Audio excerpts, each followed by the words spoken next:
Good evening, ladies and gentlemen. Welcome to Citizen AY, the platform where we speak truth to power. I hope you can hear us. Let us know if you can hear us loud and clear. You are watching Citizen AY live on YouTube. We are shortly going to go live on Facebook as well. And then finally, we will go live on TikTok. Please do share this broadcast as you're getting it.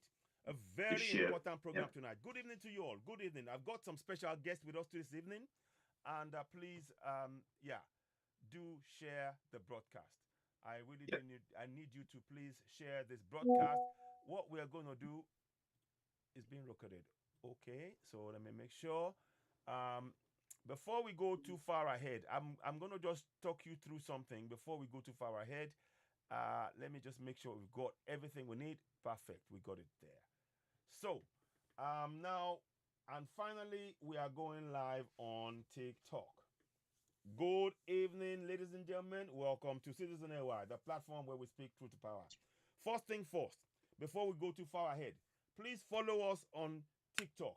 Give us a follow. Share the broadcast to 5, 10, 15 people. Let us reach as many people as possible. We have a special program tonight. One you wouldn't want to miss. We have two special guests, and we will endeavor to do them justice on this broadcast as we go along. Um, I'm going to give you a quick rundown of what we have on the broadcast. We have a great man, a Fijian, who has been able to trace. He's beginning to trace his roots back to Africa into countries surrounding Lake Tanganyika. The countries are Democratic Republic of Congo, Burundi, Tanzania, and Zambia.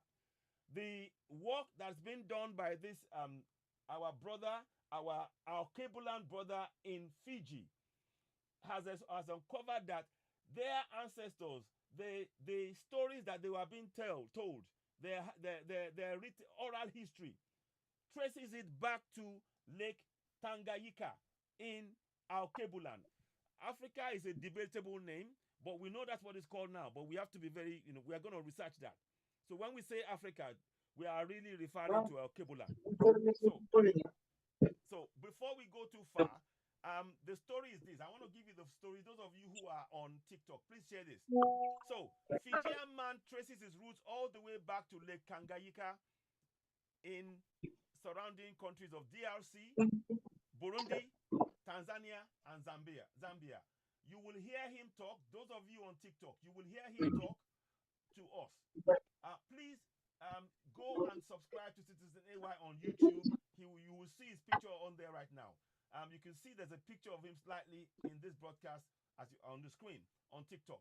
But you will hear them talk. I will be talking to him live, and I will be bringing on board special guest also, James Debo.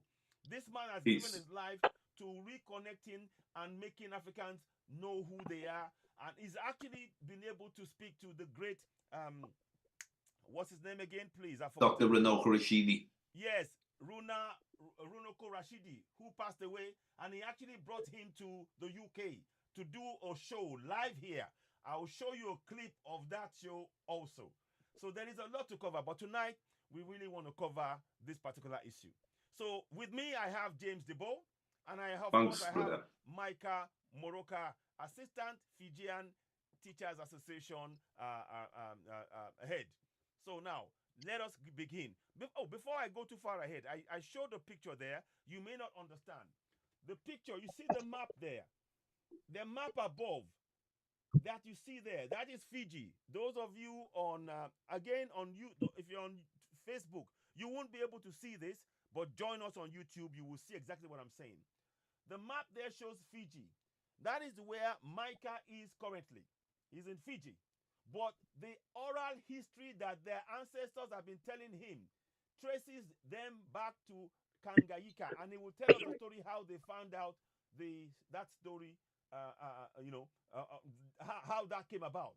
So please listen now for that.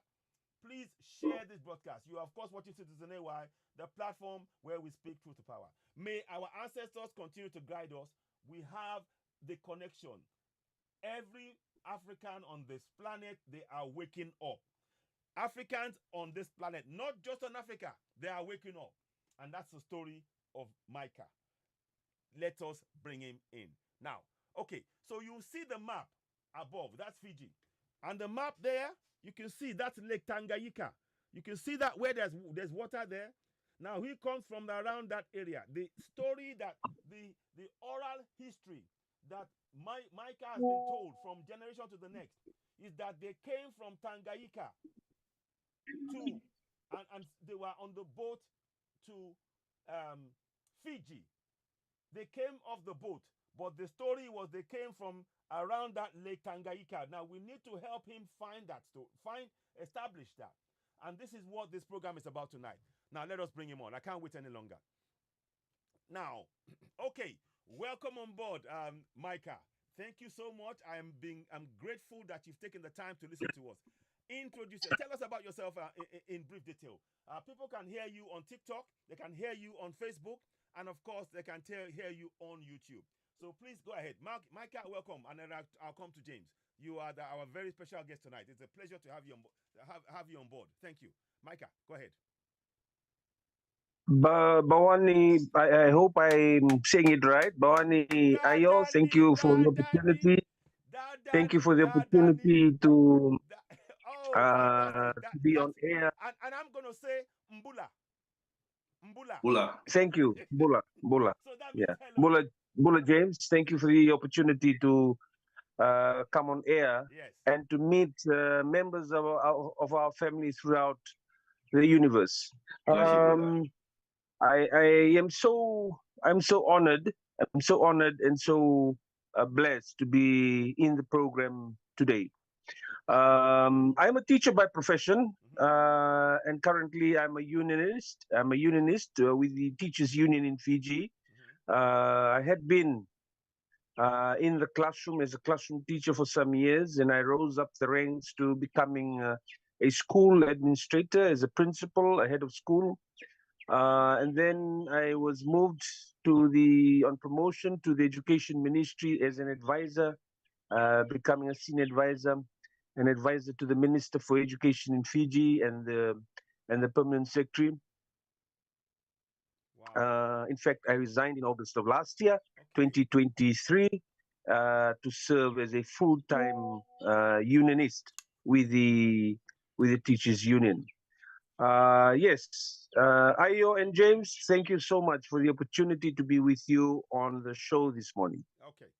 Definitely great. As you all know, on Citizen AY, the platform where we speak truth to power, our aim is to enlighten, to encourage people to join us and learn about themselves, learn our true history. And Micah is on that journey and is here to share his story. Welcome on board Problem Solving. Hi, welcome. I'm going to add you on here. I'm going to add our sister Problem Solving because he's part of I have a lot of different people that we work with and enlightening. So I will quickly tell that story. And if she can join us and we can talk for a few minutes, you will not see her. You can only hear her because she's on TikTok, but you'll be able to hear her when she speaks. So I will give you a quick rundown.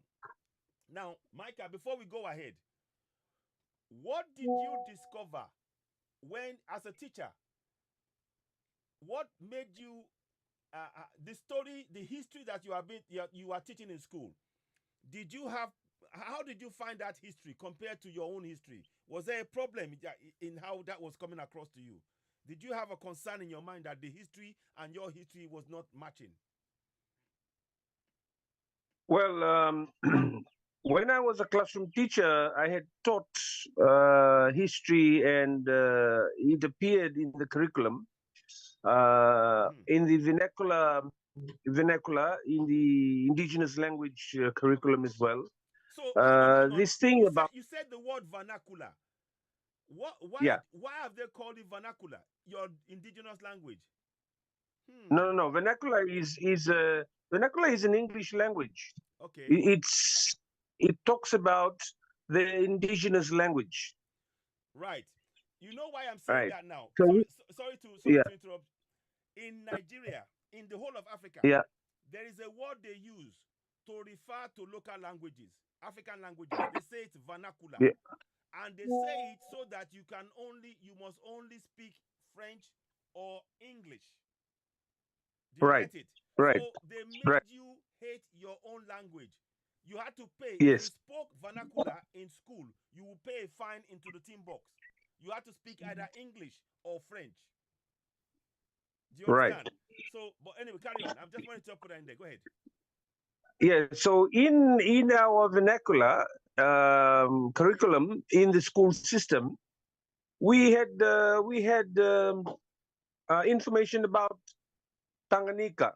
I believe it's Tangayika or originally, the original Tangayika. word. So yes, I got the spelling right. Tangayika. Okay. All right, go on. Yeah. Yeah. So we taught that, and this had incited me to explore and to know more. And I had been doing this for the past 30 years. Not until the day James had put a message on Facebook, and it captured my attention. Because every time, like randomly, when I see some African messages on Facebook, some African, advertisements, some few things on the church. So I've always sent an inbox message back to try and connect, but then it never worked. Not until the day I saw James' message, and I saw the word Tanganyika. Okay. As soon as I saw the word Tanganyika, and then James had told me that he has the YouTube and all this, so I tried to go there, and I found out the Original Peoples, which is the name of his YouTube. Yes. So that had, I knew that my being curious about what I wanted to know is sort of really cropping up, and then I definitely want to at least to start somewhere. Okay. I'm not old yet. I'm not old yet, and I know I'm going to get there. Yes, definitely. In terms of getting the information that I need. The interesting thing is, you've been searching, and your history. So you said something about that in your oral history. They always talked about Tangayika. Is that correct? Yes. In oral traditions, in oral history, chants, dances, poetry.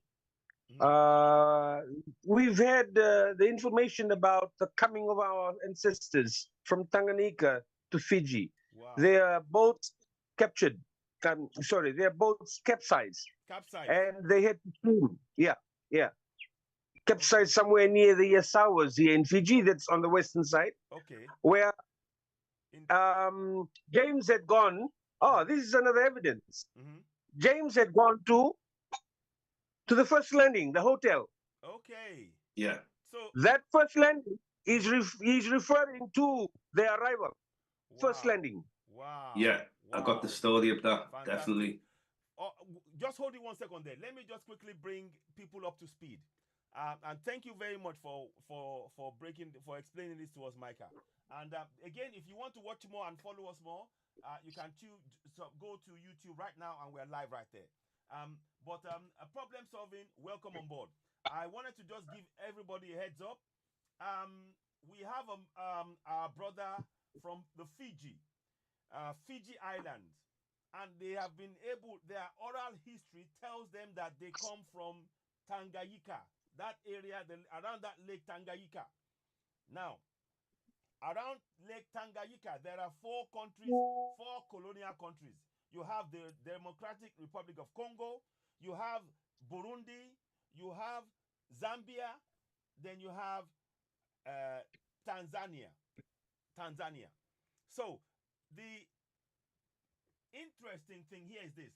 My brother, exactly. My brother, I have another friend, James Debo, which I will bring on shortly. So just bear with me, James.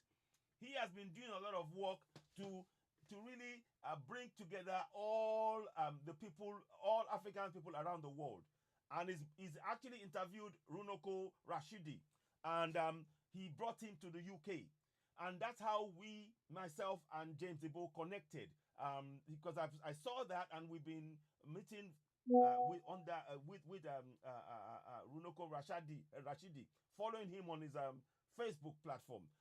Unfortunately, I never got to meet Runoko Rashidi because he passed away recently. He's a great African historian, but that's another story. What I really want you to understand now is that the point I'm making is that Africans around the continent and the entire world are waking up. Because our brother from Fiji, guess what? They eat cassava. They eat cassava. They grow cassava. I've got a picture which I will show you of my brother eating cassava. What we call paki in Yoruba. They eat it in Fiji. The same food. So we are connected. This is exactly interesting. So I'm bringing this to all our attention. What I am saying to us all, Africans or our cable lands around the world, we are waking up. Waking up. So we will talk some more now. So I hope that gives you an insight, my sister. Do you want to say a few words so people can just hear you? And let me hear your thoughts on this, and I'll bring James back in. Go ahead. Problem solving. Go ahead. Let's hear from you.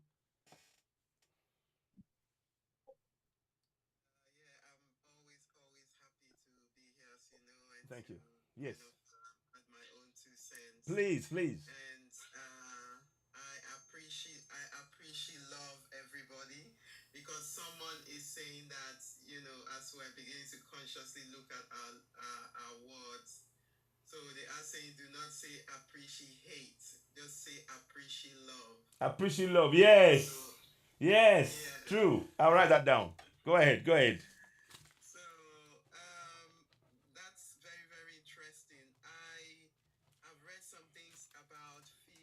About the African connection, but this information about Congo and the rest, this is new to me. So it is. It is interesting. So it's I'm sort of learning every day. Fantastic. I was thinking about Cuba, thinking about Brazil as well, about Fiji. Yeah. Wow. Yeah. So yeah. It will be. It's amazing. I couldn't believe it. And my brother, and they said their oral history has been telling them that they come from Lake Tangayika. And that you see, if you see, Lake Tangayika, if you see the waters right next to me there, in that blue water, that as I'm leaning away, you can see that's Lake Tangayika there, that you see. Yes. Okay. And all the countries around there are the Democratic Republic of Congo, Tanzania, Burundi, and Zambia.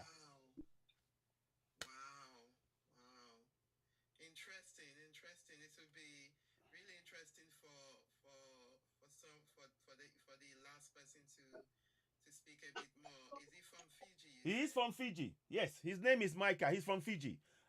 Micah, can you hear me? Yeah, okay. I can. Yeah. So, can you hear her? Can you hear him talk when he speaks? I can hear him, yes. Okay, good. So, yeah. So, go ahead. What would you like to say? Do you have any questions? Welcome him and thank him for the information. So we want to hear a bit more about the culture of Fiji as well, as it relates to different Africans. So it would be good for him to speak a bit more about Fiji. Okay. And the culture around there, and the link to our cable land. Yeah, I mean, so it would be interesting to know. Indeed. One of the things he said, and I've got a picture, they eat cassava like we do in Yoruba, in Africa. They eat cassava. He showed me on the picture that he was eating it. And I said, that's cassava. He said, and what did you call it? What do you call cassava in Fiji? Tapioca. What, sorry? Tapioca. Tapioca. They call it tapioca. It's we have tapioca. Yes, we have tapioca. But if you see, I will show you the picture. When you see the picture, this is paki that they're eating. Same thing with us.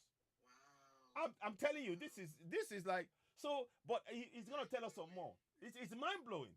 I'm just like when I saw this, I was like, what? So I mean, that's Wow.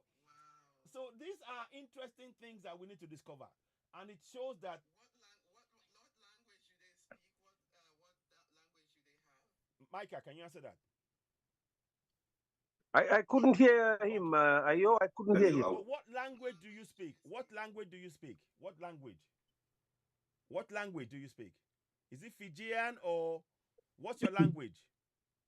Yes, Fijian. It's Fijian. Fijian. But It's called the Itoke vernacular. it's Yeah, called Itoke, vernacular. Itoke. Okay. Yeah. How do you spell it? Itoke means owners of the land. Zono Zavalen. Can you spell it for me? Can you spell that? Itaukei. Itoke. Itoke. Okay. Yeah. So the It language is means called it. Itoke, but of course they say it's vernacular, which is interesting. I don't know why it's called vernacular. It's Itoke. Itoke language. Yeah, vernacular is indigenous. That's the indigenous language. That's the indigenous language. Itoke. Yeah. So, but I mean, so we're getting there. So I'm gonna be in between and that we're translating as we go along. So what I'm gonna do now, I have another brother who is gonna be joining, who will speak now. His name is James Debo, and he's the guy who actually brought him on here. And James Debo has been traveling around the world, making connections with the African people around the world. And he's been really, really instrumental in connecting people. He's been traveling to all of these far-flung places where they're Africans and actually meeting them. So he's doing a thankless task. Honestly, I mean, this is incredible stuff. His name is James Debo. And his dad is actually from Delta. His dad is from Delta, but yes, I'm telling you, look, this is, but he's based in Liverpool. And Ijo people. Sorry? Ijo people. Ijo. Ikyo, yes. How do you spell that again? Well, IJAW, but Ijo sometimes. so, yeah, he's from the Ijo. Ijo. Yeah. Yes. Ijo. Sometimes it's spelled IJO. So now, yeah. And his surname is Deboe. Which and he's very, very keen, and he's doing a lot of research. So I have to commend him. Now, James, can you tell us a little bit more? So I'm going to talk to him now a little bit, problem solving, and I will then bring you back in. So, James, tell us about how you got in touch with Micah. Right. Okay. On social media, there's a Facebook page. Yeah. What's it called? Now. What's your Facebook page called? The Facebook page called. What's the page called, Micah? Fiji. The Teachers of Fiji is. The page that you both saw the message. Yeah. Is it Fiji? What's it called? You know the page that you're on, Micah. The Fijian Teachers Association. Okay, that's it. So they have a Facebook page called the Fijian Teachers Association. Okay, yeah. That's fine. I'll try and solve it. Right, carry on.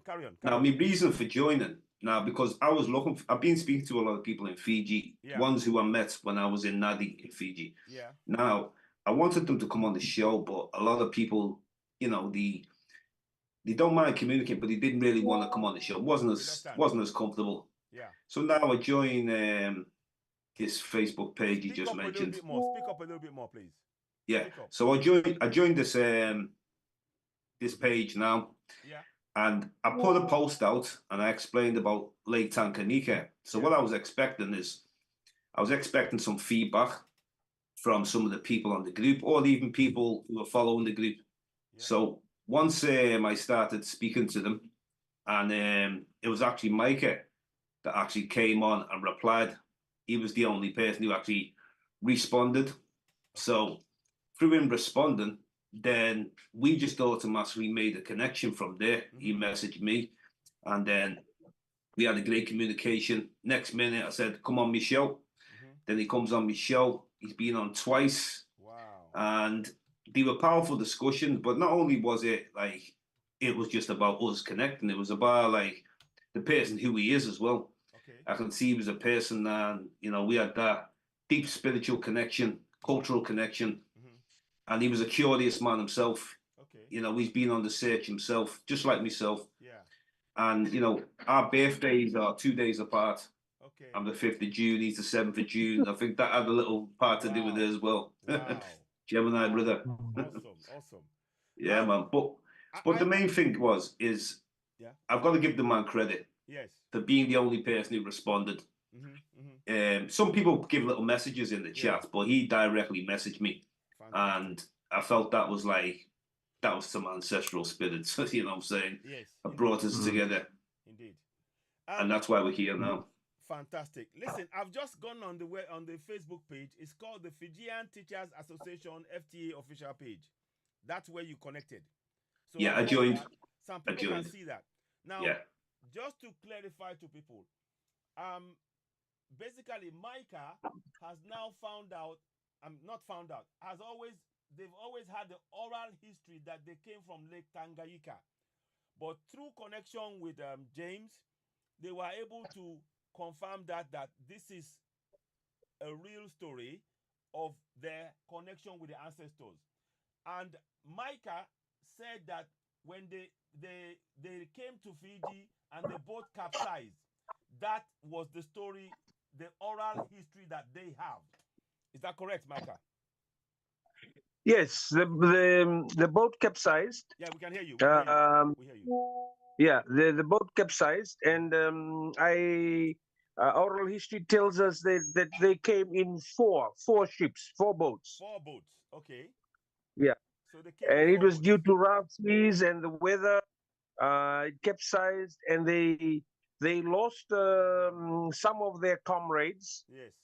They lost their resources, and the only thing that they kept, that they were able to keep on the way, Yeah. was their oral traditions, chants, and all, and their and their and their language. And their language.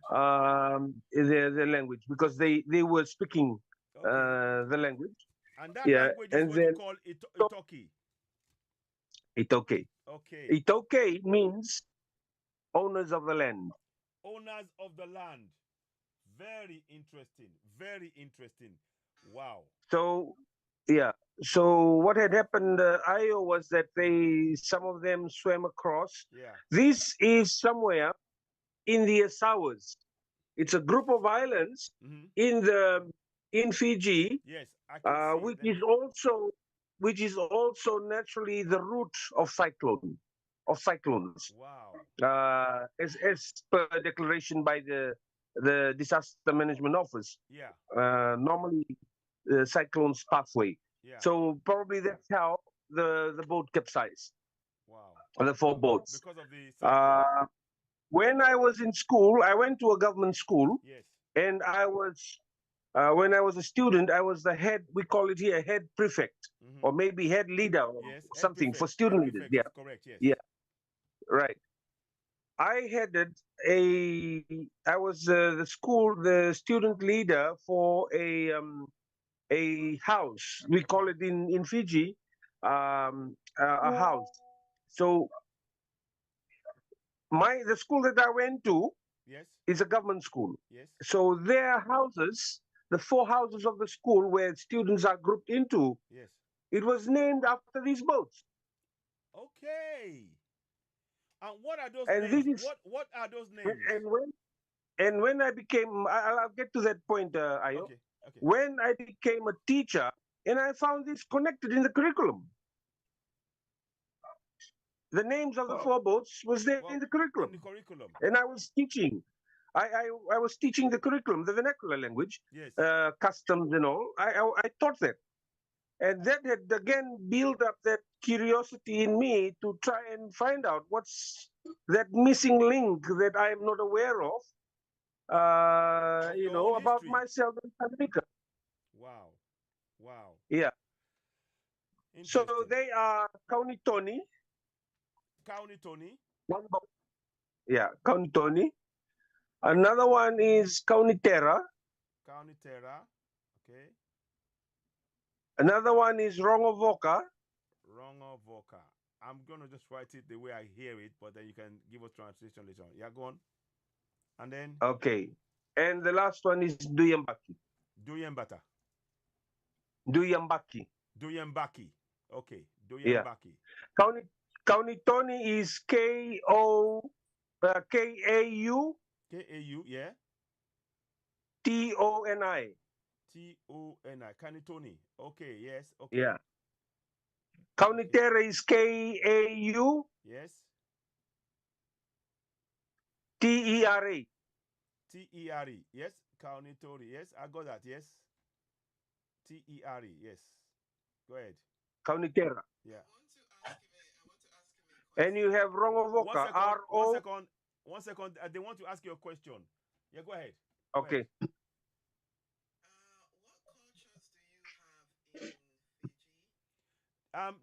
What cultures do you have in Fiji? What? Are Do, they African related? is it Africa? Is your culture Africa related? Your culture?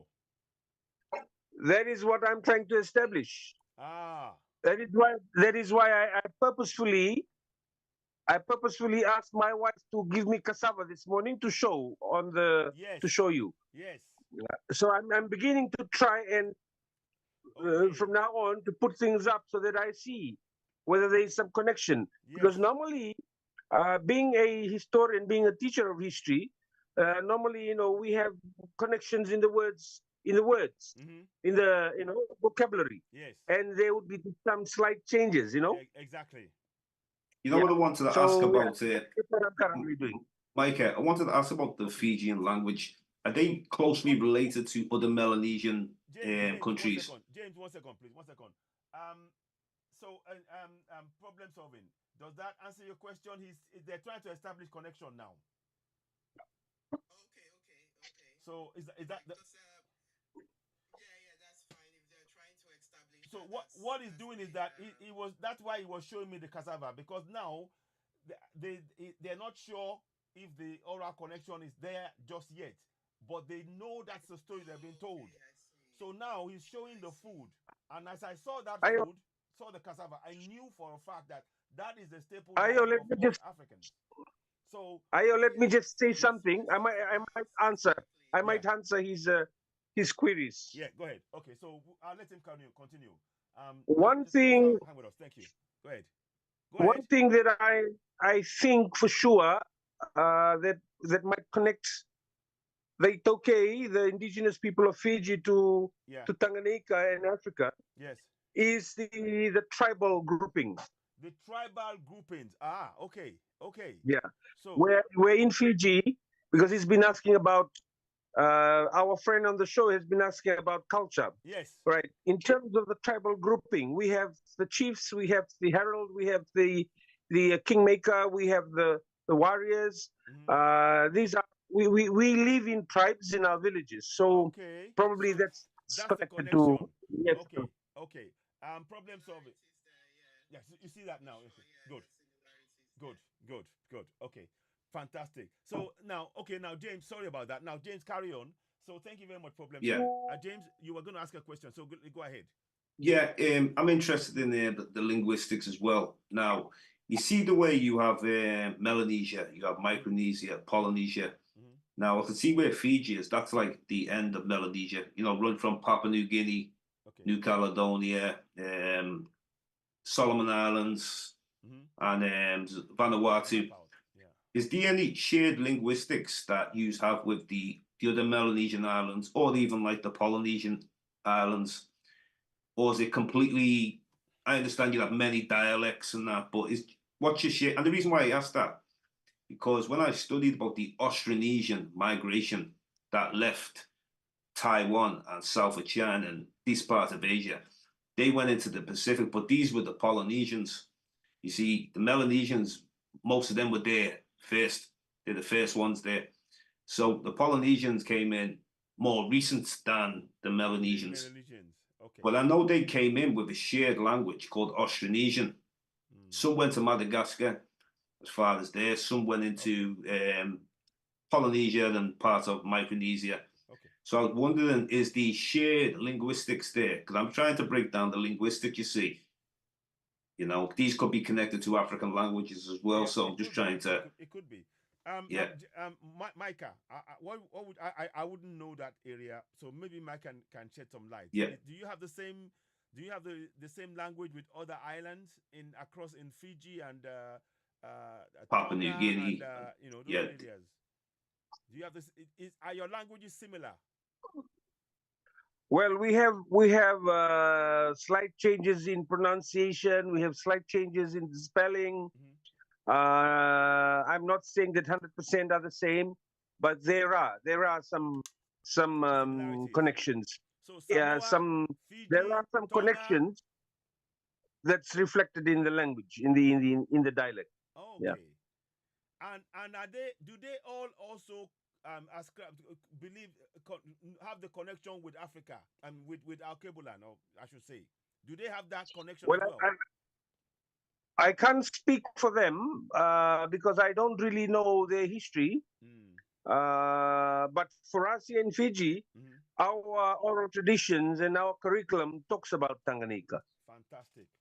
This is very important to know, and this is awesome. Awesome, awesome, awesome. Now, let me see. As we are doing this, I don't know if I can put the pictures up on TikTok. There are some pictures I want to share, but I don't know if I can share it on TikTok to show you James meeting with the chief, the spokesman, the warrior. Yeah. So let me see, but you will see it on the. Maybe you can get it up. You will see it on YouTube. Only for stability purposes, because I'm going to be working on multiple platforms. I think it's best I focus on one, because if I'm trying to fix TikTok and YouTube, it's just going to be. So I'll focus on one, and then we can all watch it there again. Let me just see if I can get a picture up on YouTube. Now, I'm going to share the screen for those of you on YouTube. So let us go and share screen so that you can see what I'm seeing. Share screen. Okay, so now where we are is you can share that screen. So when you are on YouTube, you will see the screen. Let me just check something. So do bear with me, please. This is James meeting up with the chiefs. Now, you're the ones that this is the spokesman, the one in the blue. Okay, that's and the one in the blue trousers is the spokesman, is it? Yeah, and the other fella is the warrior of the tribe. Now, I also want to ask Micah, what is the role of the warrior? Because when the first day I got to meet the chief, he wasn't there. But then the next day he was there, and he was very worried how I got to meet the chief, and I didn't go through him. So I was this has been on my mind for a long time, but no one's been able to. That's a protocol thing, isn't it? Yeah. So the role of the warrior, Micah, what like. I just got took to meet the chief through local people who worked in the First Land and who had a connection to the chief. So I met up with them, presented them with the carver, dressed traditional, first report to the spokesman, took off, you take off your shoes, come into the house. The next day he said, come back and get your picture. So I went back the next day. Okay. And one of the fellas who did, the big fella, he was considered the warrior. Now he was so interested of how did I get to meet the chief and not go through him?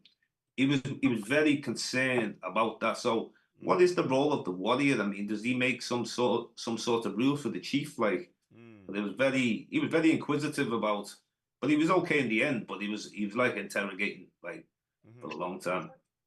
So that's okay. That's Micah, a local. Do you want to answer that question, or do you have any thoughts on the question James was asking you? The role of the warrior. The role of the warrior. Okay, there are two kinds of warriors in the Fijian culture, the Fijian setup. Yeah, one is the warrior that is that guards outside the premises, the chiefly residence. One is the one that guards the inside of the home. Okay. It's called the Batileka, the one that guards inside. Yes. And the Mbatimbalabu, the one that stays outside. On the outside, okay. So I wouldn't know, James, what's the status of the warrior that you have just referred to. But if the one that stays too close to the chief, probably that's the one that's inside, the Mbatileka. Okay. Yeah, the one inside, then I'm assuming. Yeah. Well, their traditional role is to something of a bodyguard. Okay. And okay, so if somebody wants to meet the chief, are they supposed to go through him, or he's supposed to know about it?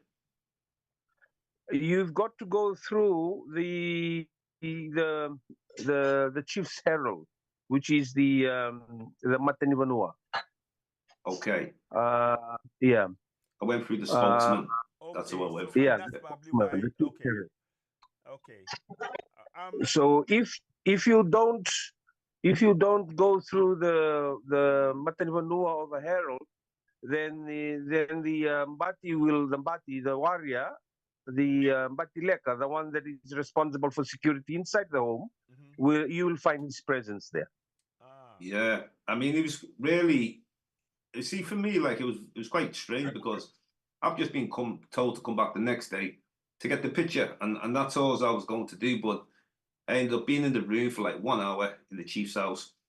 Chief came out, and the chief was fine, the spokesman was fine, but he was really inquisitive, asking me why I came, you know, what they want with the chief. And I just said to them, well, I've come to get my picture, and, you know, I'm interested to know about the history. Now, it wasn't until about half an hour later that he studied me, and then he was more comfortable afterwards. You know, he really studied me. I mean, he asked me the same question about 10 times, but in a different way. But obviously, I'm just, like you say, you're only here for truth. Now, when I went back to the one of the first London hotel, I showed a picture to one of the people there, and he said, "Oh, that's the warrior." Now, they said the woody sometimes that sometimes people from other countries may come try to get some sort of power off the chief, like some sort of black magic he used. So I went to, I was like, whoa, I'm very shocked. It was an eye opener though. I suppose you will get people coming for that purpose. Quite possibly. Ladies and gentlemen, do bear with us. What we're trying to do is to establish and work out and assist our brothers in Fiji. The Fijian people have an oral story, oral history told to them that they come from the area surrounding the lake Tangayika in the areas I mentioned in Democratic Republic of Congo, Burundi, Zambia, Tanzania.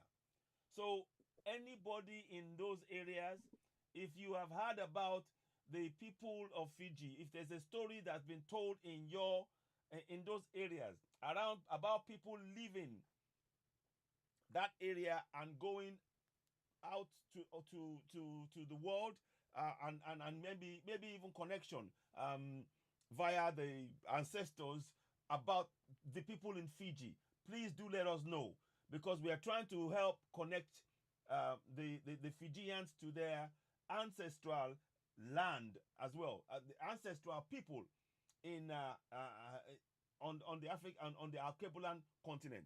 It is really, really important. So that's what we're trying to establish, and it is very interesting. As stated before, for a fact, on camera, I just saw Micah. He was eating something. I asked him what it is, and he said they called it what did you call it again, Micah? Tavioka. You called it tavioka, but I said it looks like cassava to us. And then I said in Nigeria we eat that, or in Africa we eat it with palm oil, or with, it is really, really sweet, or you can make it into like eba. It's got many uses that you can make it, and it was it's yeah, gari. That's correct. That's correct. Yes. That's correct. So that is a strong connection right there. Right on the other side of the world. This is on the underside of the world. If you look at the map there, that is in Fiji. Those of you on TikTok, the map that you see on the screen is in Fiji Islands. And that is what they are eating in Fiji. The same food that we are eating on the archipelago continent. This is important information that we need to be aware of. Our people around the world, this is evidence that we are all over this world, and they've tried to hide this. We need to wake up and understand this is seriously important.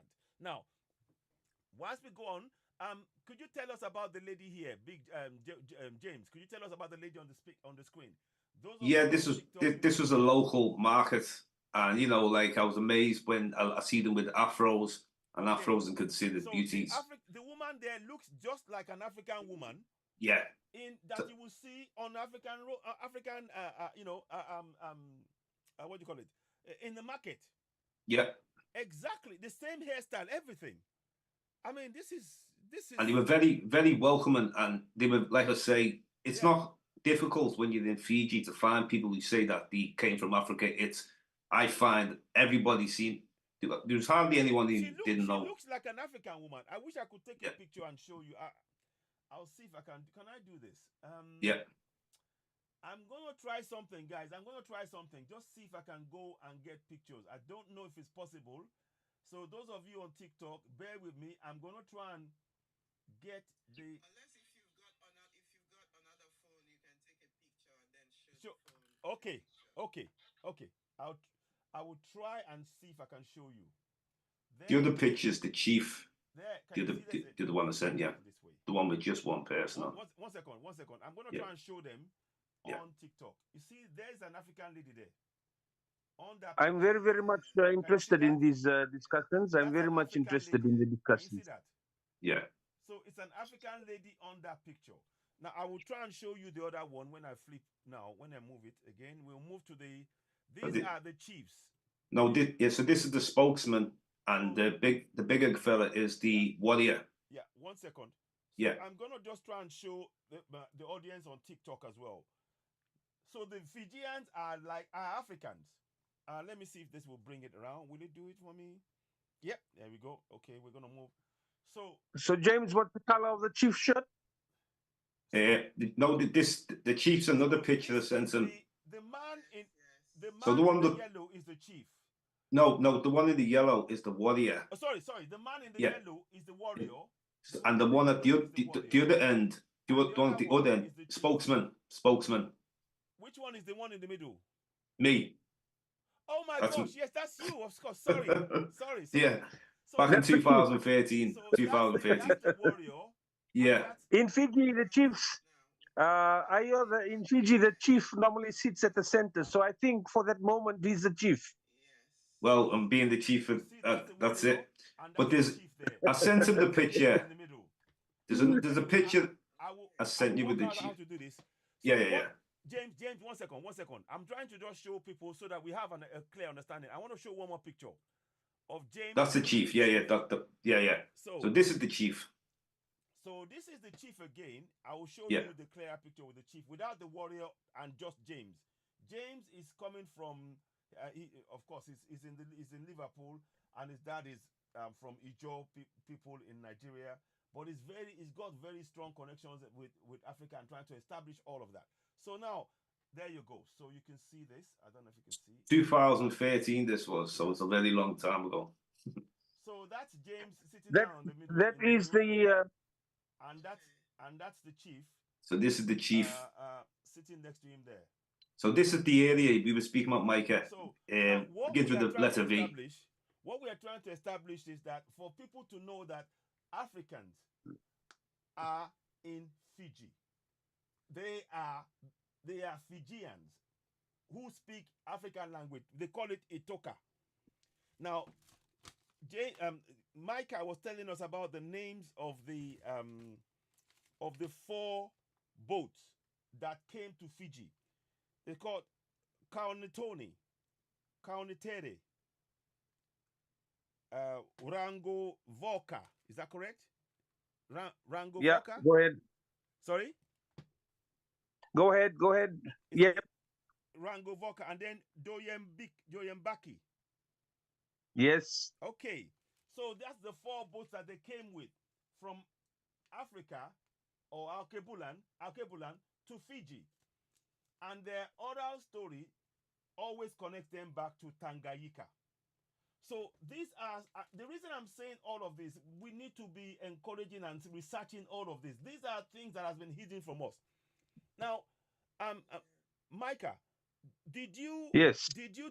were you allowed to teach this in school? Or what you're finding out now? Were you allowed to teach it in school? Yes, it's in the curriculum, Ayo. It's in the curriculum.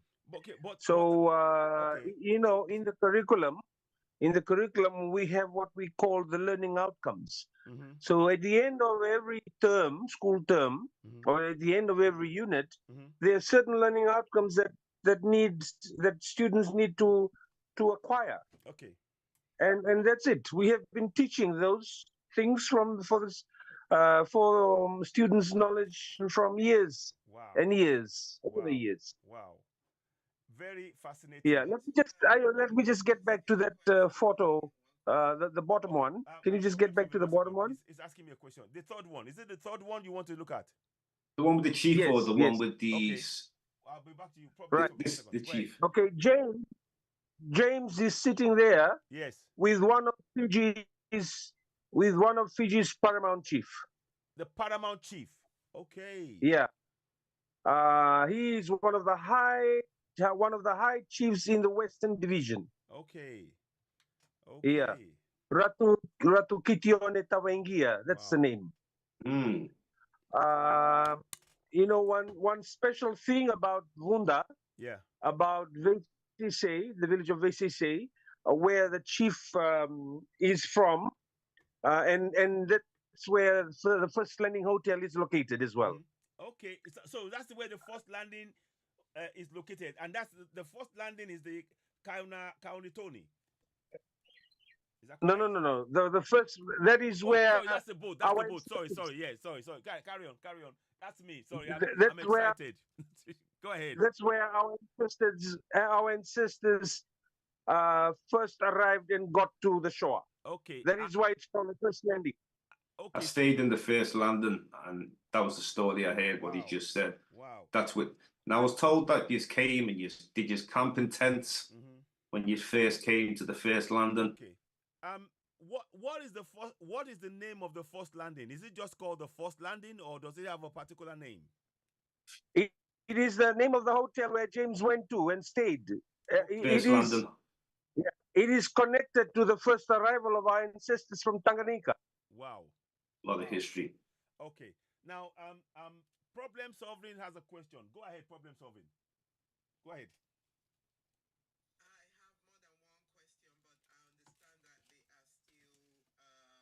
On the early journey of fact-finding. That's correct. And trying to establish where they come from. Yes. I want to know what's the overall plan in terms of reconnecting with Alkebulan. What's the plan for connecting with Alkebulan? What plans do you have? Are you going to do more research, or what's the plan going forward, Micah? What's the plan? I couldn't get you, Ayo. I couldn't get you. Just repeat that again. What is the plan? What is the plan going forward to be able to establish contact with Lake Tangayika and the people? What plans do you have? What do you have in mind? How would you like us to help you get that connection?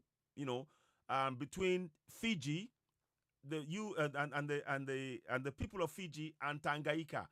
What plans do you have to establish that? Okay. This is a very good question, Ayo, and I thank you for allowing this to be discussed on this platform, because the indigenous people of Fiji, who have their oral history, oral traditions, reflect that they are from Tanganyika. They had been suppressed over the years. In one of James' sessions with me, in one of the episodes, I did say that that with the Indians that we have here in Fiji, they have a homeland that's there in India. They're called so they actually have a homeland in India. So they came there after you. Oh, that was what James was saying about the Polynesians. Indentured labor. They came here in 1879.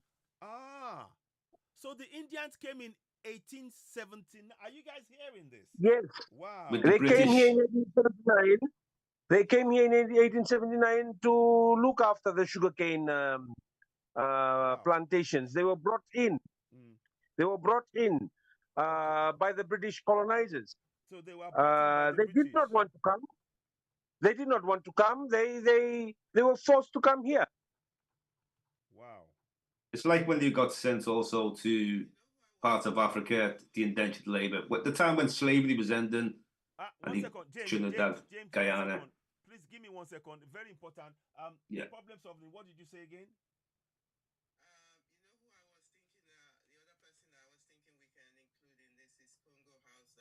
Yes, exactly. I will ask him. I'll be asking Congo House. Yes. We have a brother who's with us, who's from Congo. He may know about this, but I will have to speak to him. Thank you very much for that. Problem solving. Congo House. I'm going to put the name down. So I'll speak. He's in house. So either myself or yourself, we can speak to him. He's from the Congo, and wow. This is interesting. Okay, now Okay, James, let me just go back. Yeah. Let me just get back to the initial question that I was asked. Yes. There's a need. There's a need. I am of the view. I did share this with James. I am of the view that we need to make some sort of non-government organization here to fight for the indigenous cause. Fight for the indigenous cause. Okay. Okay. Yes, our connections, our culture, our tradition to be safeguarded, and because I was sharing with James, there's so many non-government organizations here that deal with women issues, with children, but there's none on indigenous. So I was on that idea. Yeah. Just to answer the question that I was asked a while ago. Yes, of course. Thank you very much. Thanks for giving that answer. And it is important because we needed to know how you want the connection, and it is in acknowledging the indigenous connection to Africa actually gives you a clear route to your past, to know who you are, and to be able to stand in your ground, because you're the first people of the Fiji. Yes, and an institution and a registered institution of that kind, non-government, yes, will enable us to connect further and research more with our African connections. Yes, of course. Okay. I mean, I hope everybody's listening. This is very, very important. We will have to, honestly, my brother, you will have to come. We'll have to bring you back more and more to discuss this, and there'll be more discoveries. And perhaps we can look at non-governmental organizations that we will have to set up, as a community to help you guys over there, as families from connected to Africa. That's a lot more. How can I put it? There is a lot more research that needs to be done to help facilitate this. Like I said, I will be speaking to my brother Congo House, who's from the Congo. He may have more information, and others who are out there. We are asking you to please help establish this, because these are facts that have been all too often hidden. And as they said now, the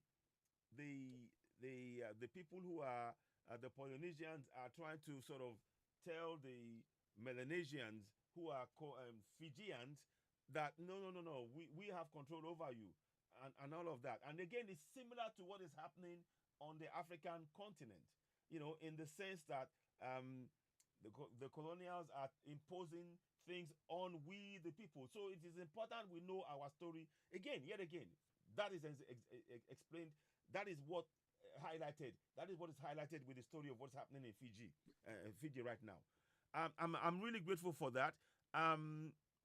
There's actually the Polynesian and Fijian. There's no problem with the Polynesians and the Melanesian. There's not an issue there. There's the Micah. From what he said to me, it looks Come like again. What did you ask, James? I think AO was referring to okay. Let me James. The Polynesians and the Melanesians. Is the disconnection, or is there a connection? Like, is there a disconnection between Fiji within the Polynesians and the Melanesians on the Fijian island? Now I know you're half Polynesian, you're half Melanesian. I remember you telling me. Yeah, you were telling me once that, because it's very complex, because Tonga is right next to Fiji, and you half Tongan, half Fiji. Is that right? Yeah. There are no disconnections. There are connections. Okay. With the influence of Tonga, because that's where that's where Christianity came through. Okay, I'm with you. Our missionaries, Reverend. We have so many missionaries that came in the past. We had Reverend John Hunt. We had Reverend Thomas Baker. Okay. We had the Wesleyan missionaries from London, from England. 1 second, could you clarify something? Because you talked about, I heard you talk about the fight for the indigenous cause, which is Fijians. But then you talked about 1879, about the Indians that the British brought in. Could you clarify that that place for us so we'll get a clear understanding? You talked about, yeah, go ahead. The members of our Indian community originally came from India Mm-hmm. in I think 2 or 3 ships, but one of them that capsized here in a place called Nasilai. Okay. They came in the boat named Syria. Okay. And one of the children's park, a park in Fiji is called Syria Park. Okay. That's in Nosori, which is near Suva. Okay, back to the point. 1879 was the year when our British colonizers, the Legislative Council had passed that they are to be brought into Fiji to work in the colonial sugar refining company, and they were to work in the sugarcane fields. Wow. When they were brought from India, they came in. It was not of their choice. Yes, you said that's it. That's exactly it. It was it wasn't the their will. bulldozing. They didn't choose to come It there. was They the were imposed. bulldozing tactics by the white people, Yeah. the By British. the colonials. So they were brought in by force, not knowing how would they survive here, not knowing their living conditions. They were dumped in the sugarcane plantation, and the Itoke, the indigenous, were told stay in your own villages and uphold your culture and your village setup. You safeguard that. That was the purpose. Wow. Now, which we were told. Yeah. And they had the Indians were in the plantation, sugarcane plantation. Mm-hmm. They were given that space because they were there already. They knew how to make business. Make the sugar, make everything, and all. Yeah, they were in that environment where they had been. They had a feel of, okay, this is how I've been brought, and I need to survive. So that is what had boosted their morale. So that is how they had excelled here. Wow. Whereas the negative part of it is that the Itokes, the indigenous, were kept in their villages and were given no room at all to have a feel about how to progress in terms of business, entrepreneurship, and so forth. So the sugarcane plantation, they came in as the indentured laborers. Yeah. And these had stopped. These had stopped in the year 1916. So they were brought in 1979, and they stayed in Fiji till 1916. After which they were given. You mean 1879? You said 1879. You mean 1879? Did you mean 1879? Yeah. Great. You go back to the big screen. Go back to the bigger screen. Okay. Yeah. Carry on, sorry. Yeah, carry on. Yeah. Wait, yeah. 1879, they came into Fiji. 1835, the Wesleyan missionaries in London had brought Christianity here. They came in 1875. So it came through the Polynesian communities. That is how the influence of the Polynesian community came to Fiji. Okay. So they came in 1835. Yeah. So 1879, I'm talking about the 1800s here. Yes.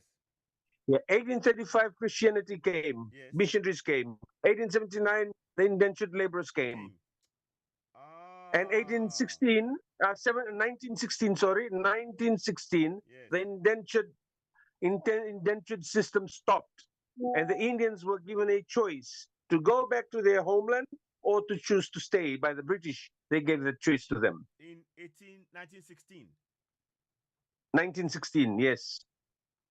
Stay or go home. Now, you know the arrival of Captain Cook and a lot of these hold on. colonizers. Yeah. 1 second, James, please. I want to just this is Yeah. okay. Let me get this back. Okay.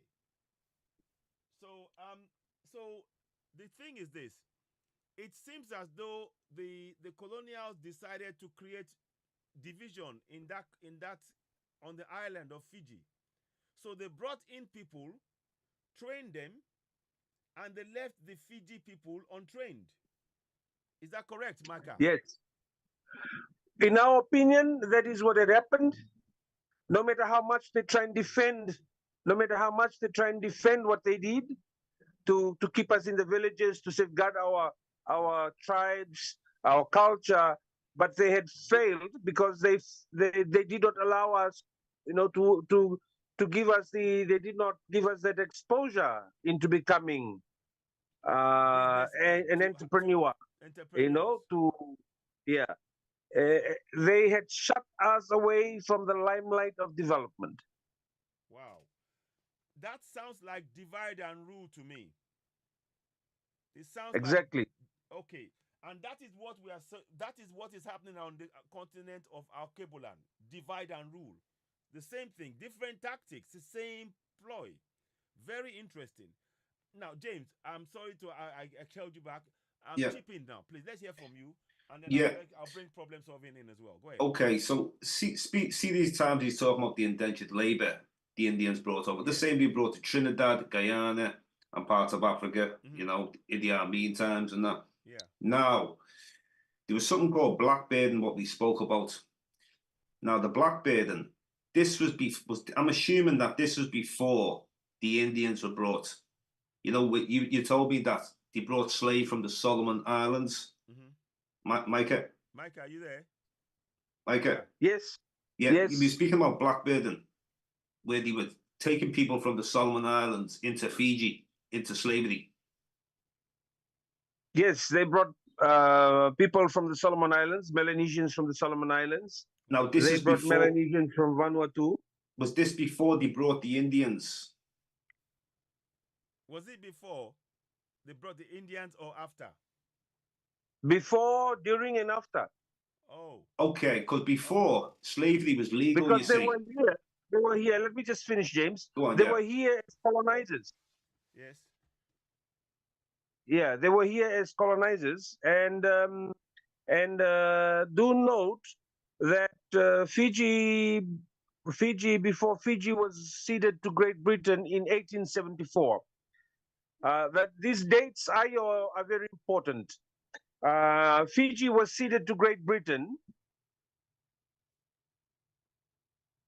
in 1874. Before the ceding of Fiji to Great Britain, during and after that, our Solomon Island Melanesian brothers and sisters, and from Vanuatu, they were brought here through the blackbirding system, and you know very well, the British are very well known for this slavery exercise. Yeah. So yeah, they were brought in there. They did not have a choice. We are familiar with that, sadly. So was there a connection? So when they brought, what I'm interested to know is when they brought the people from the Solomon Islands of Vanuatu into Fiji, was there a disconnect? Did they divide us up, or we just living amongst each other? Oh, no, we connected with them because we are black people. Yeah. We connected with them. That's how it's supposed to be. They yeah. wanted to, but they automatically, there was a connection. We felt for them. Oh, good. Only the Europeans who were here then, the colonizers had ill-treated them. But when we have intermarriages, and they got registered in our Matangali, our clan registry, with the Itoke Affairs Ministry. So they're there. They're Itokes now. Okay. Because we are Melanesians. Yes. Good. We have no problems with people from the Solomons and Vanuatu. They're here. It's just it's just a system that's been used to get everything together. That's a problem. It's a system that's been used. That's where the problem is. Is that correct? Yeah. We have some We have quite a number now in parliament, both sitting in the government side and the opposition, members of parliament. They have, if they open up their skin, they have that blood from the Solomon Islands and Vanuatu, and that's fine with us. Wow. Yeah.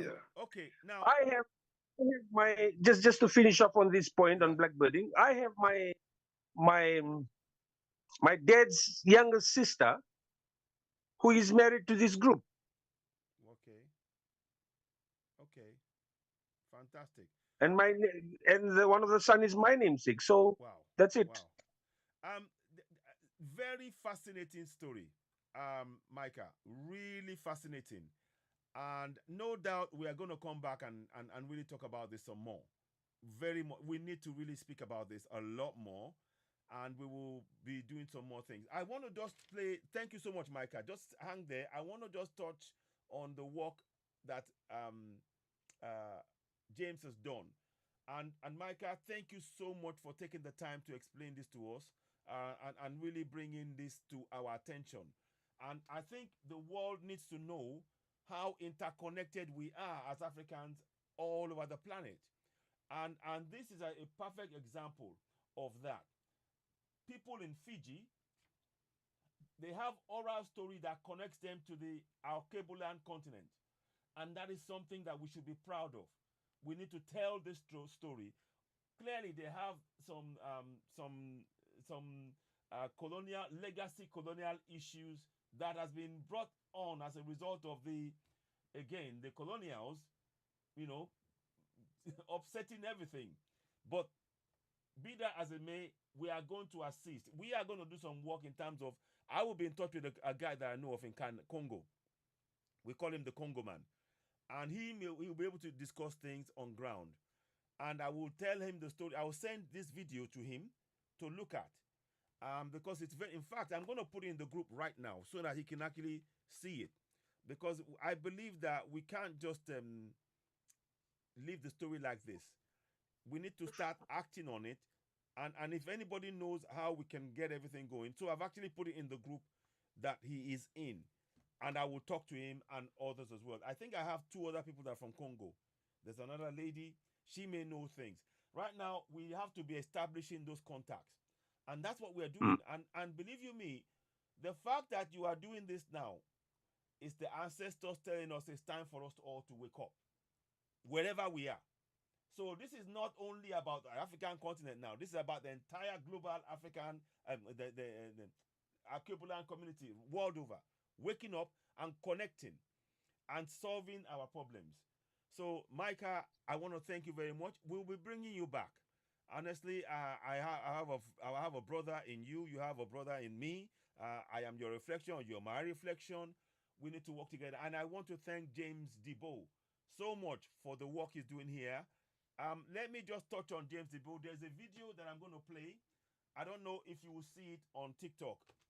He was with Runoko Rashidi.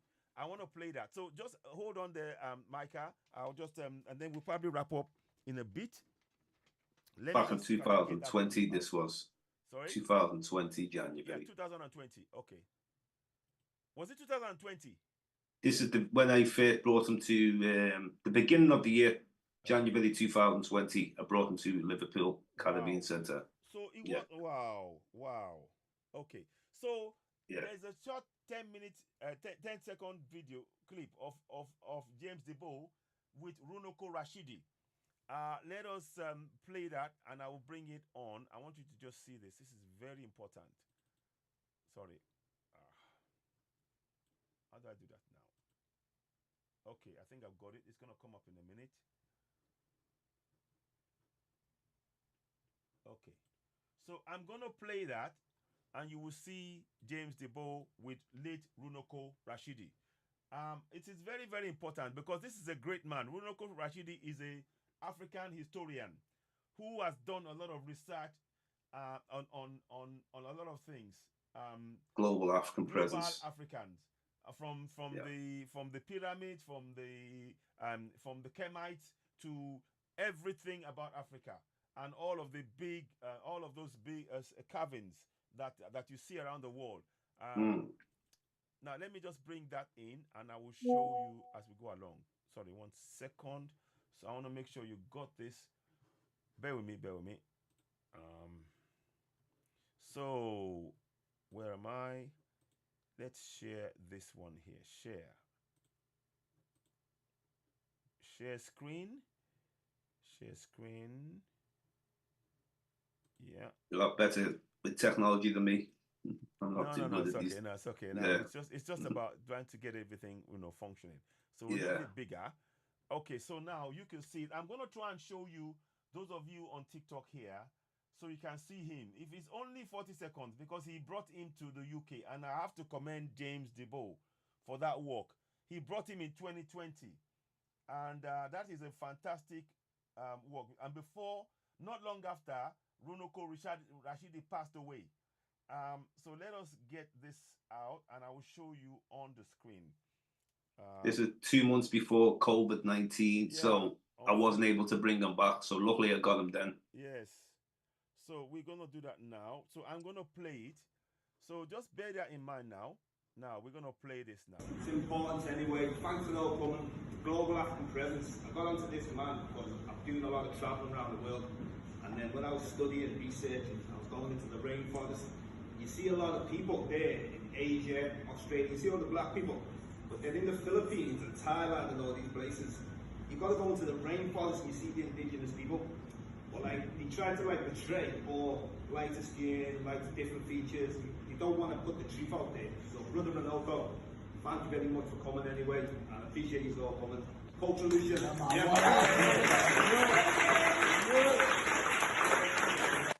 So that was James Debo introducing Runoko Rashidi. What area? Where was that? Was that in Liverpool or was it in London? Liverpool, okay. The Caribbean Centre that we have. Introducing Runoko Rashidi in Liverpool, which was and not long after, Runoko Rashidi joined our ancestors. And it's a sort of shame. I heard about him. I had written to him. I was going to meet him in British Museum, but one thing or another never quite happened. But I'm glad that my brother James Debo was able to meet the great man himself.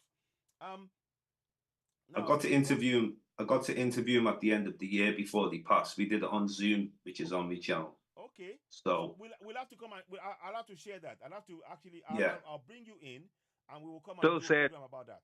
Sorry. Yeah. So sad, James. So sad that he's gone. Very, very sad. Yeah. But it'd be interesting for you to look up. Have you heard of Runoko Rashidi, Micah? Because this is a person who is deep with connecting. No, I have not heard of him. I'll send you the link for them. Very important man on this topic. Yeah, but choosing to agree to come over for such a good cause, that is something that we salute and we need to thank him for. Exactly. May his soul rest in peace. Definitely. Ashe. As I say, I always give honor to our ancestors. He's one of our ancestors now, and he's looking down, and the work that we are doing, he is actually putting his blessings on those works, and may that continue. So what I would like to say right now, I think we'll be wrapping up here with this program, and I'll continue on TikTok. But I would love to bring you back, Micah. And we're going to do some research, and I ask everybody who's on here, please find out anything you can about Tangayika and the connection between Tangayika and the Fijian people, because we've been able to establish through discussions with Micah tonight that the oral history handed down from the ancestors of Micah and the Fijian people tells them that they come from Tangayika in Africa, that you see behind me here, in that blue water there, across there, Tangayika. So for now, there's one thing, Ayo, that's very important. You see, this thing where they do DNA ancestry test. Now, because the European is in full control, he tries to say that the people from the Pacific are so far removed from African. There you go. Now, I posted the video. I posted the video the other day on our messenger, but I couldn't understand it. He was speaking in Fijian. So, Micah, you explained to me that he was speaking about in New Zealand are doing their own test DNA, and there's a connection with Tanganyika. If you could speak on that, because that's very important. You see that we see. You mean in New Zealand as well? If you could, yeah, because I couldn't understand it. I could just hear Lake Tanganyika. Wow. If you could explain it, could you understand the Fijian language? I posted the video, Micah, the other day, and he was talking about the DNA ancestries test. They're doing tests in New Zealand. You said they were doing new test. Did you get what he said? Yeah. Okay. But what the person had explained is not really clear. Okay, let's not. I don't want to. Let's. Can we do something? I don't want to talk about that here now. Let's go and dig some more before we bring it on air. I don't want to. Because in the case of what Micah has done now, there's a clear establishment. So we want to make sure that the person that's going to say this, there's actual connection. Do you understand what I'm saying? I don't want to. No reason why I brought it up, because we only get to hear from the Eurocentrics. Yes. So that's why he was able to understand it in his language. Okay. And he broke it down to me that they're doing new analysis, like sort of in New Zealand. I'm with you. About Fijian people. So that's why I was just asking. He was speaking on about Tanganyika. If you can get some more work done up to the level of what we've just done with Micah now, then we can then look at that. But I don't want to say anything because we don't, like, Micah is not too, he says it's not very clear about what was discussed. So I think let's make sure that's very, very clear. I don't doubt it. Please don't doubt wasn't it, Micah, wasn't it? So it wasn't really clear. If you just explain quickly. James, I had deleted that video, or if possible you still have it, you could put it across to me. I think we can always get him to clarify his findings. That's it. Fantastic. Yeah. So we'll leave it at that for now.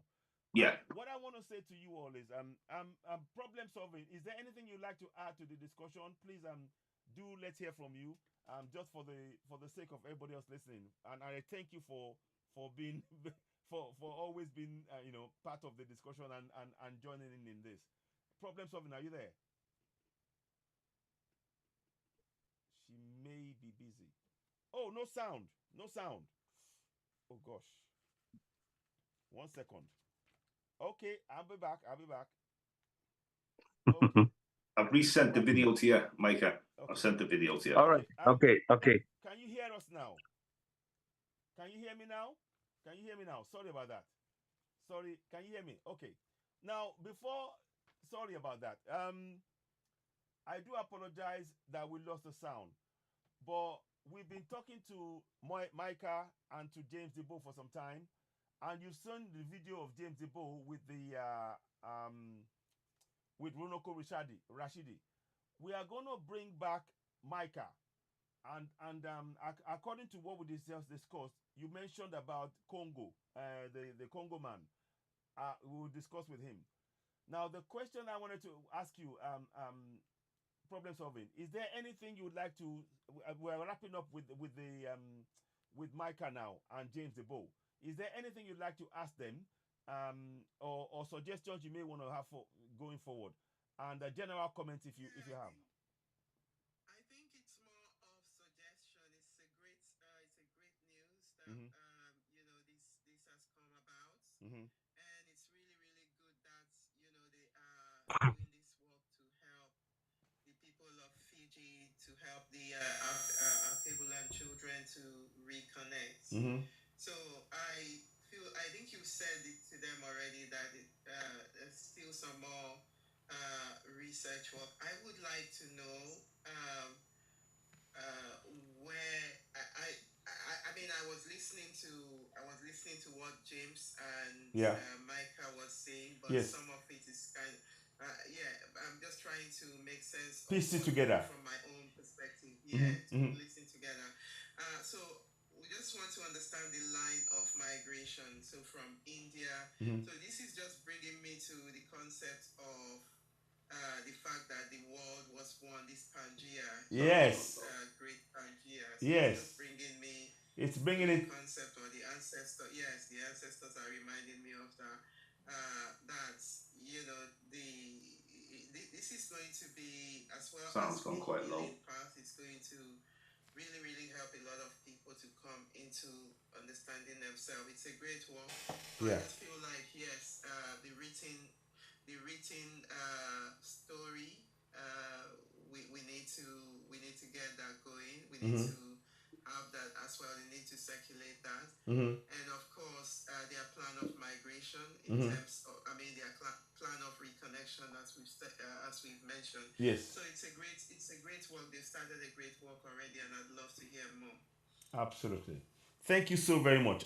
Yeah, I think what I'll do now, my brothers, we are going to, I will let you guys go, and we'll be in touch. James, I want to thank you for bringing our brother Micah. He's now one of us, and the connection is clear. Just by the food that they're eating, I'll try and see if I can show you the pictures. If I can find a way to show those pictures. Um, there's a picture before you go, because I took a screenshot whilst we were talking, because I was so surprised about the cassava. Now I'm gonna try and see if I don't show it to you on TikTok. I might show it later on, but I'm gonna try and show it to those of you on YouTube now. And he's holding the cassava in his hand, and when you look at it closely, I zoomed in, it looks like a cassava. It literally looks. Let me show it to them as well so that they can see what I'm saying. 1 second, let me just make sure I get this right, and then you can see. It's very important. Yes, I can see the smile on the face of Micah, and that's wonderful. Yeah. So you guys are seeing that now. Let me see if I can show you as I'm showing you on there. Can you guys see it in the back there, guys? Micah, can you see it? Yes, yes, I Okay, can see it. fantastic. So let me show the same picture to the people who are on TikTok as well. I'm going to show the picture to those on TikTok so they can see it. Let me make that clearer. Okay, now, not this one. So if you look on that picture, you see the thing in the middle. That's cassava that Micah is holding. If you look, those of you on TikTok, I don't know if you can see it properly. That's cassava that's been held by Micah, and they call it tavioka in Fiji, but it is cassava. When I mentioned cassava, he understood it, and this is a staple diet in West Africa, in East Africa. This is what we have.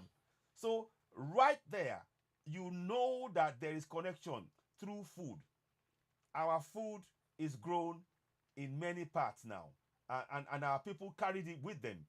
Apparently, part of the story that was told on the 4 ships, they had their supplies that when they capsized, they ended up, in the first landing in Fiji. This is part of the first supplies. Who knows? They may Who well knows? have planted this. They may well Who have. knows? Our ancestors might have come with the That's what cassava, I'm saying. with the branches, Yes, and they planted Yeah. it. yes, exactly. So, and there's tapioca in Africa as well. And it was, and Micah was just saying that it may well be that their ancestors, our ancestors, actually carried it with them on the boat, and then they planted it in Fiji. You see, can you see this is? Can you see the powerful connection we're making here? You can see the powerful connection we're making. This is powerful connection, and I'm telling you, this is not by our making. It's our ancestors reminding us who we are. How and this is a powerful story that we need to share, and of course we will assist the others to reach, to find out our reflection in Fiji, to connect to themselves and remember their story right back into the onto the Archipelago continent. You know, this is You'd powerful. also find, Ayo, Yes, you'd yes. also find Swahili coins found in Australia, and it was dated about 1300 AD. Wait, are we hearing So that now? So the Swahili coins found dated back to what, 13th century? You said 13th century, yeah, 13th century. So I mean, AD. this is it is quite possible. It is quite possible. If you can, James, if you can forward that information to me, Oh it is yeah, I'll something send you we that. will share as well. And we would That's- we will definitely be bringing you guys back. Let me stop share for now. So that is very interesting. We're still going to carry on with the program because I need to do the second part of the program with my sister, problem solving. If time allows, if you are you how are you are you okay in terms of discussions, problem solving? Yeah, you could. Okay. Okay, good. Thank you very much. Now, James, before we go, I'm going to let my brother Mika, because now they are in Sunday now, if I'm correct. Are they in Sunday, or what's the time now? Is it midday now in Fiji? Yeah, it's Sunday as well. Yeah. Yes, yes. Is it midday in Fiji now? Yeah, Okay, getting because closer to midday. we are now in the middle of the night here now. It's 12:30 midnight here. So it must be about Okay. 12:30 in Fiji now in the afternoon. Yes, So that's a yes. full 12 hours. I've just sent you Exactly. the link. Wow. I've just sent you the link, Ayo. Okay. So Yeah. what I will do, I will have a look at that. James, I'm not gonna look at that now. Yeah, it's there for you when you're ready. Thank you very much. So what I will do is, Micah, thank you so very much. We're going to be discussing more, and we would like to bring you more. Anytime you have more information that you want to share with us, please let us know. We will share. We will bring you on board so you can talk to our African our Cabodan family to establish and deepen the connection with the motherland, if you like. We have to deepen that and establish that with yourselves. This is really, really important stuff. And again, as ever, thank you so much to James Debo for the great work you're doing and bringing this to our attention. And please continue. And James Debo does this work entirely of it. It's self-funded. He works, saves the money, goes out there. Please, those of you that are watching us on TikTok, please give us thumbs. Give us thumbs up.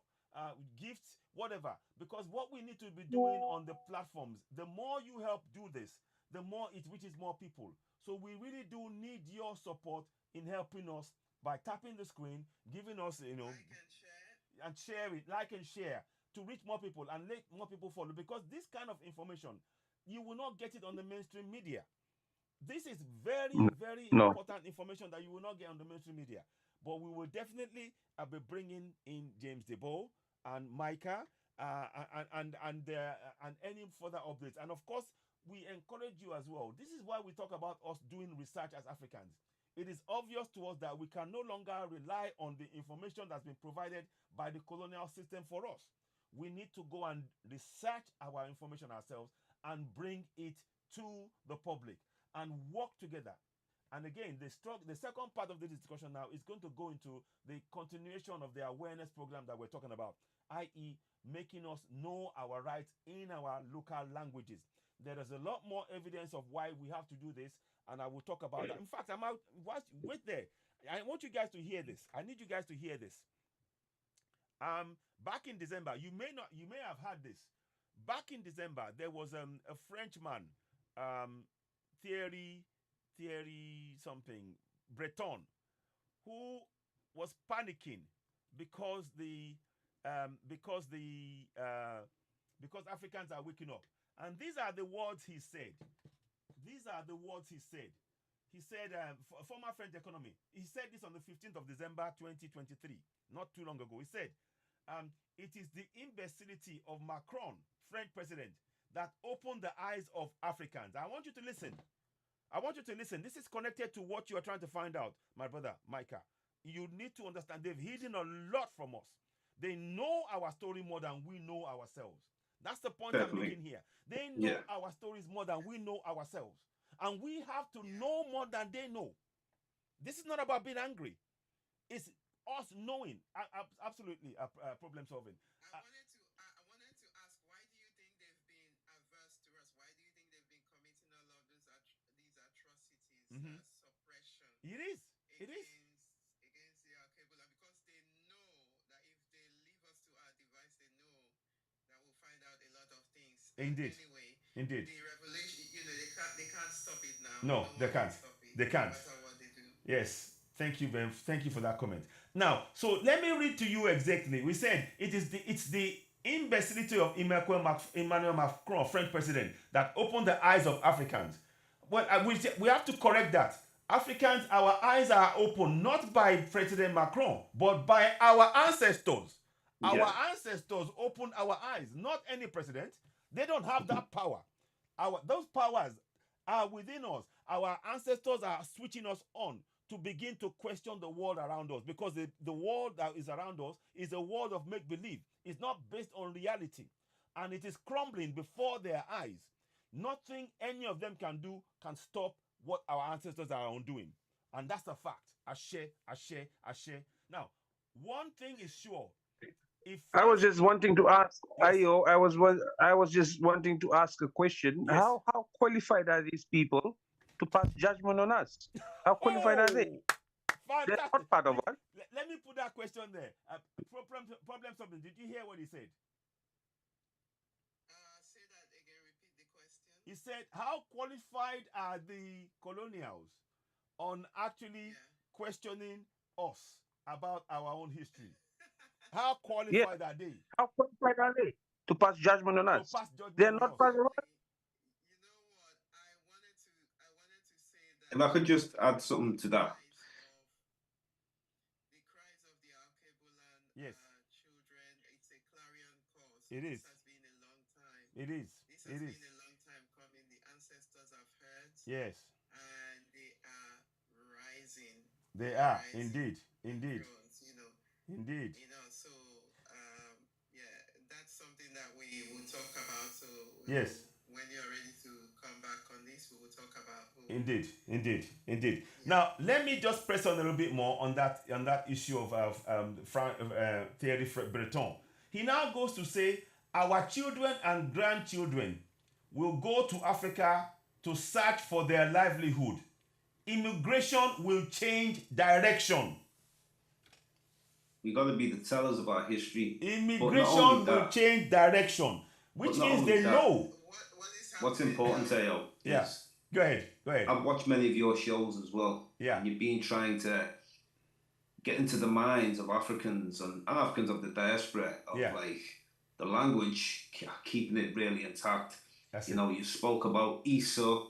Yes. Where they tried to make him out as the devil. Yes. And you spoke on a lot of great things, spirituality. Yeah. Thank you. But it's for our people to try to have a good ear to listen to what you're saying or listen to what I'm saying. We've got to research our history. We've got to know how important it is. Indeed. Because if we don't see it as important, fully agree. Yeah, and this is you, Micah. Respect to you being the man that contacted me. Because there's many Fijians who've seen the message, but you were the only one that responded. Yeah. So you're the woken spirit, the same with all of us on here.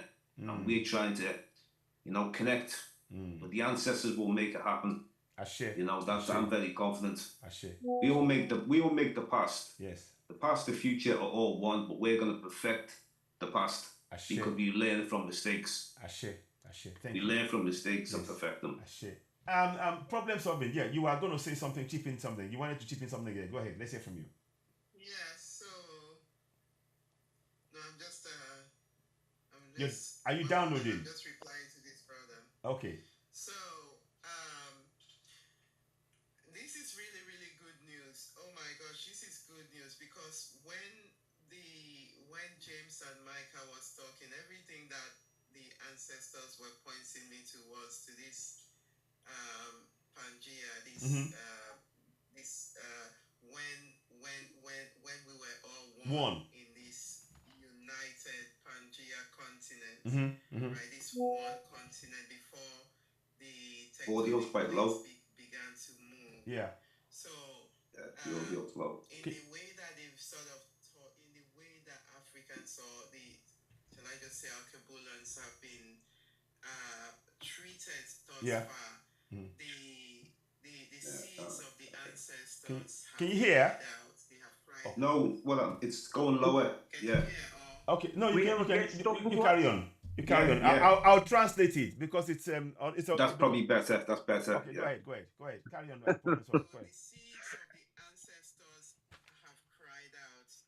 They've called out for the clarion call, and the ancestors are awakening in everybody that cares to now listen.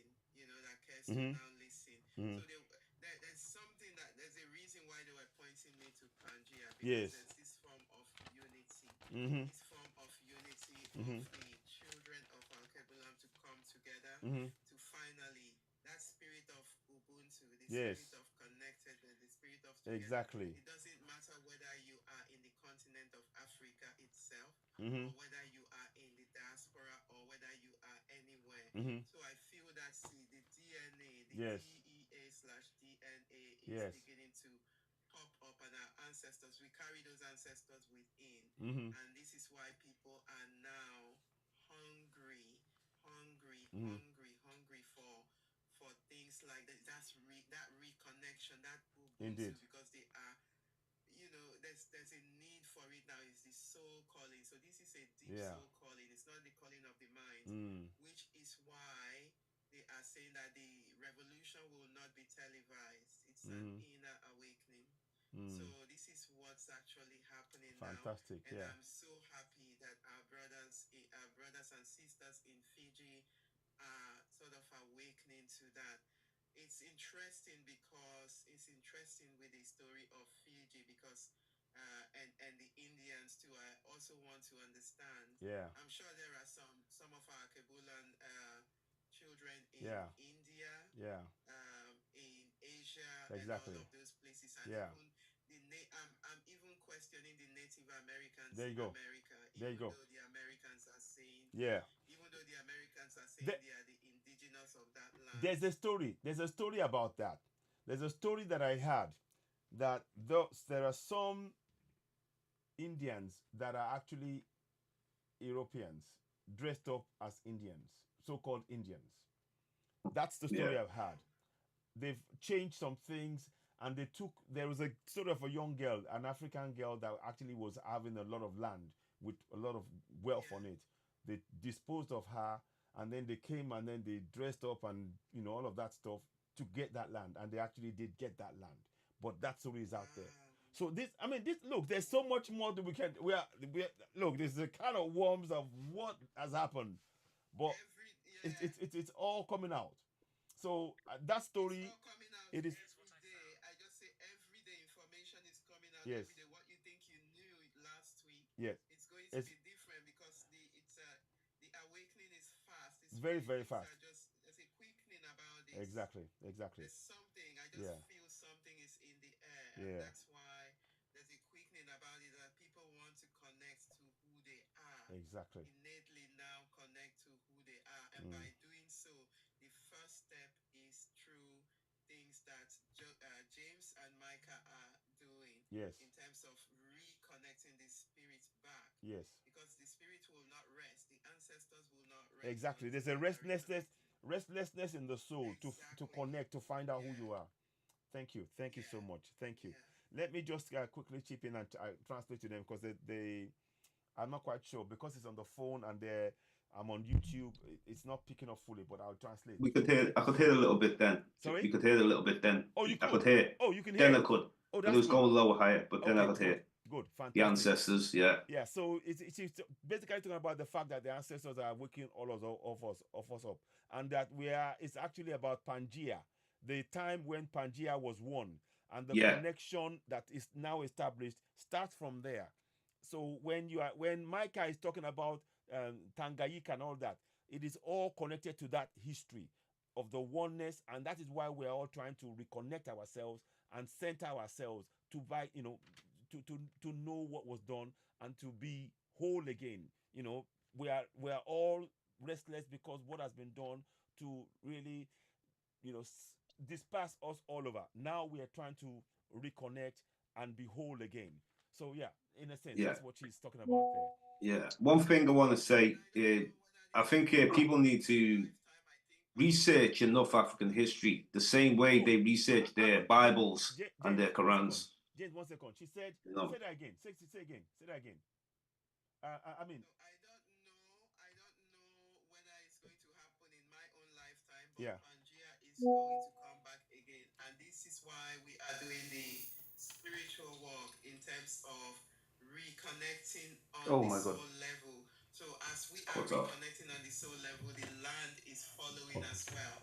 Okay. The land is reconnecting as well. Okay. She basically was talking about that Pangea is going to, maybe it might not be in our lifetime, but Pangea is going to reconnect as one. And the soul and the land is reconnecting as well. And that is why we are all trying to seek out each other and reconnect to be able to get Pangea back to where it was in terms of connections spiritually, Yeah. And that's what she was saying there. Thank you very much for that problem solving. Okay, so James, sorry, apologies. Go ahead. What were you saying? Yeah, the same way people invest so much energy and time into reading the Bible, reading the Quran, or reading the Torah, whatever, or Buddhism, anything, they need to put that same energy into learning their roots, their African history, their indigenous origins, and Indeed. what our people are doing Indeed. in civilization, even back to the beginning, the essence, spirituality. These are very important because I hear so much. They could quote the whole Bible verse. They could tell you chapter this one, this one. Yeah. Same with the Quran. But I'd like to see that same energy put into learning their true origins and our civilizations, all our empires. This is more important to me because it's who we are. Indeed.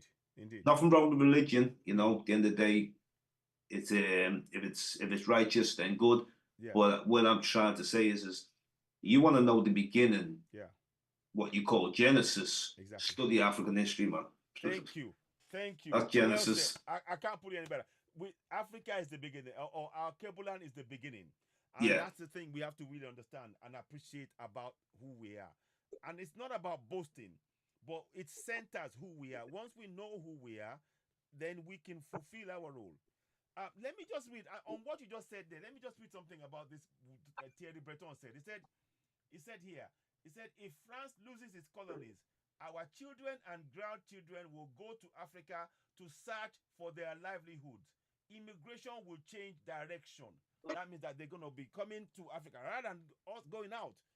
Because now we've claimed our rights, they will have to come and seek their livelihood on the continent and in areas where there are a lot of our Kebulan people. And then he said, Macron needs to go if France will suffer. Europe needs to unite to fight the new African vision. So they know that we are trying to unite and build, and they want to put a stop to it. It's happening already. Exactly, it's happening already. And then, if one of the heads of the Pushits fall, the other one will abandon the vision. The others will abandon the vision. And then he says, listen to this. He says Africa does not have history. How can you say that Africa does not have history? How can you say that? When why. Yeah, go ahead. That's why I had said a while ago, how qualified are they to pass judgment? They're not qualified to they're not pass judgment on us. Not qualified are they? No. Very good point. And this is the thing that we have to understand. To say that Africa does not have history is to try and to completely, brainwash us. I'm careful because I'm trying to be careful because TikTok can be very sensitive about the words. They try to wipe your brain from your history and think that that's okay. That's impossible. You can't do that. You cannot tell us that Africa does not have history. And then they say, so Africa can't manage the world. Because in their eyes, we have no history.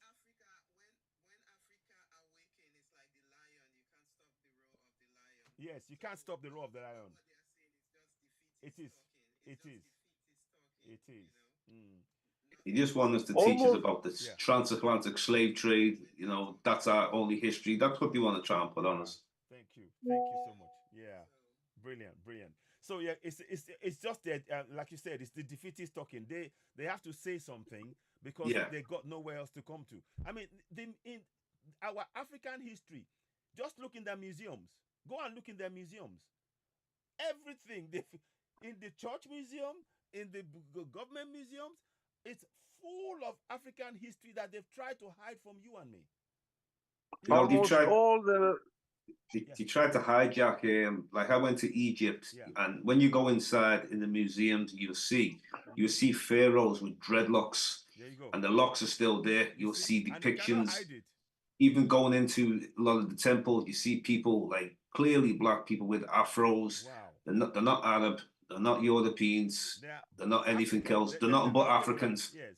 That's it. Or Kemites, even. Yeah. Kemites. But they try to whitewash, you see, and they're sometimes they're trying to paint over stuff, and wow. You got to just do your research and truth. Io and James. Yes. Io and James. I strongly believe I strongly believe, because I've been reading history, being a historian myself. Yeah. Um, most most of the places in the world, almost all countries in the world, 100%, its indigenous people are blacks. Yeah, that's right. Talk about Australia. Talk about Australia. Talk Yeah. about New Zealand. Yes. Yeah, New Zealand also. Yeah. You see, the New Zealand's an interesting one there Yeah. because they try to show you the lightest Maori when they take Yeah. a picture who's mixed in with the European heavily, you know. It's But then if all- you it's search all- properly, yeah. you'll find the dark skinned Maoris. Yeah. Usually, the more further you go back in old pictures, you'll find them. But I'm sure there's traces of them Indeed. in certain Indeed. parts. Indeed. No, my brothers, I'm gonna let Micah. Thank you so much. I'll let you get some rest. James, I'm gonna let you go. We will talk some more and reconvene. Definitely, brother. The people who are on the platforms, they've been really warmly receiving your thoughts and your comments, and we'll be doing some Just more. my final point, Ayo, please. Yes. Would you just Yes, go ahead. just allow me to? Yeah, I was thinking just a while ago. I was thinking about phonics, about language, Yeah. about phonics, Yeah. because look at this word Tanganyika. Yeah. We pronounce ta as ta. We pronounce qa as nga. So I don't know how far that is pronounced. You know, whether it's the same with the African that Let they me- that let me qa shock you. put Let me together shock- is nga. Let me show you something. There's a guy called Francis Ngannou. He's from Cameroon. Ngannou. Hmm. The same Yeah, Nga. yeah, You see that? right. You see So that? qa is nga. Yeah, So I'm saying, there's clear connection. It's not just, and the way you say it, the way you're saying it, and the way we say Ngannou, it's the same thing. It's the same yeah. phrasing. It In fits. Fijian, in Fiji, nu is nganu. It's k. It's qa nu. That's nganu. Wow. Wow. Wow. Even So down in I was Japan, thinking along a lot phonics. of Japanese words that are African, Exactly. Japan, and certain places, but they don't speak on this. No. But careful have linguistics have this is figured why out. we have to do the research. This is why, as a community, we must do this research, and we have to write our own stories. So, but guys, I'm going to let you go. Thank you so much for joining us. Thank you so much. And you've been part of this, and this is a revelation. I encourage you all, please go and follow us on TikTok, follow us on YouTube and Facebook. Problem solving, please follow problem solving. Follow James Debo. We need your help in getting this information out there, because all of us together, collectively as a community, we have to wake up others. It's not just, African beauty. Thank you very much. It is really important that we begin to really tell our own stories. Our stories has been hidden from us collectively. Now you can see the connections are beginning to be established, and there's more to come. So please, Definitely more to let come. us continue. Definitely. Hold on, TikTok. We're not going to go yet. I'm just going to let my brothers get some time, and me and problem solving will now crack on with the second part of the discussions. But I thank James Debo and Micah Moroka. Thank you so much. From Fiji. Thank you, Ayo. I Thank you. appreciate you. Thank you for giving us a detailed explanation of the connection, the Tangayika connection on the Archeboland continent. And long may it continue. We'll continue to establish this. And James Debo, please continue with the good work. And I give thanks. You. We will be thanks to your audience as well. Yes, thank you. And they're extending their thanks to you for listening to the story. We really appreciate you all. Please appreciate love. Yes, appreciate love. Appreciate love. Exactly, that's the word. Yes. So my guys, you guys, you can drop off your end. I'll let you go on the broadcast, and we'll be in touch again. Okay. I'll give thanks, my brother. Thank you very much. Thank you. Give thanks to the audience. Thank you. Bye now. Thank Bye. you so Later, much. Micah. Bye. Bye, Later, Micah. Oya. Bye. Yeah. Bye, Micah. Bye. Try. Bye. Recording Right, stopped. bye. Thank you. Bye. So, don't report. Okay. So now I'm going to yes. So let me remove. Yeah, I'll remove you there. Thank you. Bye, Micah. Thank you very much. Bye. Okay. So now I wanted to give them some break. So that was something astonishing and amazing. Problem solving. I've just got some of the sisters from my page. So Oh, yeah.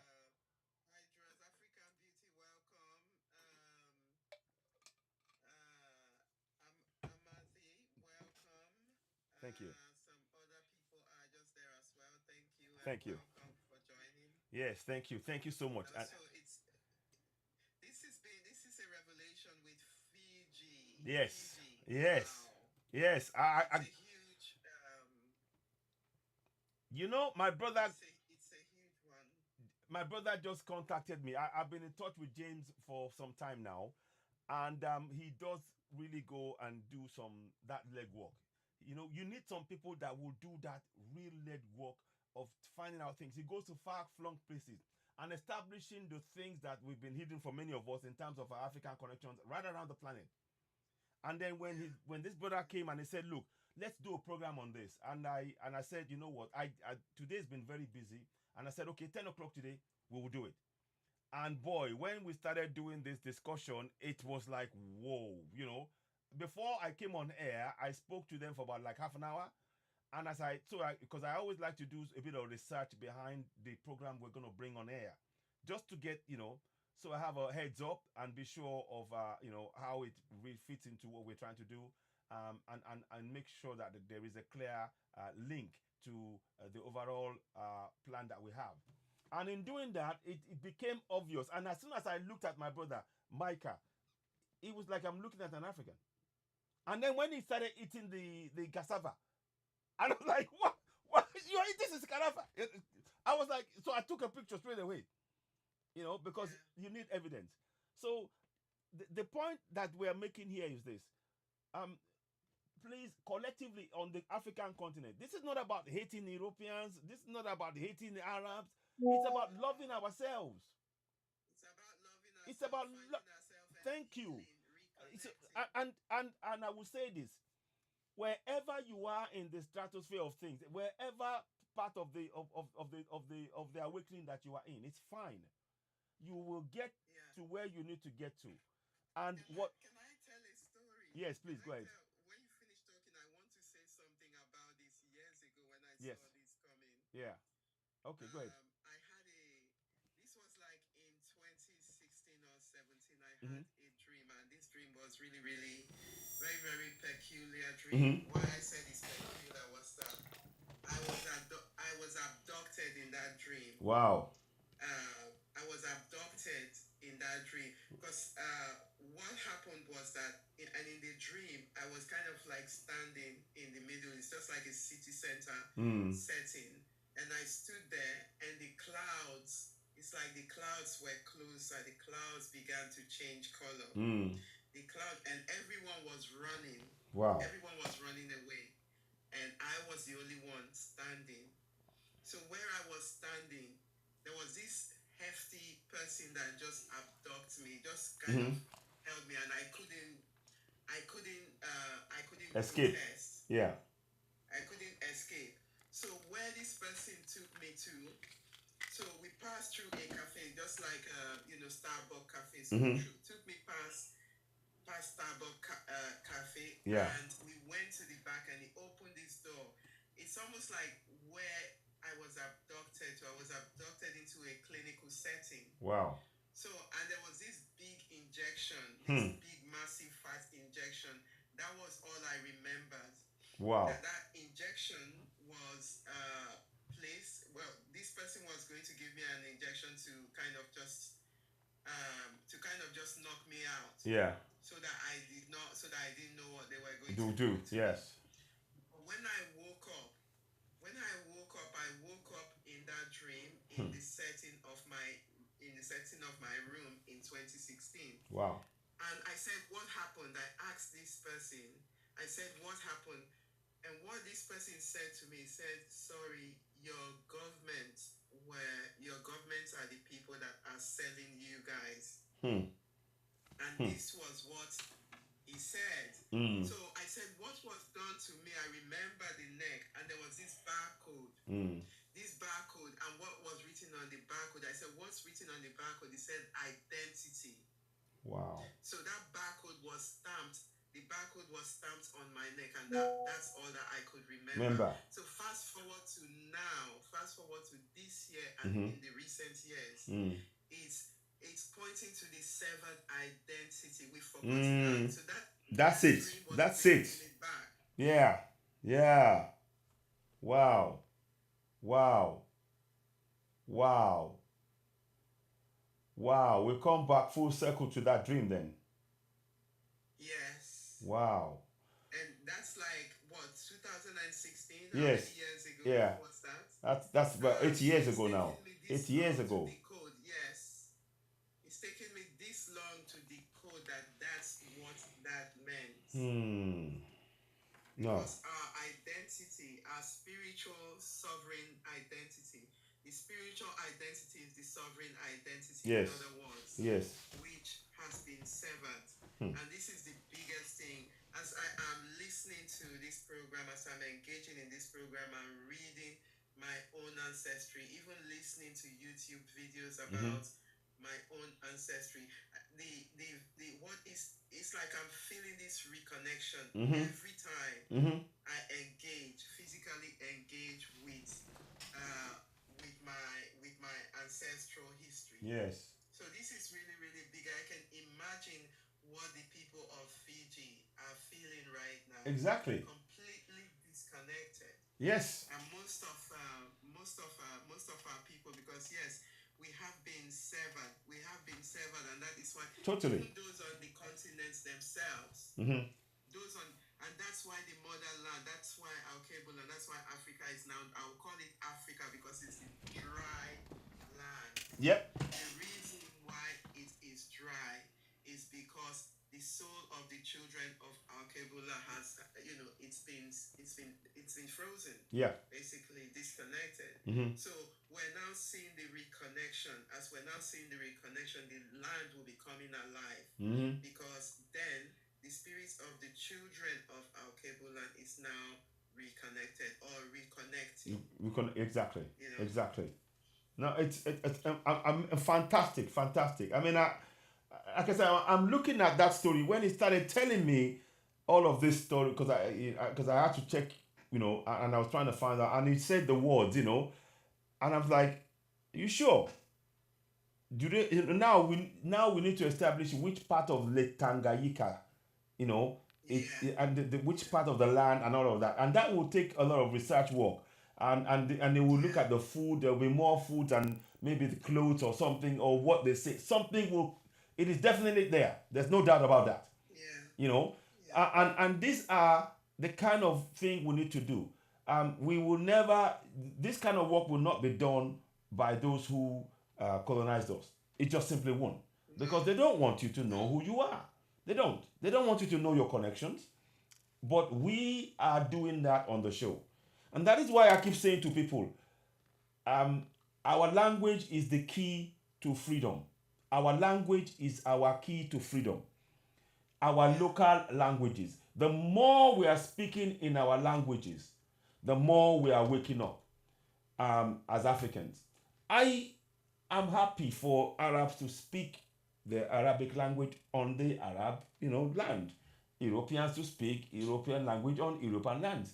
Equally, they should not be interfering in Africans reconnecting with our ancestral language to be able to know who we are. Because in that language, there are codes, there are secrets that the ancestors will come, it will emerge and remind us, and we are being reminded of who we are. Slowly, slowly, slowly, slowly. It's not by accident that many African kids who do not know anything about codes or building bicycles or building something can suddenly just come and just build amazing decode and write codes and make fantastic engines and all of this stuff, because they are connected to the source. And the more we do all of this, Ruben West, thank you very much. The more we do this, the more we begin to encourage ourselves to actually educate ourselves in our language, a lot more will be unlocked for us. You see, the language of the language of the colonials is designed to keep us in the same place, which is where they keep us. And they don't want us to be using our language, because our ancestors will be giving us information that they don't have access to. It's important we understand this. This language, I'm insistent. Again, going back to the constitution. This is why I'm saying it. Once the people have that mindset that yes, I know my rights in their language, the way they would even carry themselves on the soil is going to be different.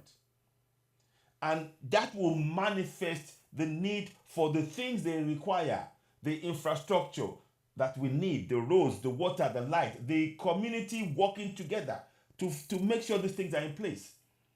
I was in today. I had to go somewhere today, and I went out.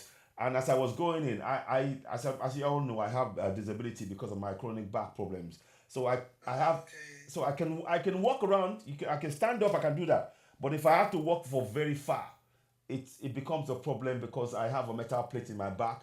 So that's why I swim 3 times a week to try and manage it. And I'm fine. I'm okay. I'm lucky, to be honest, that I'm able to do things. And there are others who will be permanent in a wheelchair. I'm not, So I'm grateful. But the thing is, I've had to get my head around it, and I do things. So I go to a disabled toilet, and I would use it, and and all of that, and then come out, and I'm doing things.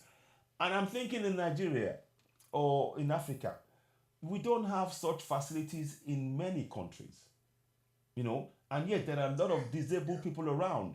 And imagine if they're trying to go somewhere and they can't do it. And these are things that are part of what we are, that government should provide for us. But because our lack of knowledge of our rights to be able to, as sovereigns, to be able to hold them to account, it is hurting us. Whether you are French, and whether you are in Ghana, whether you are in Nigeria, whether you are in Congo, whether you are in all of these places. So the need becomes for us to have that knowledge in our language, to be able to say, we put we put you in there to fix our life, to have the toilets, the conveniences, public conveniences in our communities, so that we can have a better quality of life. That is what it's about. And there is nothing wrong in going further.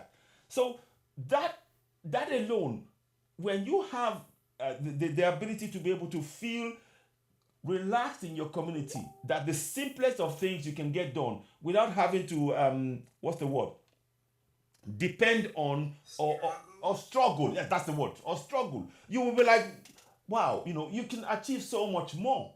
And particularly when you have unlimited resources that many around the world are seeking to have access to, that means that you should be able to, with the support of your governance, achieve, so much more on your continent and reach your true potential. So that's what this is really about. It's not so much about one person. And I keep saying it. It's not about me. Like I said, I'm over 50, pushing 60. And you think, this is not about myself anymore. We're thinking of the generation 4, 5, 6, 7, 8, 9, 10 generations ahead.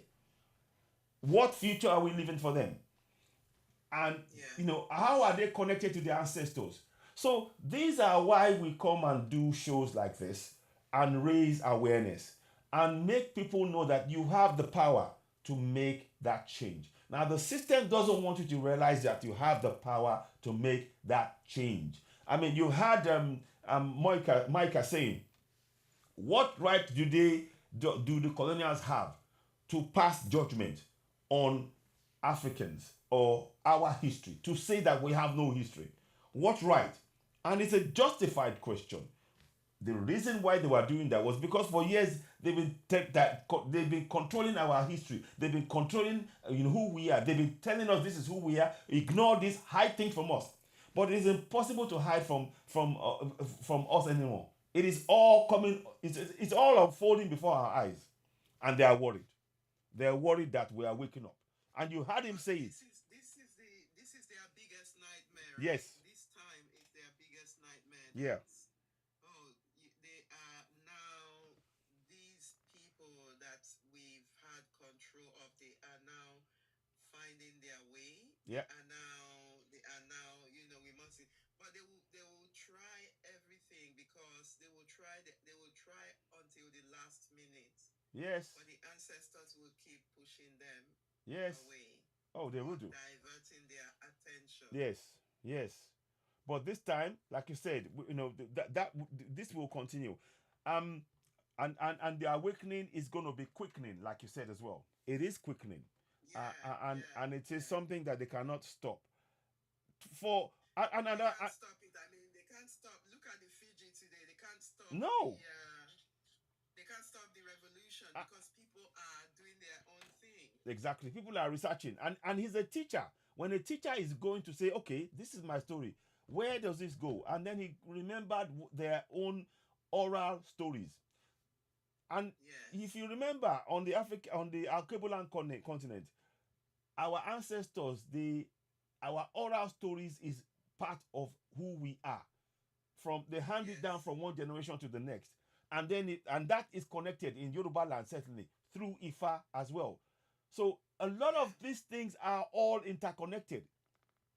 But when you talk about your oral story, oh, they're just telling stories to try and not make you really connect to your ancestry and your ways of your ancestors. And the way he was saying that made me now know this is something that is coming from Africa. It's not just, oh, we do. No. And they understand, and the food and the mannerisms and the way he talked about the hair, the lady with the hair, in Fiji, that's a black woman.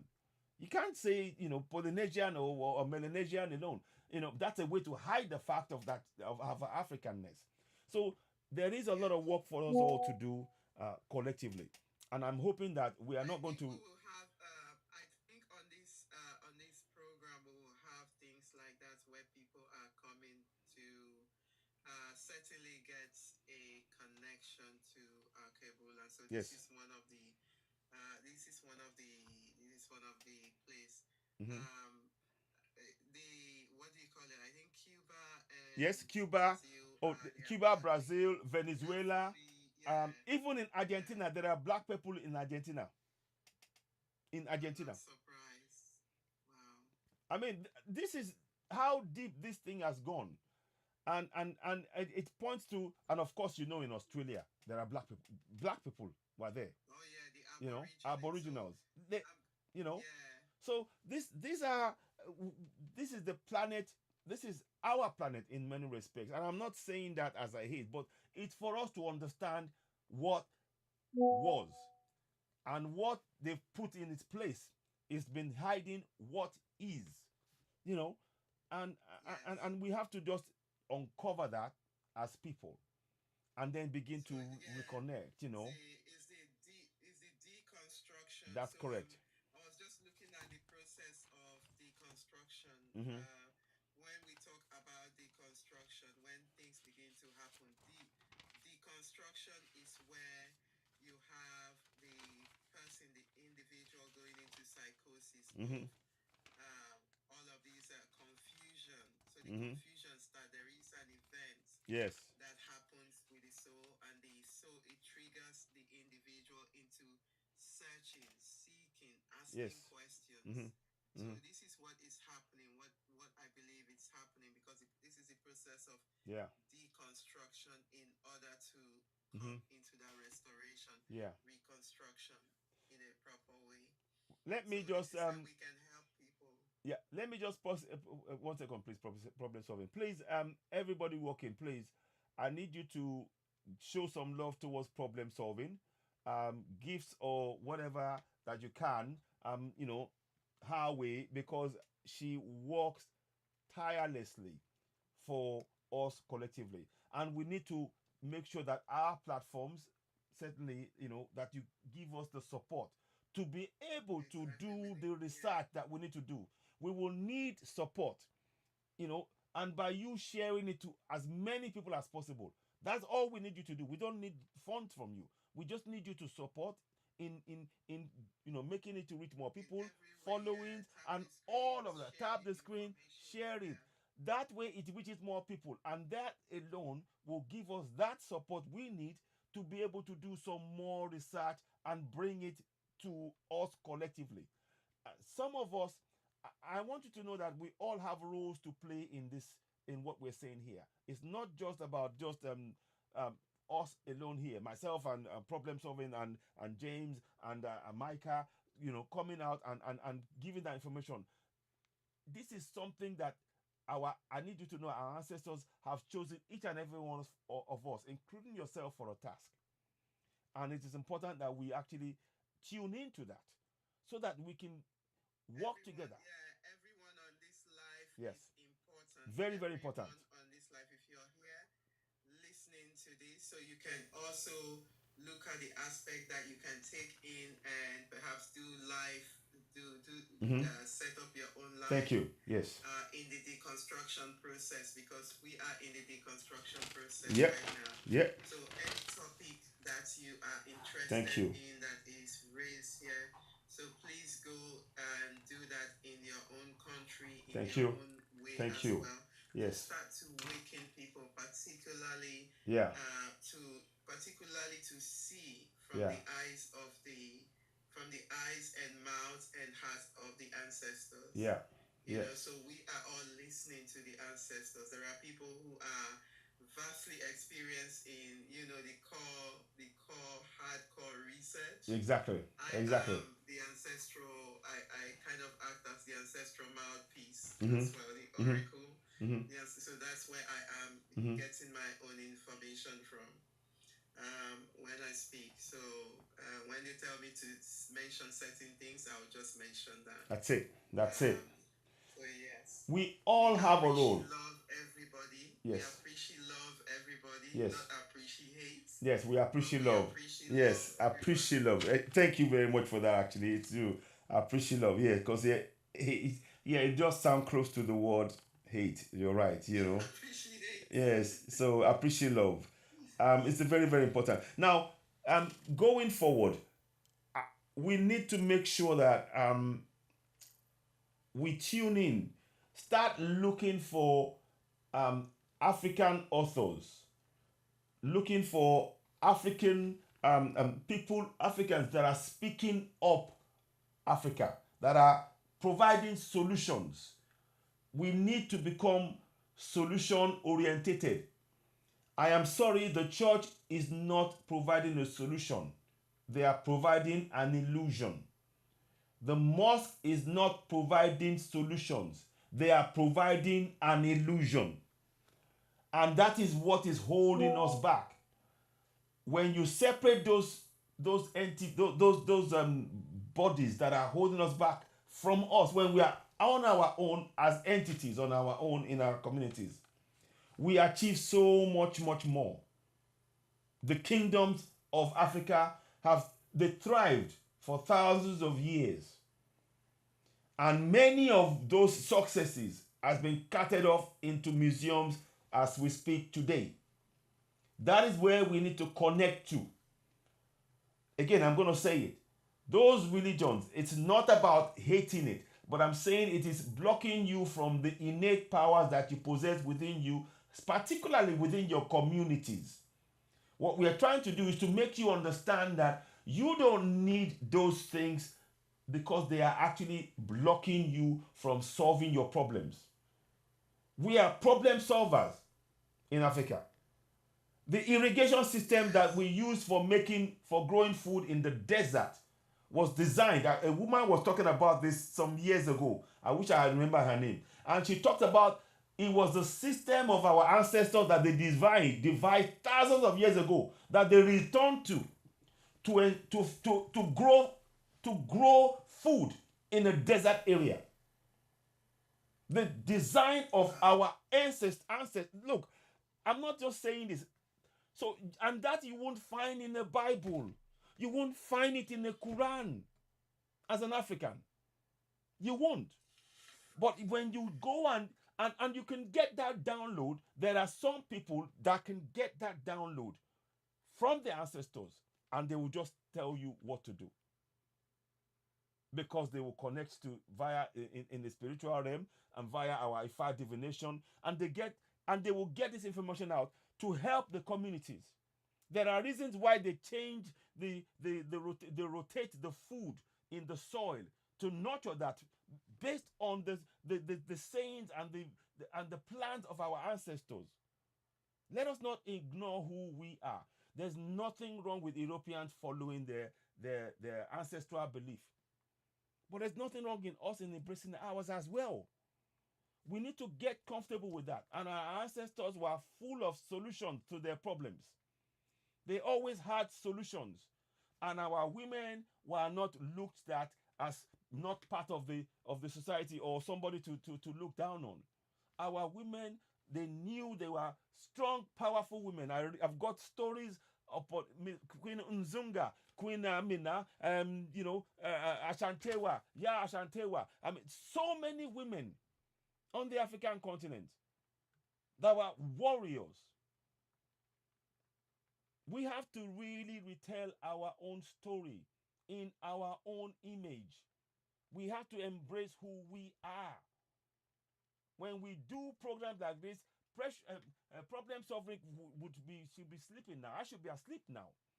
But there's something that is not making us sleep. It's our ancestors. They are telling us, you have to get out there. Please reach, even if it's one more person, reach them tonight. Let them begin to connect and remember who they are. We've forgotten who we are. We've forgotten who we are. Let me pause there. Problem solving. Please chip in, please. I'm conscious. You mentioned the powerful women, and yes. I want to mention something that, and again, this is not bashing no. the West, but we just want to call in what belongs to the Alkebulan children, what is ours, what has been taken without knowledge. The Wonder Woman story is actually the powerful women of Africa. I want to empower women. The Wonder Woman story that you hear, that you see in the West, that's an African story right there. The women of Dahomey, the warrior women of Dahomey. There you go. There you go. What if I told you that Yemoja is again our story? It is our story. But they talked about it in films, they make films about it, but it's our story. Oh yes. It's our story. It's the great mother, yes. See, mom. Yeah, Mami Wata. Yes. It's our story. What if I told you that Shango, when they say Thor, they're talking about Shango? Is it Shango? They're talking about Shango, that with the thunder. This is the Thor. Yes. This. But because we don't know we have to look at stories through what our ancestors told us. And this is why we need to know our own stories, so that if they want to tell the story based on our story, but at least we know the story ourselves. So this very important point you raised there, and I wanted to just chip in, but carry on, please. You were talking about the women. And I want to talk about symbolisms too being used and being, they're making, the West is making billions of pounds. The Gucci bag, the Louis Vuitton, all of those symbols, the love symbol, Adinkra symbol, all of that, Sankofa, I mean, yeah. All of them.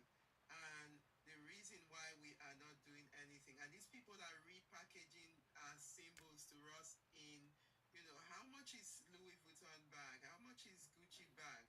Very expensive. And they are repackaging what belongs to Africa. That's an example right there. They're repackaging what belongs to Africa back to us, and we are buying it as expensive price with pride.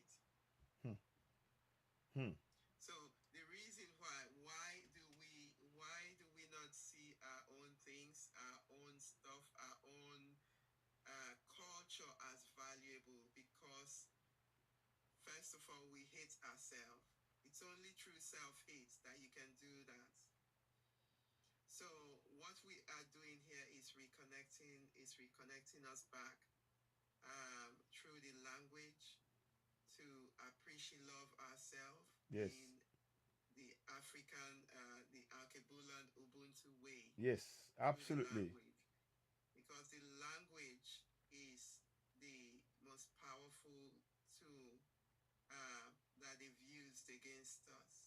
Indeed. And this is why we are using the language to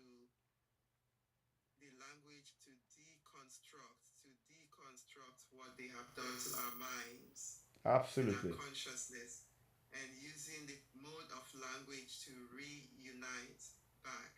And this is why we are doing so.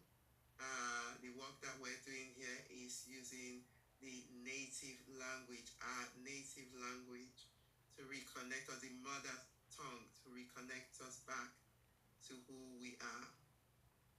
Indeed. So it's only when we recognize who we are that we can see, that we can see what has been done to us. Absolutely. Absolutely. And it's not from a place of blame. We are not playing any victim, because we are not victim. Thank you. We are very, very I love powerful that. people. I love that. We are not victims. We are not victims. We are not victims at all.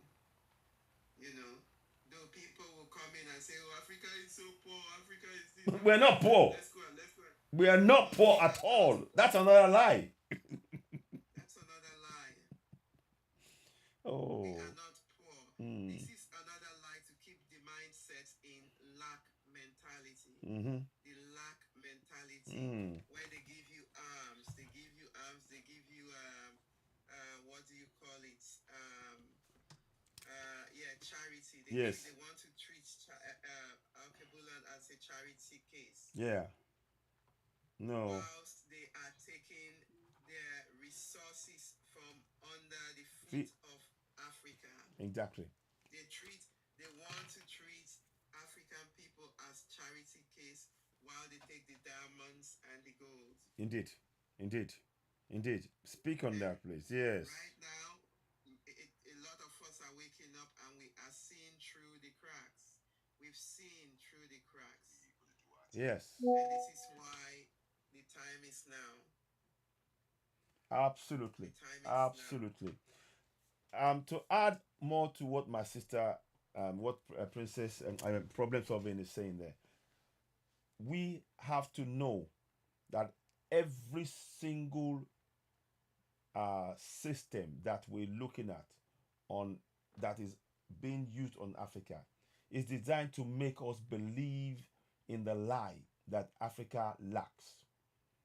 From the financial system that reduces our currencies to nothing. 10 of their currency, one of our currency is only 10 of our currency is only worth one of theirs. That means that they can buy our resources on the cheap. Our studies is always putting Europeans and Arabs up, lifting them up, and our study has been written out of many books.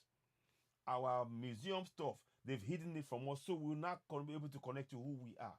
Our food, they are even, and this is, I have to restate this, they are bringing in food that they want to use to control us.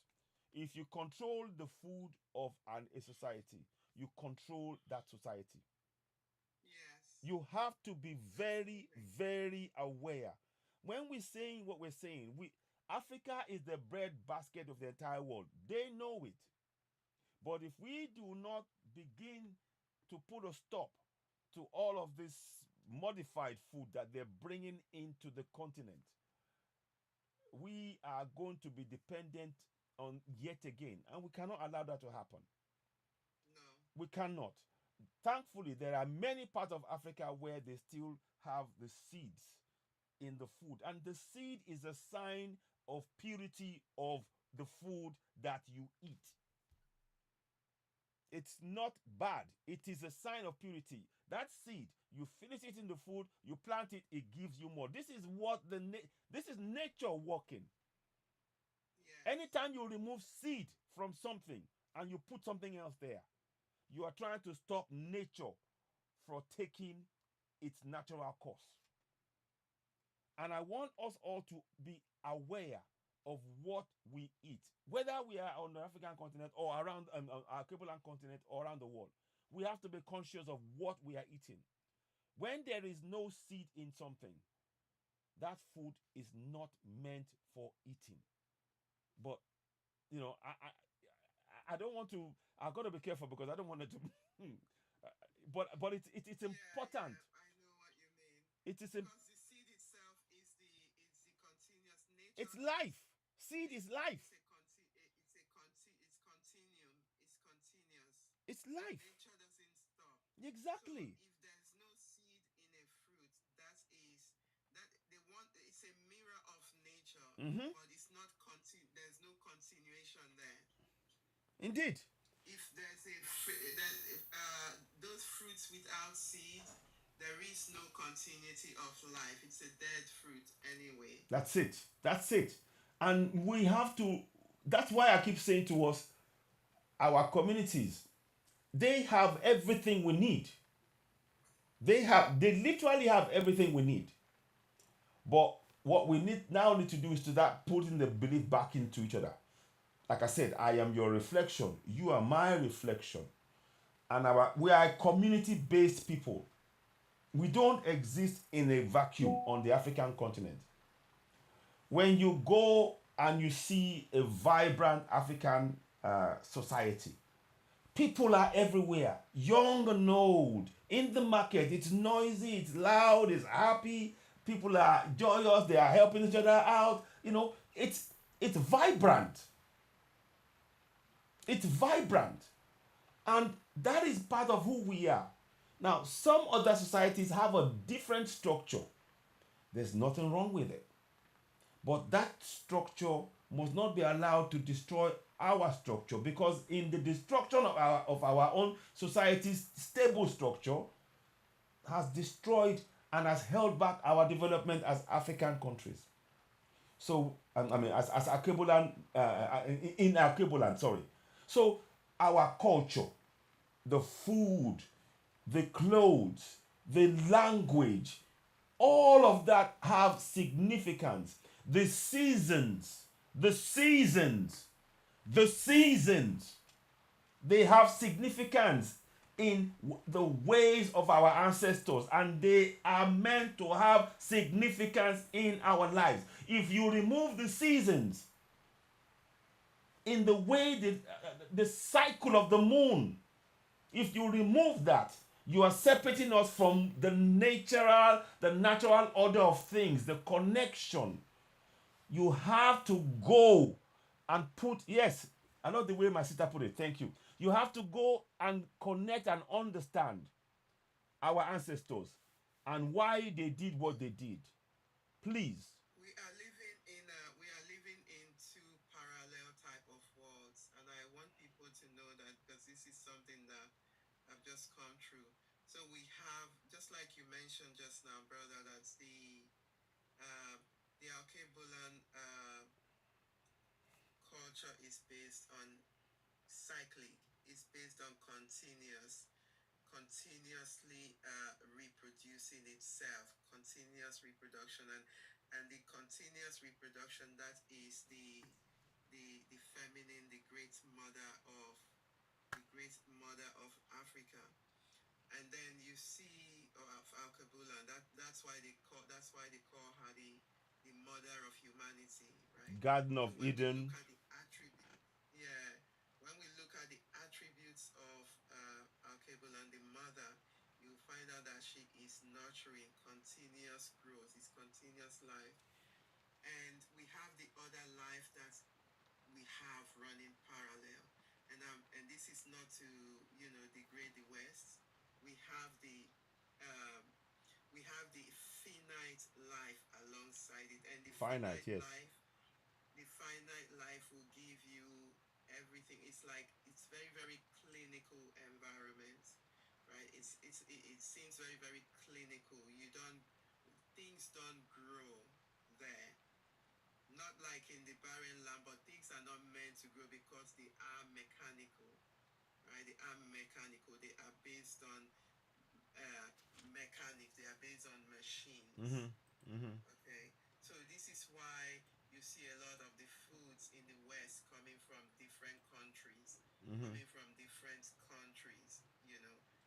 the seedless food in the West. But in the land of Alkebulan, Yeah. all year round. Yeah. So when you look at these two walls, they are running side by side. Indeed. Recording in progress. One has been trying Recording to stopped. overtake the other, Mm-hmm. but nature is more stronger. Nature is more powerful than any other system Mm-hmm. that is built on top of nature. Mm-hmm. And this is why the Alkebulan seed, the seeds, the offsprings of the Alkebulan are calling out. They are waking up now. Mm. They are waking up to wake up from this slumber. This is the natural system. This is the natural cycle. Come back to the mother. Come back to the whole. Come back. The prodigal sons and daughters of Alkebulan, come back. Ashe. This is what the mother, Ashe. this is what our ancestors are saying. Ashe. To come back, to come Ashe. back. Ashe. You know, Ashe. leave those systems that seemingly look alive when you look at them, but internally they are dead inside. You know, those systems are not sustaining. They are not life sustaining. Indeed. Indeed. Indeed. So true.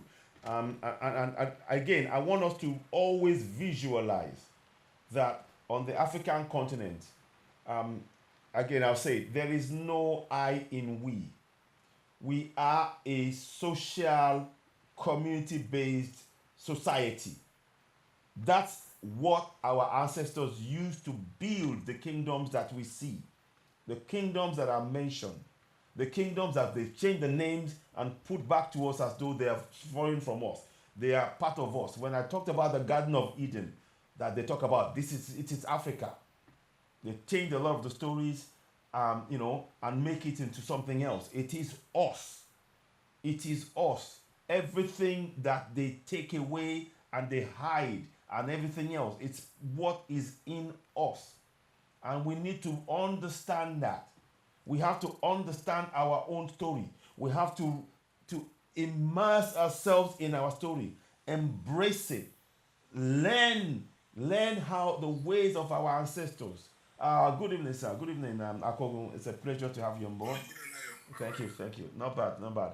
We've been doing some revelation. Today, we found out that the Fijians, they are connected to, their source comes from, they have direct relations to the people around Lake Tangayika in the countries of Congo, the Democratic Republic of Congo, Burundi, Tanzania, and Zambia.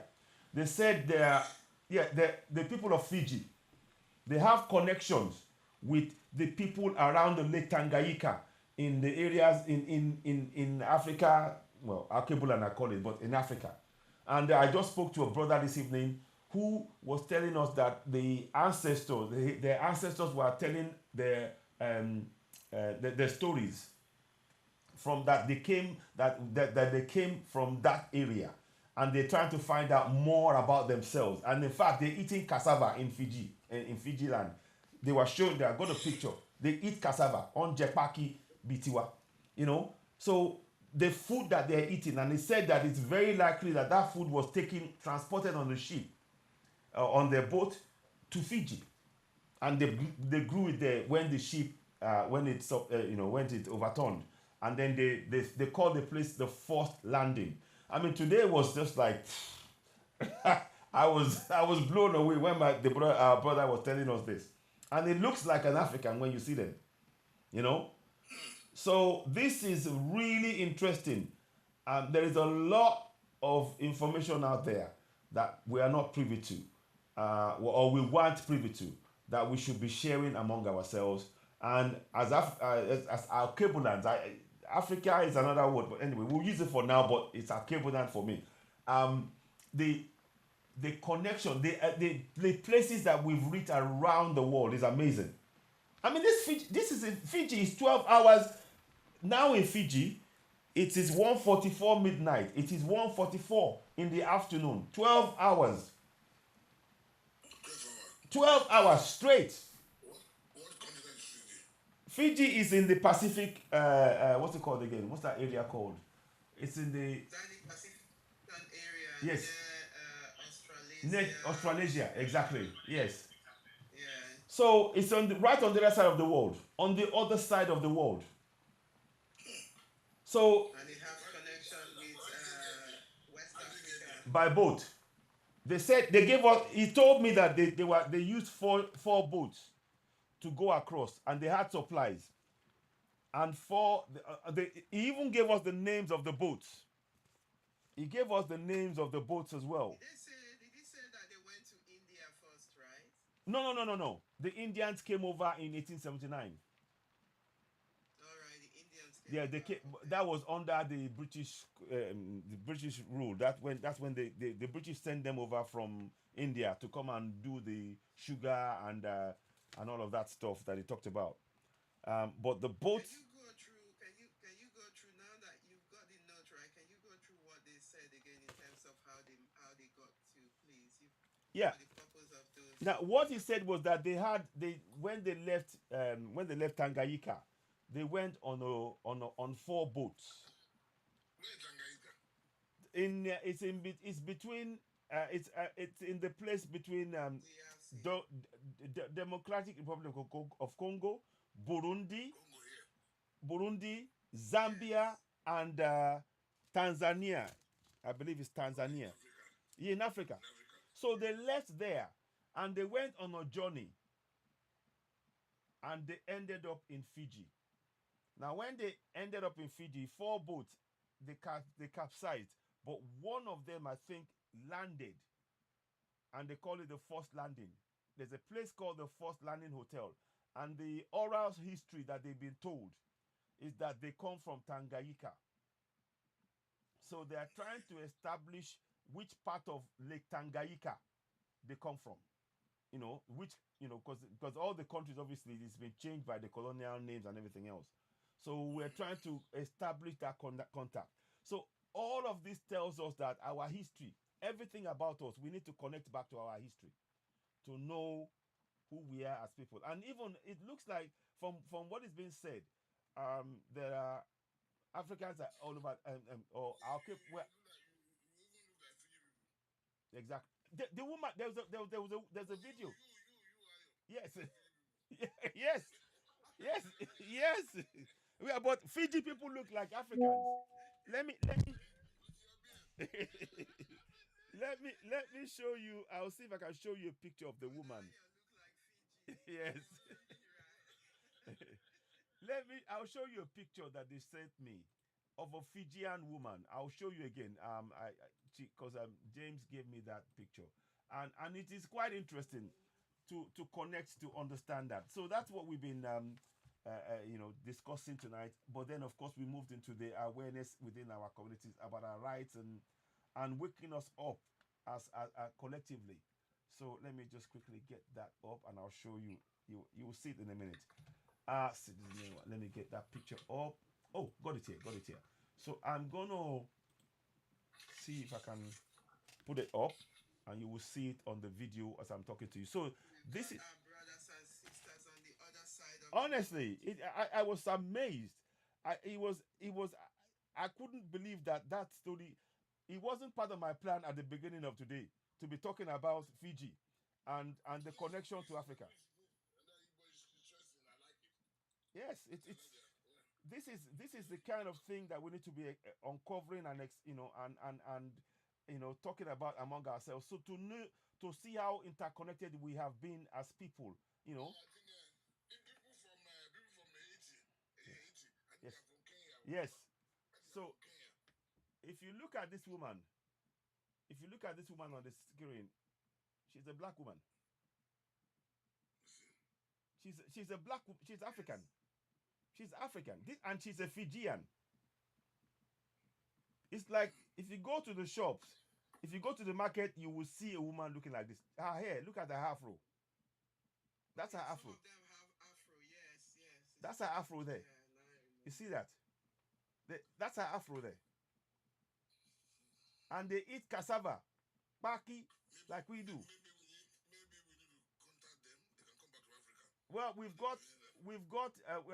got the contact with the brother now. He's going to come back, and he's trying to find connections directly with the Tangayika area to find out what village or what town or what community that that they came from. He's trying to know all of this. This is a woman. If this woman, if they closed, if they this woman, Is the brother living there? no. They've always been. They've always grown. They've lived generations in Fiji, but they keep telling the oral history that they came from Tanganyika, and but Okay, the people from yes, Fiji. yes, Okay, they've been. But they told the story of the first landing, and all of that, and all of this seems to. they should come to Africa now. Yes, they have to. They have to. They have to. Yes. So this. So I think that picture of that woman looks like Cameroon, there you go. Senegal, There you go. There you go. DRC, Congo. There you go. Yeah, so they look alike. So if you look, I'm Yeah, I'm it I'm does putting have it a up there, resemblance. so you can see that. You should come. See it. Africa. Yeah, definitely. South Africa, I can see that in there as Yeah. well. Yeah. So I mean, so there is a lot of interconnectivity among us as Africans, and what we are just trying to do is encourage ourselves to talk, and, to research, and of course, Pilato said, anywhere you come from, prefer you're a black man, that's you're it. an African. There you go. There you go. So Yeah, it's true. It's Yes, true. yes, Um, it's true. what we are advocating for, and again, I know this platform we're speaking English, but I did a program. Let me just, for the sake of those who are, to explain and exemplify what I mean. When I talk about the need for us to have our constitution in our local languages, I've done something in Yoruba, and I want everybody to do it. Ghanaian, Igbo, and Ghanaian, Sierra Leonean, please, in your local language. We need you to reach your people. This is something I've done in Yoruba, and I want that to, because I don't want you to think we're just speaking English here and we're just talking. We take action, critical action, to make sure that we pass the message on. So listen to this one now. So this is You cannot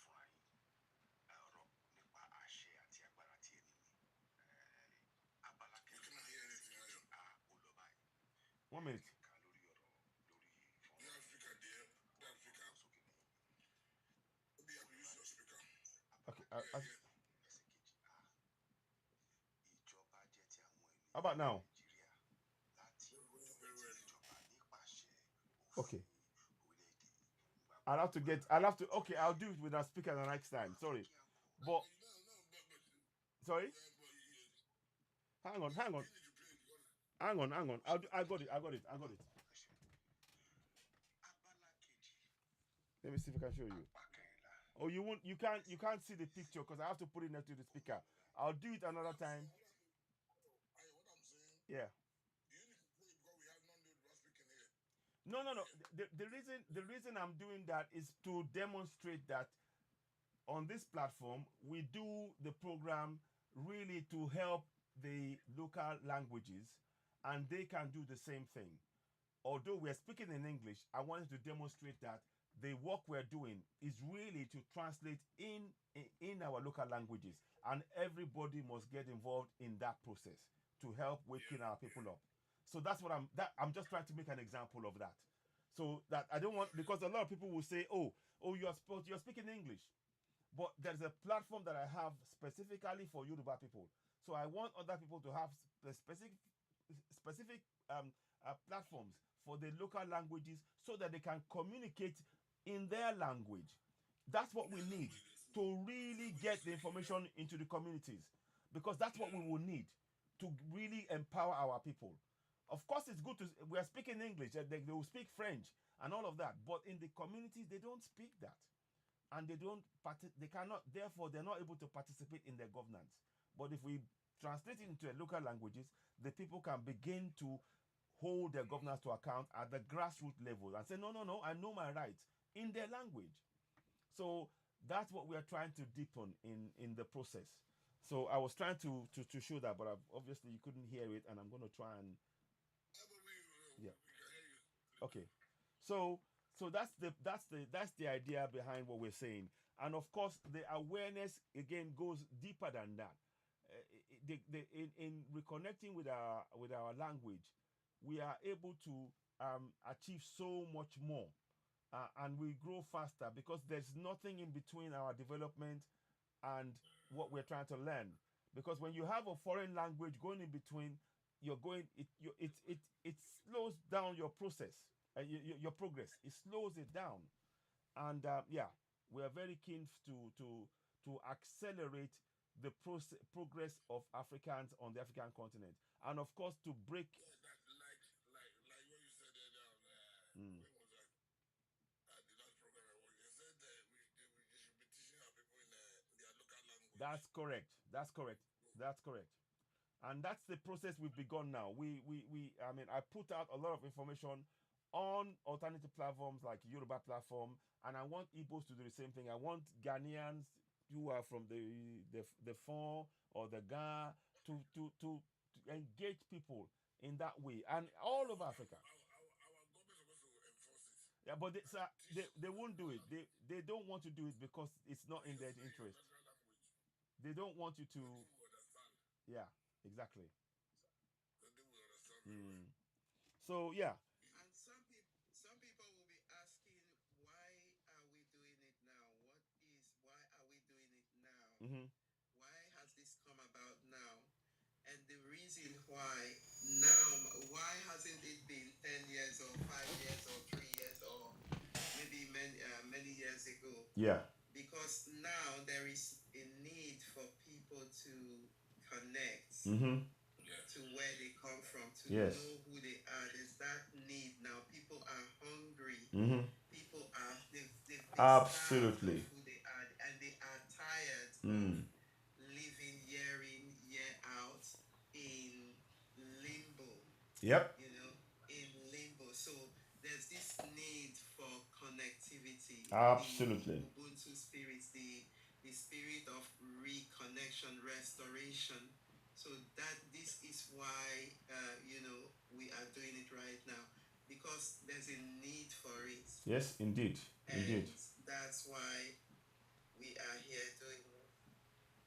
Thank you so much. Thank you. We are tired of people lying to us. Yes. Look, Yes. Look now, we are just hearing recently that Jesus Christ is black man. There you go. We don't know before. There you go. We don't know before. You see? You see? They've been killing for secret. You see? Why? Yeah. Why? So they've been lying to us for long. We don't know. Yes. You We see? don't know. So who do you believe now? Who do you believe now? Our ancestors. Our ancestors. We believe, Our not ancestors. not the lies told to us. Jesus Christ is a black man. Yeah. Ethiopia. From Ethiopia. From Ethiopia, you see. See? I mean, that's a major lie right there, because and this has waking a lot of people up. When that came out, that woke up a lot of people. You know, so and people are now asking, what else have we been lied about? Yeah. You know, what else? You know. So I was on a platform this morning where they were talking about Islam, and I didn't want to.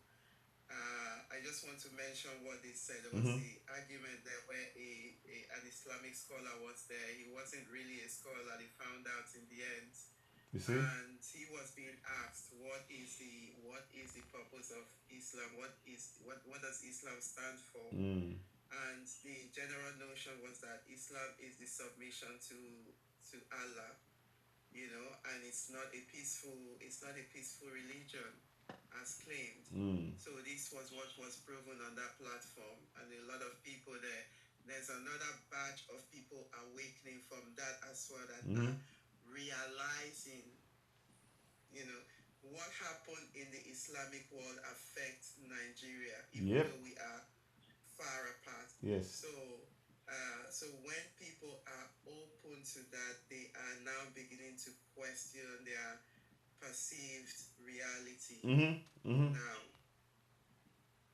where do we go from here? And when you give people such information, you need to give them the solution. You just don't keep them hanging. Thank you. Thank you. Thank you. I like that word, what you said, solution. And you know, I've talked about it as well. We have to always make sure that anything we're going to put forward, that there is solution at the end of it. Here's how we can solve our problems. Here's what we profess as a solution. We always talk about, oh, it's not working, that's not working, this is not working. But the solution to actually make it work, is something that we should put forward. And then it will make us work together in that community towards it. Okay, here's the solution. How do we do it? Let me bring in True Ambassador. I think True Ambassador wants us to come in and chip in. Let's, sir. I know, but since it was revealed that Jesus Christ is a black man, Mm-hmm. most of these churches there, Yes. they change the portrait in their church. Oh, very, very good point. We need to go. You know what? Tomorrow, I'm going to do some search online. They'll be doing the programs. I'm going to try and find out. I'm thinking Deeper Life. I'm thinking all of these churches. It'll be good to see what if they've changed. Have they? Let me put it. Have they changed the picture of Jesus Christ in their churches? Yeah. Let me In get. the US, I think they are doing something in the US. Some of them are changing the picture. Mm. But it will be interesting to see what's been done in Africa. Yeah. And whether indeed, Exactly. Africa is going to be the first Yeah. continent to change it. Yeah. exactly. This is a very good point you raised, sir. Very, It's a very good. very, very good point. Is there everybody watching now? Can you point out any African church in Africa, or even in diaspora, where they are now carrying the portrait or the picture of Jesus Christ as a black man? Do you know of any? If you know of any, share it. Let us know. So that way we can now begin to see, because this is something, since like you said, since Putin put that picture out, a lot of people have become very, very shocked. So if you do know of churches where they are putting the black and the African or the Alkebulan man, as the true being the true picture of Jesus Christ or Yeshua, let us know. I'm going to do some digging tomorrow. I'm going to do some digging, because if the churches continue and still putting that that picture depicting the blue-eyed, then we know that whatever they're preaching in that place cannot be true. Whatever they are preaching in that place cannot be true. How did they come about that picture? Well, you see, there is a theory. That's correct. Yes, that's correct. Of the bishop of the popes. Yes. I don't know whether it's the Medici Yes. cousin or something like that. Yeah. Yes. Yes. Yes. It was. Yes. And they drew. Yes. Cesar Borgia. And that. You know the white Jesus that they've been putting. Yes. Cesar Borgia. That's Yes. his real name. The son of the sixth. sixth One of the Medici, one of the Roman Pope. Is it Pope the sixth? Pope the sixth Pope. One of the Pope's son.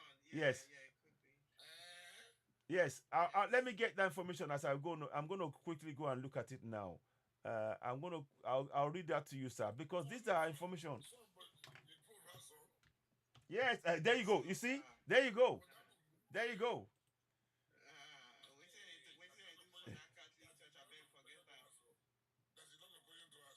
Very good. Yes, it is. We need to be questioning. We need to be questioning everything that we've been told. Yeah. Yeah. They bow down to the black Jesus, and then Yeah. So he's they don't give everybody else Caesar Borgia. Yeah, apparently he's the illegitimate son of Pope Alexander VI, the illegitimate son of Pope Alexander the Sixth. They use the image of that illegitimate son to tell us that's Jesus Christ. Yes. It is here. So this, People now they question anything. so we need to be questioning everything. We need to be questioning everything. So, My God. so these are things that, and I'm glad you asked that question. Again, we need people God to is using Putin to expose. exactly. My God, no, it's so. Yes, yes, God is using that man, Putin. yes, to expose a lot of things. Oh, a lot of lies. They've been lying to us. Yeah, Jesus Christ. yeah. I mean, and the painting that of the man that was done. Apparently, it seems like Da Vinci was involved in drawing it as well. Yeah, So Da Vinci was the one that yes, drew exactly. that. So this, so I mean, it's all. Oh my goodness me! Yes, this is a orchestrated plan. Orchestrated. Orchestrated plan. Very, very okay. If una hear the whole things what we say then do with the Bible, when we Yes. say our people they read, then they put their life. Where is it in the Bible? Where is it? If you see white man go give they go give African people a Bible, but they're not they read the Bible No, themselves. no, they don't read it.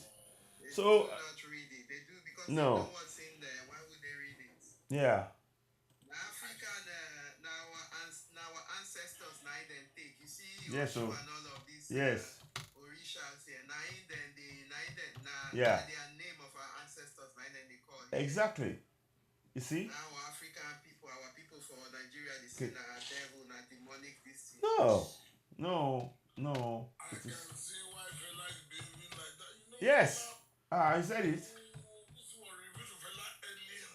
You remember? Yes. When Fela told Every day my people they inside but suffering and smile, then they sleep, then they wake like cocks suffering and smile every day, not the same thing. America.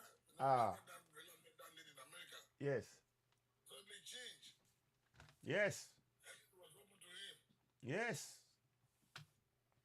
It is. You know, say fella school for Oxford now, school for the UK now, so all of those things ain't gonna know him. Yes. There was an American lady that opened.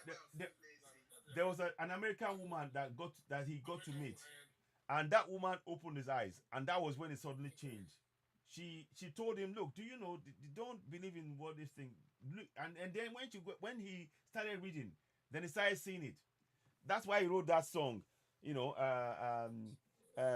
in spiritus Venus, Muslims go they call. And we never listened to him. I was listening. I was listening. My God. I was listening, and But with this people, we don't take it serious. well, No, we're not taking that church now. You know, say Shakespeare the play. yes. You know, say that black woman I write That's what I've heard. That's what I've heard as well. I've heard that story, and you know what? I can't it's not rule. even a story. It's not story. It's a Fact. legend. Yeah. It's not a story. I wouldn't. I can't. At this point, there is nothing we cannot. You know, it is very possible that could be the reality. It is very possible, and what we need to do is to embrace us. You know, we have to embrace us and make sure that we do not allow you know, other people's story to dominate our lives on our continent. To be honest with you, But that's why I've been saying that slavery is not our history. no, it's not. You know, it is an experience. Exactly. It was a delay, but it is not our history. Everybody get the experience. Everybody get bad experience. Slavery was that bad experience, right? Exactly. So Exactly. So true. I'm just trying to see what the churches are in Lagos. I'm trying to find. You know me. the thing where our people, yes, you're doing that. I just Yes. wanted to- Go ahead, please. The Yes. thing where we see our people they do. People go put these people on top of. They'll carry them like they are God. Yes. So But when we come here now, they go treat us like like animal, call us monkeys, exactly. all this one. Yes. So no be lie. And now we go liberate our people. We must. Now we go liberate our people. I'm telling you. Uh, Now we go liberate our people. Now we go liberate our Right people. now. Ah, yes, yes. So Yes. Now we go to bring our people. yeah, The language, when you say the language, when you say the English language, you know, where somebody scatter that language, say that spell, you know, like good morning. yes, in that spell. Yes, So the good morning is like a morning. Yes. Morning. Someone with a Mourn. morning dead. Yes. Ah. Morn. Awake. Awake is like the waking when a person die. Mm. And then the weekend. You see when they call weekend. Weekend. You see when you take the when you look at the words weekend, like the week night when people when we say that they go for a walk. Week. Yeah. When you can't reach Friday, when you don't reach Friday, now Friday you go they tired. So now then they call that Friday the weekend. Saturday, Sunday. And Monday now when you go work, it go be like say you don't tire. So for here they did the survey, right? They did the survey. They said on Monday between 6 a.m. and 10 a.m. That is when a lot of people there's a lot of unalive and a lot of dead reports. That's when people go, that's when people transition and don't want to say certain things. Yeah. Yeah. So you can see the spell. You can see how that spell is working. When you dey repeat spell up and down, you not know saying that spell you dey receive. You dey recite morning. Now I just dey tell people I say greetings or grand risings. Not say good morning. Nobody dey mourn any person way. No. Person not die. No. No. Now They so. change the language. Yes. So. Yes. So. We think English language don't do when you understand when they begin to demystify, decode English language, you will know the spell. That is why you go school, go the spell. That's why they call it spell. Spell, the words, yeah. Because it's like a spell. You're Yes, so. casting a spell when Yeah. you are reciting the word. You Yes, are so. spelling. You're casting a spell on the mind, and that is like a hypnotic program. It When is. you do hypnosis. It is. It's like a hypnotic program to change the mind. Yeah. There's in London here in the city of London. There's a place where they do when they do mind altering programs. So those are the central place where psychologists, top mind control program for when they want to change people's perception and mind. Not there. Make I read something to you now. It says, why is Jesus depicted as white?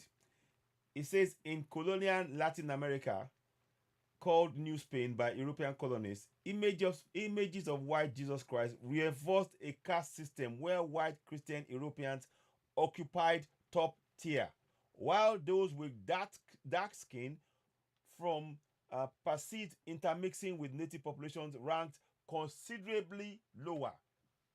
So that tells us that this was part of the that image of Caesar Borgia was designed to put Europeans at the top of the of the society and everybody else at the bottom.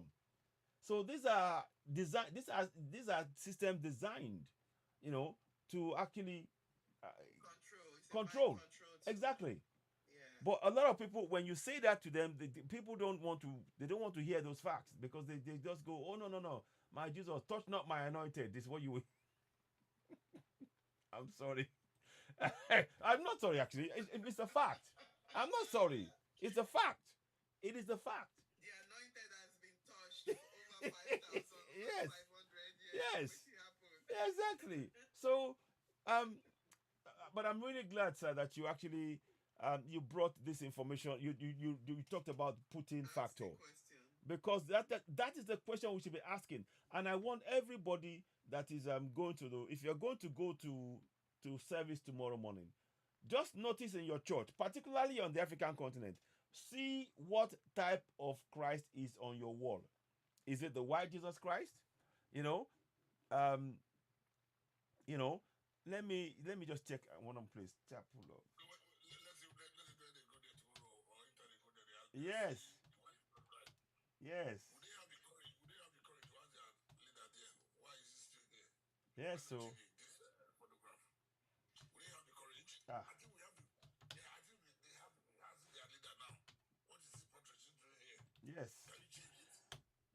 think we should. I think we should. I think we should do that. We should do that. If you don't, if you Okay, don't, I've seen some videos though. I've seen some maybe not recently, but Yeah. before Putin came out, I Mhm. saw some videos where people were burning that image. So in Africa, on the African continent. So I don't know how Mhm. Yeah, I've seen. Yes. they've changed that. Yeah, but honestly, but I commend Putin for saying the truth. I commend Putin for saying the truth. yes, I it commend him. But it's not easy for a leader Yeah. it's true. It's true. with his caliber to say that it's not easy. It's not something It's they not easy. It's not, But then we must also look at the reason why Putin did that as well. That's politically. Yeah. They know the implication of Putin. They know the Yeah. implication, but that's why I commend Putin for saying the truth. And it said. You know that he doesn't have any support in the West. He doesn't Yeah. have any. He just say, okay, make una do what I want to do. I go release this thing. Exactly. You know, so if I release them, I'll get new friends. Yeah. Exactly. Exactly. Yeah. It is. Will not release it. Putin. No. That's coming for saying that, honestly. No. It's. Yeah. But I mean, there's some more question. I think it's a very good for all. I encourage us all, like you said now, to ask questions. You know, to find out things. I suppose I'd heard about this thing to do with the church, with the Putin, and I've seen the video, but I haven't talked about it because I just felt it wasn't the right time. But now that you mentioned it, I think it is something that everybody should go and look at. Everybody should go and say, right, okay, what is happening in my church? Why is it that you have got a white Jesus Christ in my church? If you're saying, and we know that Jesus Christ is black, have you not seen the video of Putin? People can start asking questions to begin to challenge all of this stuff. You know? They have ever come out. No one of them have ever come out to challenge Putin. No. Nobody. No. One of them. No. It's true. They have ever come out. It's very true. Now he's saying the truth. They will not remove it because their words are color, don't matter. Ruben West, okay. So, but how come? I just did you see what I said now, Ruben? Let me bring you on board. I don't wonder if Ruben can join me as guests. I wanted to go because it looks like good. Ruben, are you there? Yes, that's what they normally say. So- Yes, some of them say this actually. So let us, Yes, Ruben, if you want to, yeah. yeah, if you want to do that, because I'll give you an opportunity to explain what you mean by the words. The words are color, don't matter. They will not move it.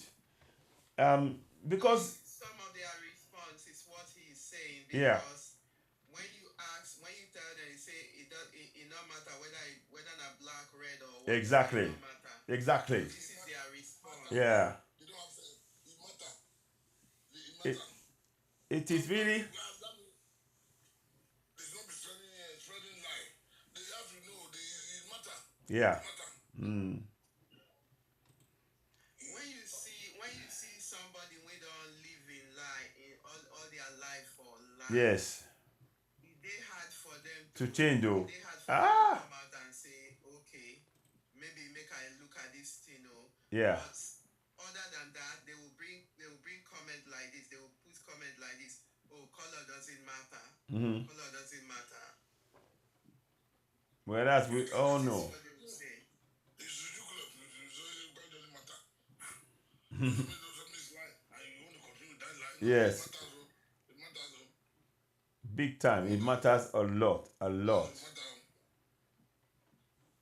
I mean, It should matter, yes. It It is. matter for at least Ah. the African continent this time. Not become clear, not dirty. yes, so Not preaching. Yes. Who is serious? Is it black man or white man? Let's know. If it's white man, yeah, let's know it's white man.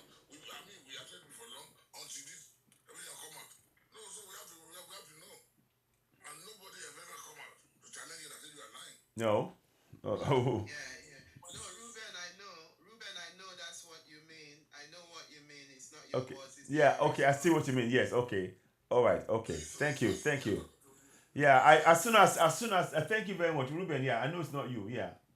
it's not Yeah. you Yeah. that said It's that. their words, but not mine. I understand that. Yes. Yeah. Thank you. Let me just reply. Thanks. Thanks, Ruben.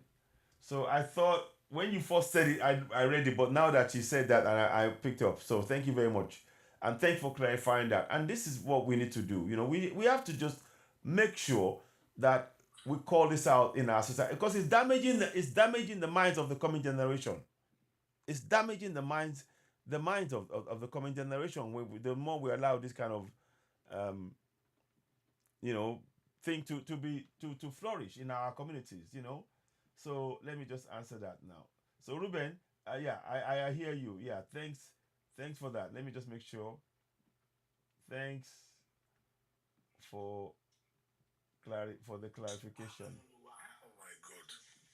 I mean, the thing is, can you imagine, sir? Imagine people in the 60s, 70s, 80s going through and now realizing this. This is the damage that they've done. Exactly.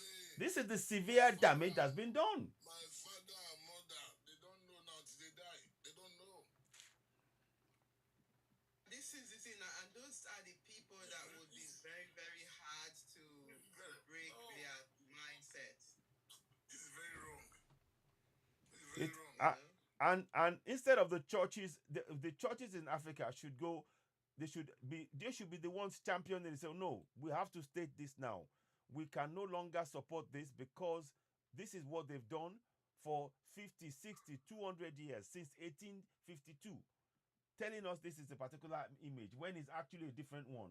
You know, and really be bold to say it.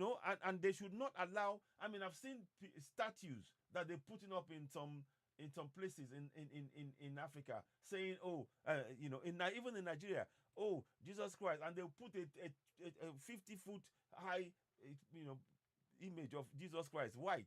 I'm like, are you guys? Are you? It's What of people that dream and see Jesus Christ? oh, all of that is I'll explain that one. That's a yes, good question. I'll yes, explain that. yes. Thank you. But I've dreamed before when I saw Jesus Christ. I say, what I saw on my dream, maybe what they said to me. That Thank you. This Suggestive, is where we can. suggestive I've seen vision. that image as well when I used to be a Christian. Yes. You know what? This is the psychology. Thank you. We can Thank use you. psychology to explain that. Yes. When they've given you an image, they've given you an image. You know when you're seeing somebody, every time when you're seeing somebody, when you go dream, it's the same. When you call that person's name, is that picture that you will see. Fact. yes. Fact. And So this is science. This can be explained in psychology. I agree with you. I agree with you. and I'm hoping that many more will see exactly like you've seen it. Because I really like the way you asked the question. Because in asking that question, it has led to many more questions to be asked now that nobody can avoid. All of these pastors, they cannot avoid that question. And it's putting it into the community. And a lot of people in the community are now, some people are not going to church anymore because they say, these guys, you're just collecting my money. That's what you're just collecting my money. You're using this Jesus Christ to collect my money. You don't even believe in it yourself. That's what they're saying. There was a guy that did a video months ago that I shared on my page, and these guys was saying these Christians, they are praying Our to deities. go to heaven. They're praying to go to heaven, right? Sorry. And yet they want money. Yeah. Okay? So he's now saying if you are praying to God to go to heaven, then the things of the earth should not matter to you as in material things. So shouldn't you be praying for a good transition to heaven? He said, why are Christians so materialistic? Yeah. You know, isn't what the Bible preaching that there's a lot of house in your father's house, and when you go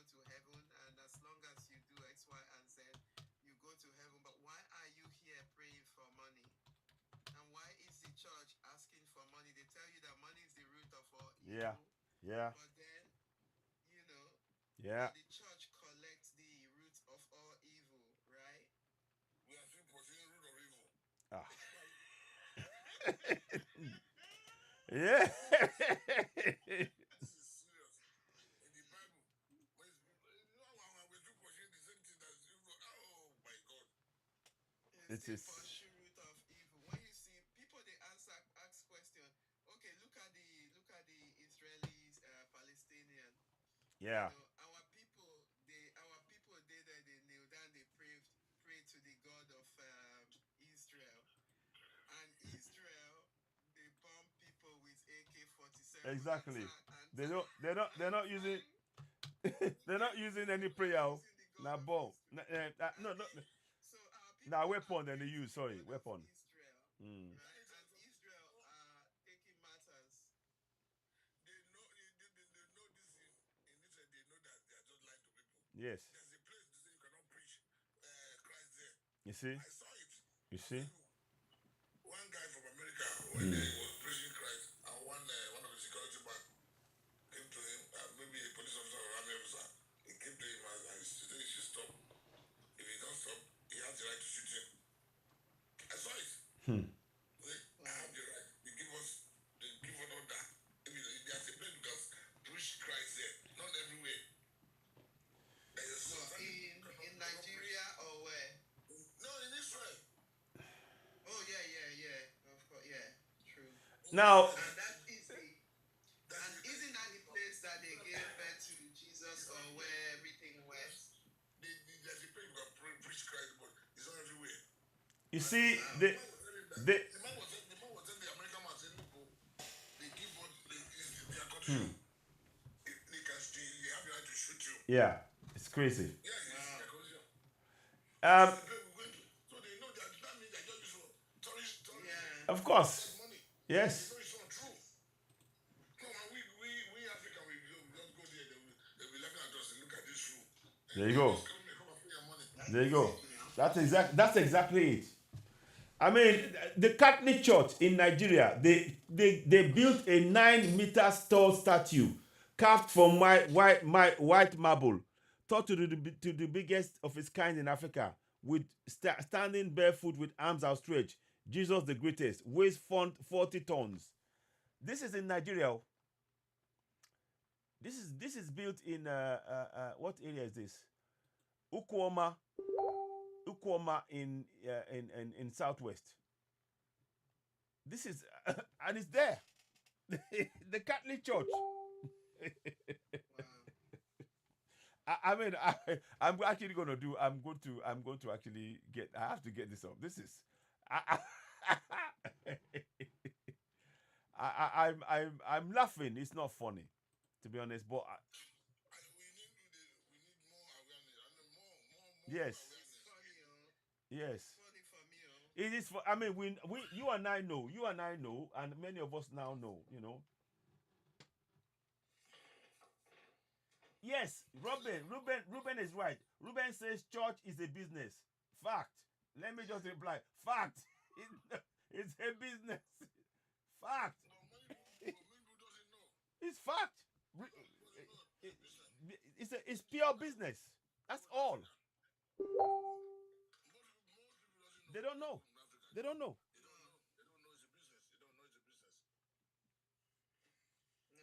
It is. And there was another question. Someone made a statement today, which I typed in the comments. He said Jesus fed the 5,000. Now the 5,000 are feeding the pastor. Yeah, Jesus fed the 5,000. The 5,000 are feeding the pastor. Oh my God! This is the turn of events. That's a real. These are interesting facts. It is, isn't it? This is what's happening. Wow, wow, wow! It makes you. I mean, honestly, it is. I think those of you watching, yeah, beautifully said. Yes. I'm going to write that down. Jesus fed 5,000. The- And now the 5,000 are feeding the pastor. yes, the 5,000 and I'll feed. We have a lot. We speaker. We have a lot to do. Yes, We need yes, more awareness. yes, sir, yes, sir. More awareness of our man. Honestly, Yeah, we speaker. yes, Honestly, we need to. yeah. I will probably come on. You and I should. I mean, when we do, we should do more programs where we're asking questions about. Okay, what do you see in your church? Because if the church is sponsoring a marble of Jesus Christ on the African continent, what does that say? The Catholic Church has putting a marble to make the people bow in front of the marble. It's a business. They don't. It's a pure business. Ah, this is painful. Why are in the Catholic Church? This is a question. Why are there white saints? Why aren't there black saints? Thank you. In the Catholic Church? Yes. Yes. Are you saying to me that there aren't any black people that are martyrs? They are martyrs every day? It's, This is what I've been. yeah. You see, the question you ask now. This is what I've been saying. Yeah. From Africa, I said, look, Shango, Shogo, Eshu, Yeah. Yeah. I said in Africa, but we don't celebrate them. We Yes. don't celebrate them. Exactly. We don't celebrate them. Very good point. Shogo, So, Yemoja, Oshun. Yemoja. We Ah. don't appreciate our culture. We don't appreciate our culture. No. But that's because we hate ourselves. That's the indoctrination has gone so deep that you're right. We now see it as normal for us. It is now normal for us to hate ourselves, and we have to unlearn that kind of that is induced psychosis that they've put on us. Yeah. And we have to break it. And that's what you said about how did you put it again? You said there was a word that you used. Oh God, I forgot it now. It will come to me. There was a way you said it beautifully. The construction process. Deconstruction process. That's it. That's what we need to do. And like Akogu said just now, we need to be doing more awareness like this in our community. And we talk about this. And this is not only about Christianity. The same thing with Islam. A lot of people don't know that when they go to the Hajj, that they are kissing stones in the Hajj. All they are kissing is stones. And yet, we now pray or do our spirituality on the stones. They say we're unbelievers. You know, there's a video, there's a picture where they're showing where they're wiping the stones that people go and kiss in the Kaaba. It's a stone. Isn't that what they do in Israel? Like There you go. Go and touch the stone. Exactly. So what? Pay money, huge money. I mean, There's exactly. in Africa. Yes.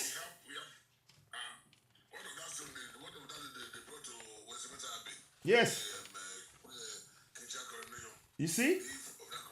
You see? But if it was us now, they will say to us, oh no.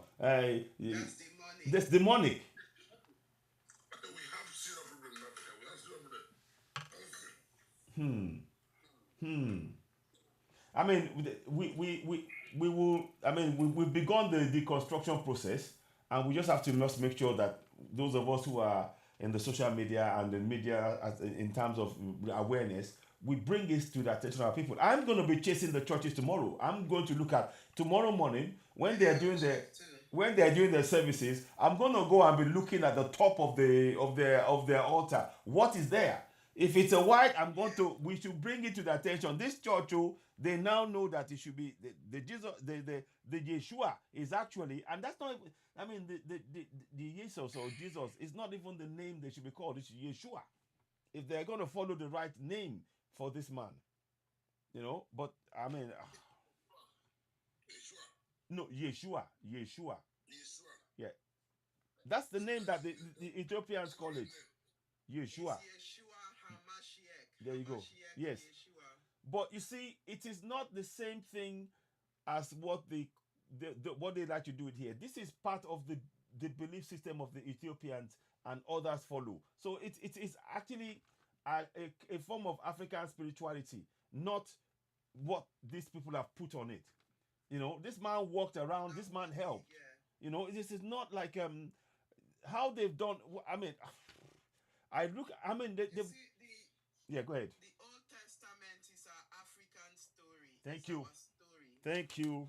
The New Testament is what they have just put on top, plastered on top. Mm-hmm. The West plastered on top Mm-hmm. for the purpose of colonization of the mind. There you go. And this is why they have, even in America, there's this library, this museum in America called Yeah. the Smithsonian. Yes. There's different Bible. You have the The slave Bible. If you go to Smithsonian Museum, there's the slave Bible. A lot of what's in the slave Bible is not in the real Bible that people in this Bible.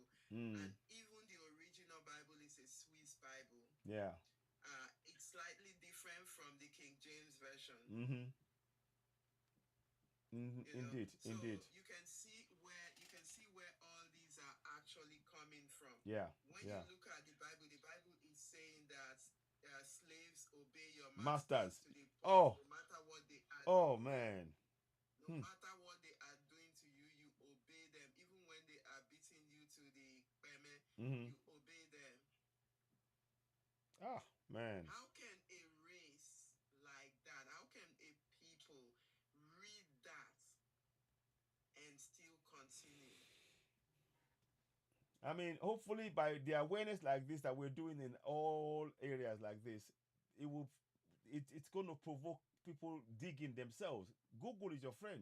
Research, check, find out, because oh man, this is, It's really sad. I mean, I'm feeling really sad for yes, for Africans. I mean, who are in this, who are deep in this psychosis, because it's a psychosis. it is. You know, it's taking away everything, every rationale. I just look, I say, you know, Africans are really they express themselves eloquently. I mean, in a very very open, in a very very free way. But when it comes to the Bible, this is where the problem is. They all sense of rationality or logical thinking, it just goes out the window. It goes out the window. And the thing is that many of us, I went through that. You know, I believed in everything that I was told. I say it, I believe, until I started seeing, hang on, no, you can't, if this is true, that cannot be true. Two opposing things cannot be right at the same time. At the same time. Again, let me say that slowly. Two opposing facts cannot be right at the same time. It can't be right at the same time. And once you start thinking logically like that, everything they say to you, you will just have a question. And that's why I keep saying you question everything. This thing to do with faith. And the Jesus story, the flood have been repeated even before Christianity. Exactly. There's 5 messiahs in history. There you go. There's the Maitreya, there's the Buddha, there's the Persian messiah called the Mithras. Yeah. There's the Osiris. Yes. The Yes. Buddha. These entities, these people were all born on the 25th of December, allegedly. You know, so Jesus Christ of the Bible, he's not. I'm sorry to say, the story is not unique. No, it's not.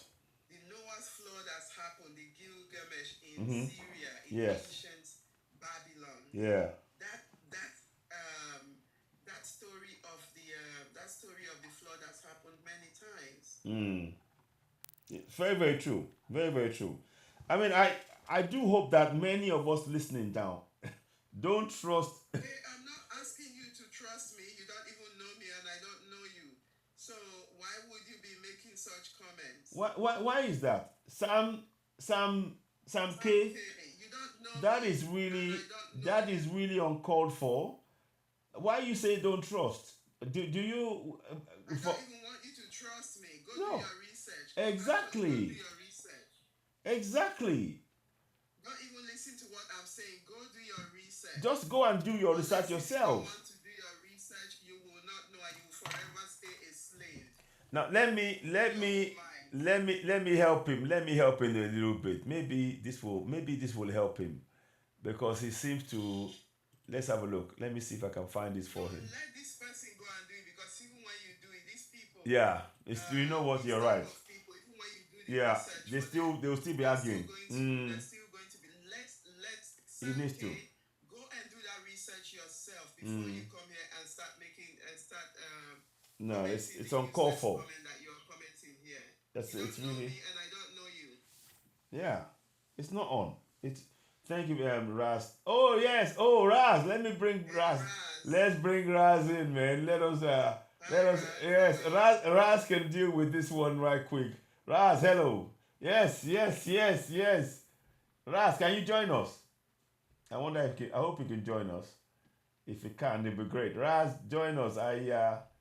We want to hear from you. We want to hear from you, Raz. Because if you go and let me and if you Sam K, if you go and look at the Egyptian mysteries, type in the Horus, Isis, and Osiris. These were the first three trinities. Yeah. Thousands of years before Christianity came on. Yes. Go and check Mithraeus, the Persian conqueror, the Persian sun god. Go and check that. I'm giving you the names. You see? Go and check that yourself. You see? And then check the Buddha story. You see? These saviors or messiahs were born on the 25th of December. And the same thing with Jesus Christ. On the same day with Jesus Christ. I'm sorry. I shouldn't laugh. Well, actually, no. You know what? I should. Don't come here and just give me a quote. Don't come here and just give a No, quote. we don't want a quote. So. No. Because these were before the Bible. So the Jesus story is not a new story. 25th of December is not a new date. Yeah. No, it's really not on, to be honest. He just came in and just threw a comment. You haven't even researched something. No. You just came in and just don't trust. I don't really like with people. Yeah. You came in and just threw your stupid comments. Yeah, it's totally uncalled for. Totally uncalled for. I don't even want you to trust me because I don't know you.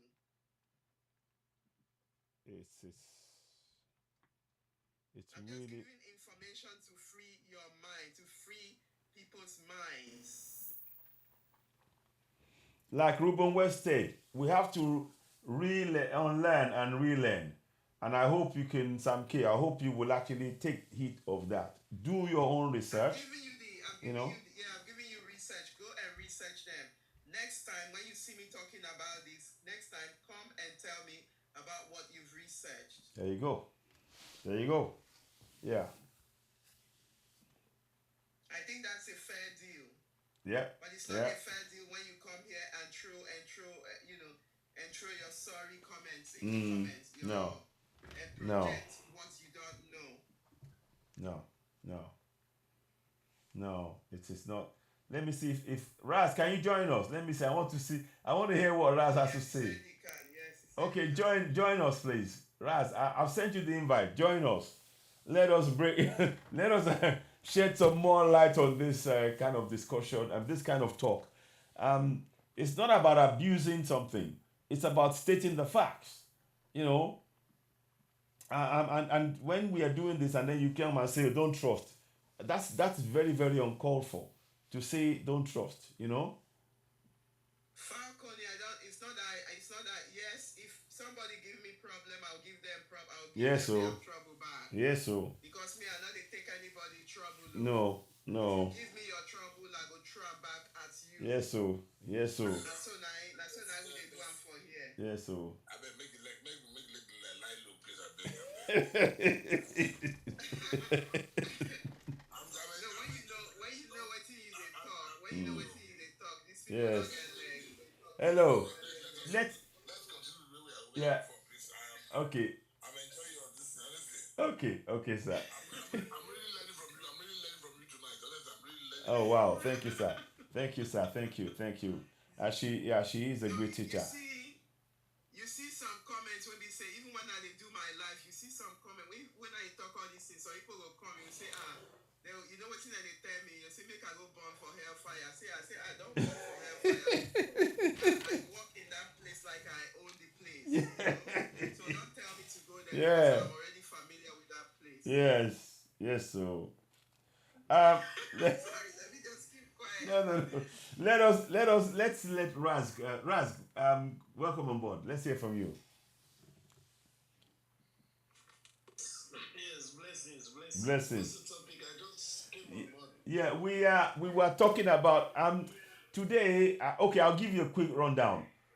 This evening, we found out that the Fijians, they are connected to. They have their ancestral link to areas surrounding Lake Tangayika, around Rwanda and around Burundi, the Democratic Republic of Congo, Tanzania and Zambia.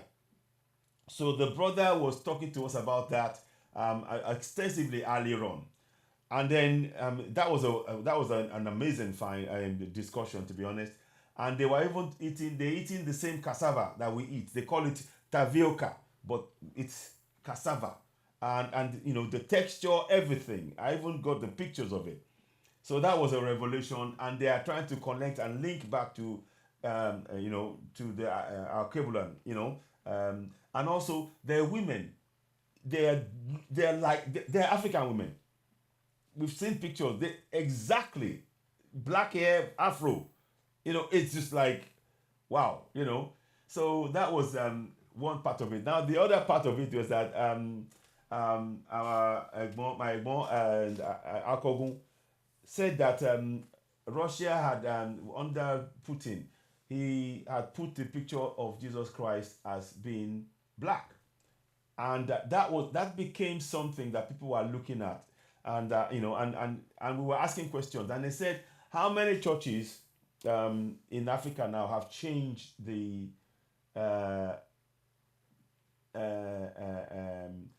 how many churches have changed the statue in the churches to black? The portrait of Jesus Christ is black.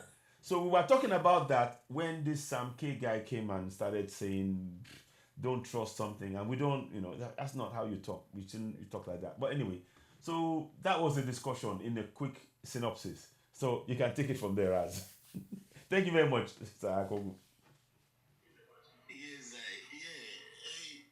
greetings, everybody. Greetings. Let me start with this Fiji. Yes. It's not the first time I've heard about Fiji connecting Okay. to Africa, but you gotta think about it. You can hear me? Yeah, we can hear you. Yes, we can hear you. Think about it. That the mission of whitey people was to separate us and drop us in these little islands. Yes. So we can just be disconnected and don't even know our identity anymore. The Fiji people, the last time I did a research, I think they're from Tanzania and South Africa. You see this now? They have similar identities. Wow. Yeah, Let me write this down. They are from Tanzania and South Africa. That's where they are mostly from, and they have all our culture. And it so happened that there were other slave ships from West Africa that went over there too. Because when they pass the code to themselves, say, hey, we got another island over here, you can drop them off. They started dropping us off everywhere. Let's look at it from like today. Yes. Okay. Let's say we go to a party, and this party is not jamming, and then we hear that John, who lives 20 miles away, is having a party that is jamming. We are going to leave this party and go to John's party over there, right? Oh my God. Jeez. That's how these people are. They like, you know what? We've been going to Jamaica. They say there's another island.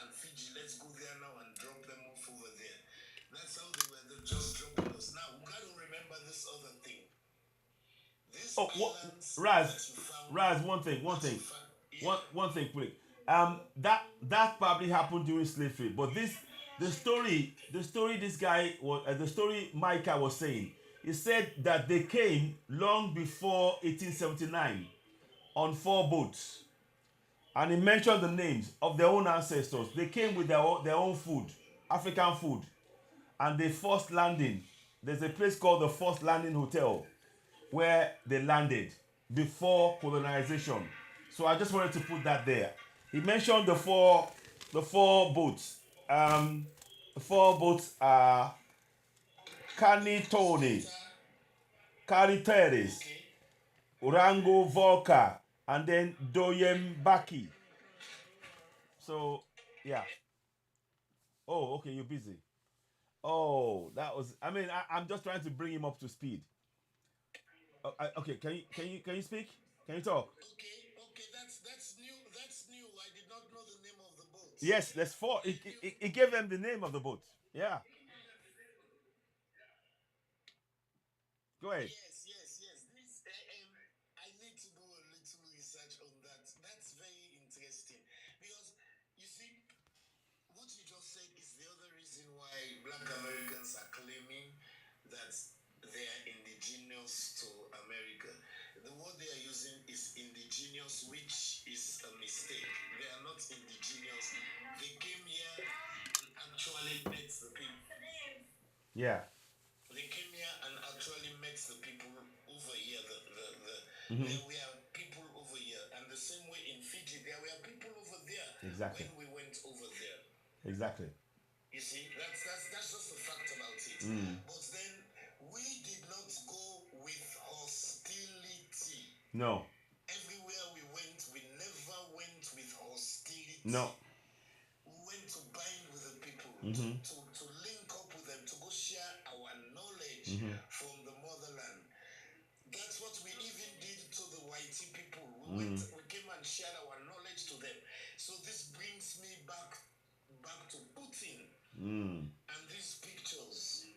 See, Putin had these pictures for a long time. Yeah. It was backup for him for the day the West tripped. As soon as the West tripped, he released these pictures and showed us that, look, I have the proof that they've been lying to you from the one. All the stories about spirituality belong to you guys. And then I did a little research. Did you know that Africans actually came up with a Russian language? Wow. The Russian language they speak today was invented, created, and set up by, I think his name was Alexander Sputnik or something like that. Sputskin. I forgot his name. But it was actually set up by an African in Russia. So when we go into the story of Russia, like Africa trying to link with Russia right now, it's just that the cold has made them extra whitey people. But Okay. Oh, it's busy. Okay. Yeah. I mean, it is very interesting. This. sorry about that. Yeah, no problem. Okay. Carry on. Go ahead. What No. did you say? No, it's very interesting. It's very, very interesting about the Russian language that we invented it in Russia. Yes, it was invented in Africa. Wow. It was we Africans who came up with the Russian language that they're speaking today. I did not even know that. It was one of my homeboys who went to study in Russia actually broke it down to me. Okay. That the language they're speaking in Russia was set up by us. That's why I keep telling people this English we are speaking came from our patois. Now I can prove that. Simple. When they took us from the motherland, they brought us to the islands and to the Americas and different places, okay? Then it so happened that some Africans Yeah. Some Africans, the Maroons, actually escaped and went to Nova Scotia. They made an escape, yes. They fought for freedom and went to Nova Scotia. Those Maroons are the ones who came to Sierra Leone. Wow. In West Africa. Now, this is the funny thing. These people did not come back to the islands, but they were already speaking patois all over the islands. Now, how did they speak this patois? In Haiti, in Louisiana, in West Africa, if we were not going back and forth, it simply, yes, it simply means the only way that the white people came up with their English is through their connection with the slaves. We all speak melanated people that actually started teaching them how to formulate their language, which they eventually call English today. It was, don't laugh, it was originally gibberish. Yeah. Yeah. My brother. That's what they actually turned to English Okay. through patois. Wow. Because we were on another panel yesterday, on African Kings panel. That's where a professor came up and started breaking some of the words down that were original patois words that they added into their English. So let us respect our patois. It is original. Yes. Wow. Our patois is original. Our patois is original language. It is the language actually that we should cherish and speak confidently. Because if it was not us, white people would not do anything. I just found out that there are 53 miles of secret under the Vatican. 53 miles. I think I've had that before actually. 53 miles under the Vatican. Wow. Wow. You see, guys, we just keep, all we're doing here is speaking truth to power and sharing knowledge. Carry on. Yeah.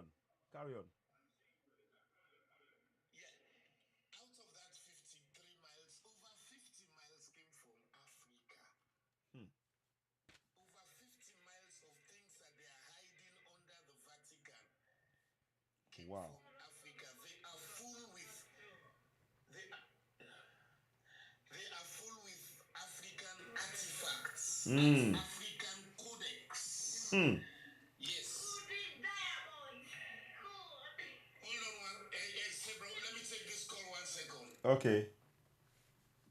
So, you guys can see, what we're saying when we say research. When we say research Africa, know ourselves. This is our own story. 53 miles. I've heard about that. In fact, let me just check. 53 miles of secret under the Vatican. Let's have a look at what it will come up. I'm going to do it now because I think I've heard about it before. Let me just see. 53 miles of secret under the Vatican. Yeah? Let's have a look.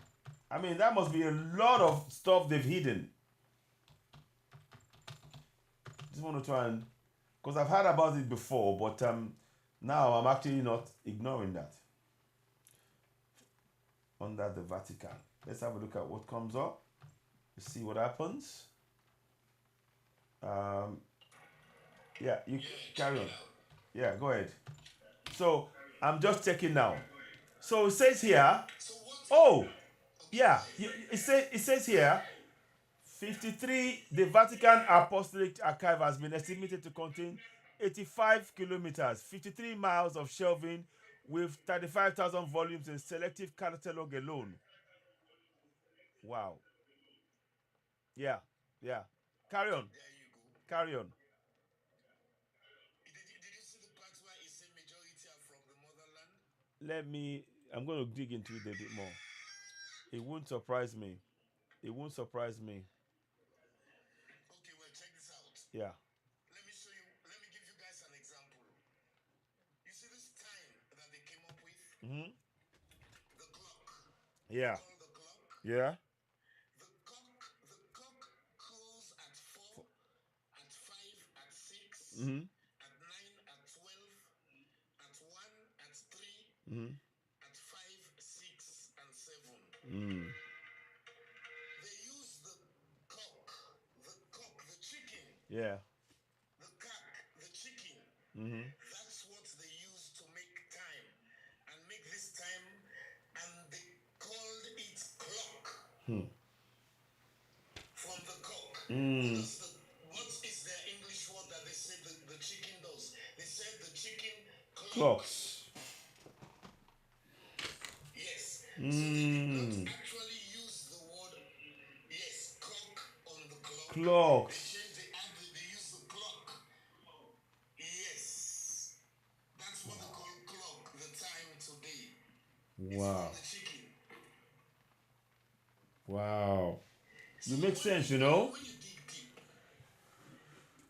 it just keep blowing my mind. It's just gonna keep blowing your mind, and you're gonna realize that what these people actually took from us and what they want from us is really not our resources. It is our powers. Our powers. Now, read about the Dogon tribe.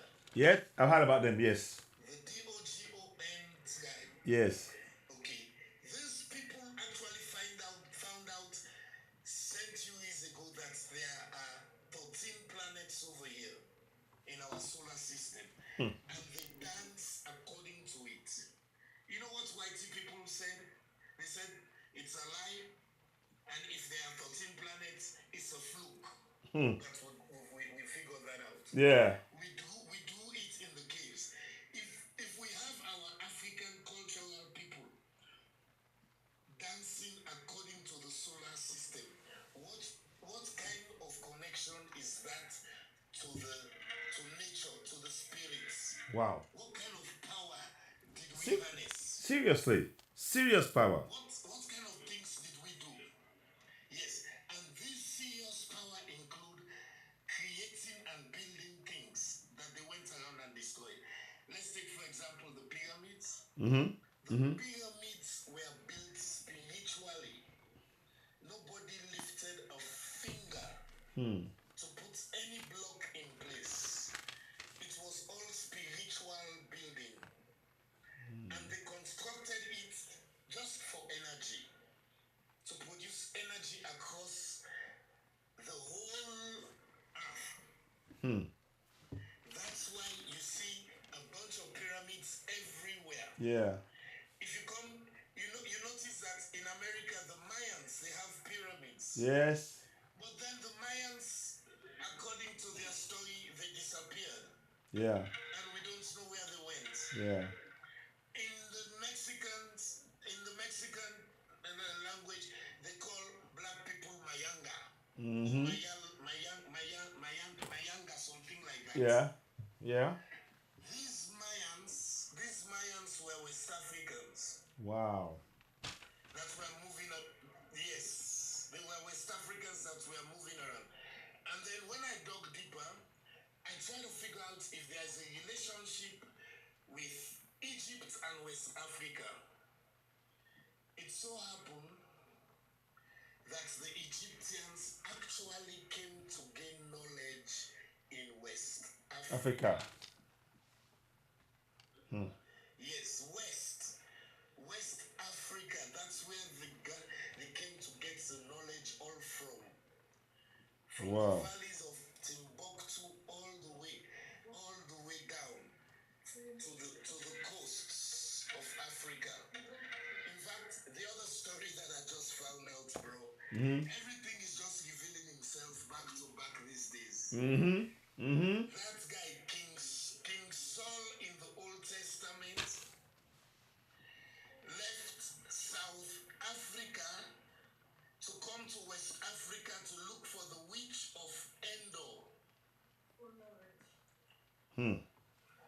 Wow. To come look for the witch of Endor in West Africa. That's when I found out that, okay, the real spirituality was actually in West Africa. Now, this is what I want you to look up. This is what I really want everybody to know. Yeah.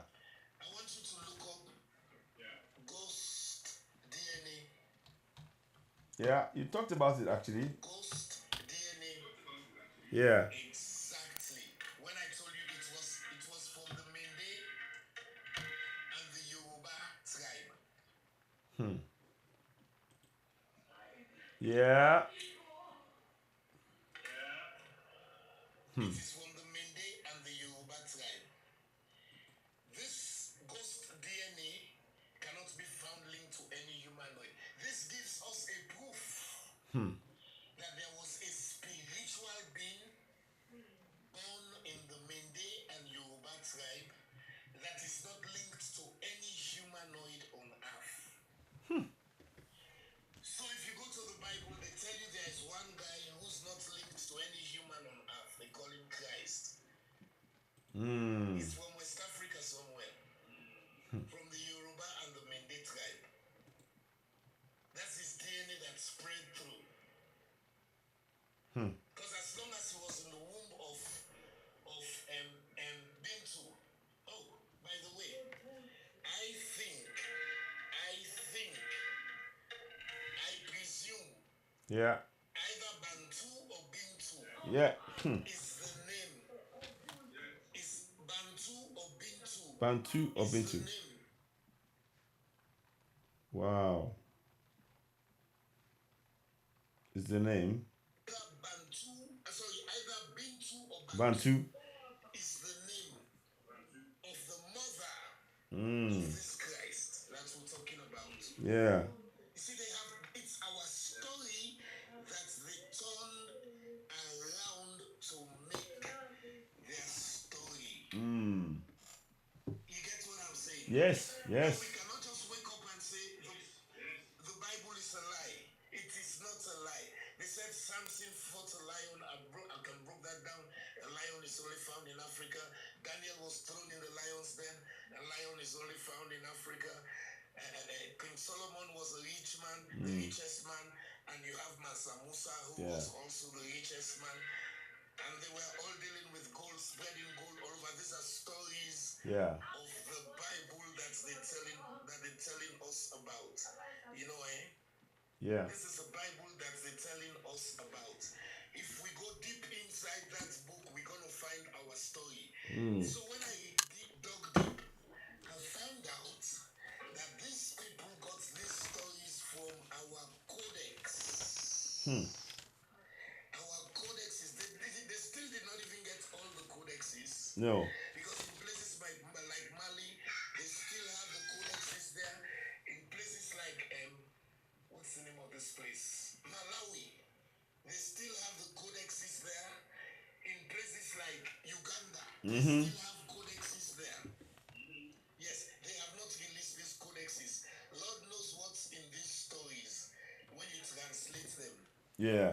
You know, so our spirituality is very, very important. Extremely. If we can find and get hold of our spirituality back, we are good to go. Like literally.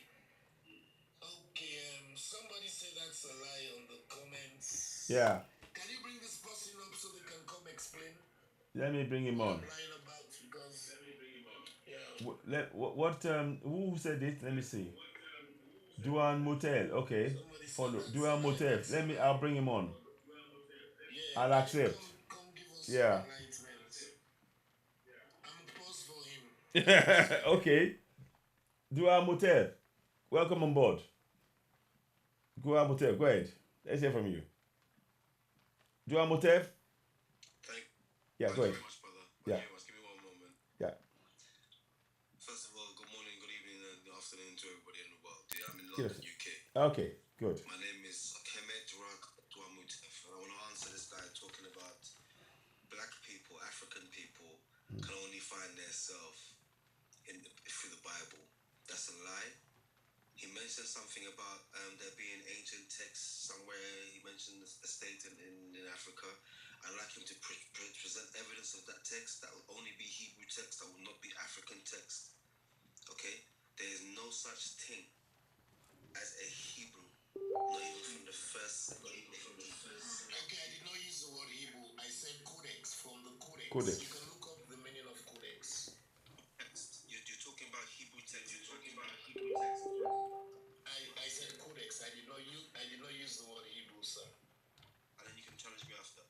The Bible, there's no way you're trying to explain to me that my great mighty ancestors, the black African people of this world, of this earth, who were the first human beings to exist, and had already subdued the stars, had already subdued humanity and spiritual laws of the human. They had the 42 laws of Ma'at before any 10 commandment existed. So you're trying to tell me that I'm going to use a book that's telling me that Lot had intercourse with his two daughters by way of the Almighty God, allowing that to happen. The daughters get pregnant. They give birth to babies, the Moabite tribe and the Beshiite tribe. You're telling me I must teach my 9-year-old black son that that's his only way to freedom? Are you in 2024 and you're losing your mind or something?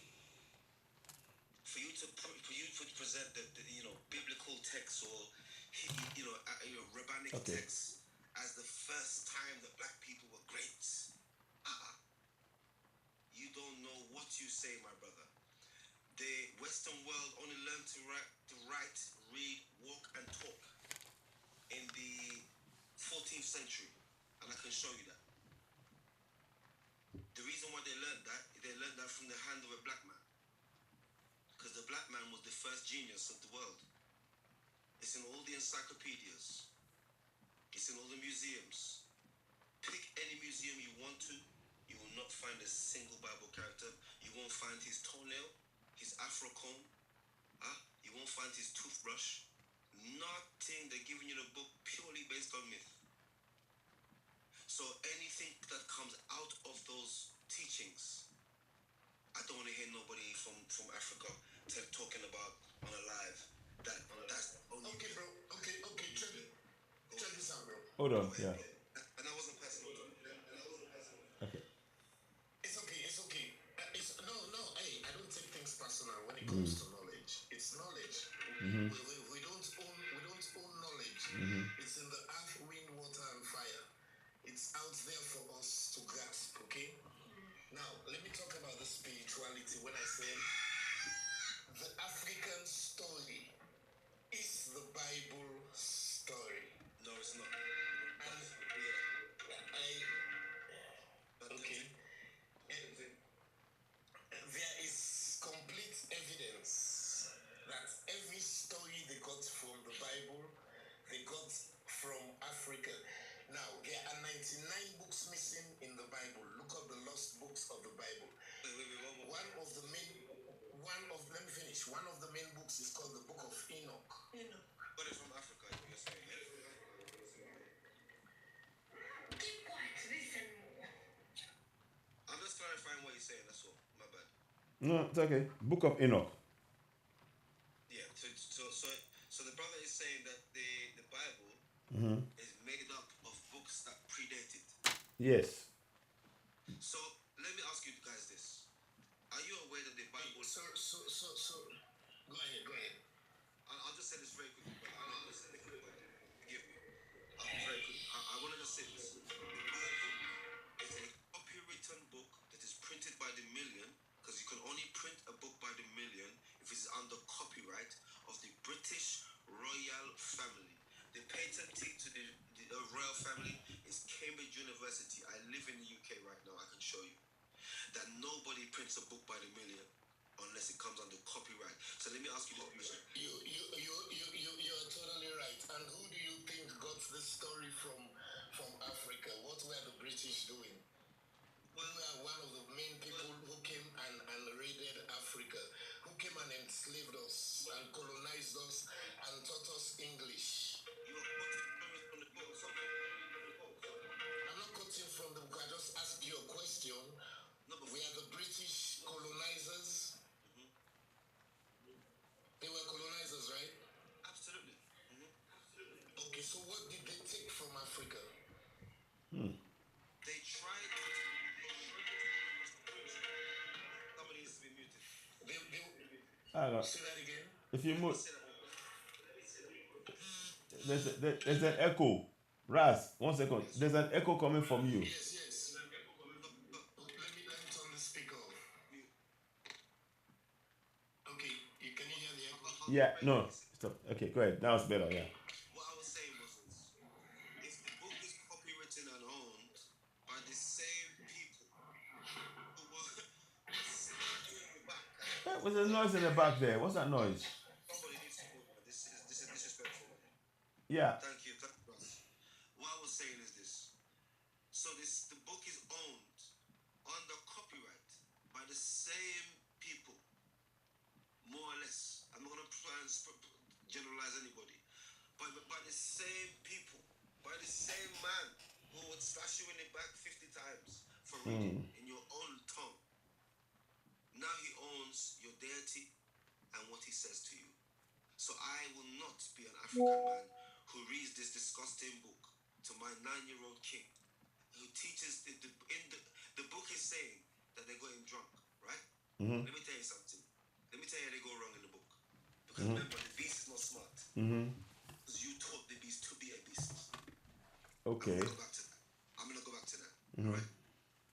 Now, in the story, it says that the next day they had to get him drunk again. Do you hear the words? Do you hear the sentence? Next day. That is an indication that there's a period when he was drunk that night when he would be sober. Because the Creator himself not only made your body to refresh itself and wash any intoxins, but he also allowed them to be drunk in the first place. Now watch this. It should be blasphemy. Watch this. After that event, it says that God sent 2 male angels. So why you never just send the men before he sleep with his daughters? Why you sending them after? You're sending them in the form of saying, this is just... Listen, bro. Listen, bro. I hear you, okay? The codex is what we use because they're the ones who turned the words around in everything we speak, and even in the story of the Bible, they turn everything around. That's not true. Africans were the first to... Brother, you have to understand. I'm telling you this. So now, the codex means the book of laws. You said there are 42 books, 42 laws, 43 laws. That's the fact. The codex The laws are is the book. 5,000 years old. The codex is the book of laws, which literally means trunk. I've been doing this many years, brother. I know I sound young. This is many years. We're talking about thousands of years now. Story that has been diluted into pieces and later turned and There was nowhere near in Africa. the West. We are nowhere near in Africa. We had a spiritual system. The most common god in Africa at the time was Nyambi, the Nyambasi, from the Hambuskushu people or the Congo people. Ask any one of their tribes. In that early time, That noise. Hang on. You go ahead.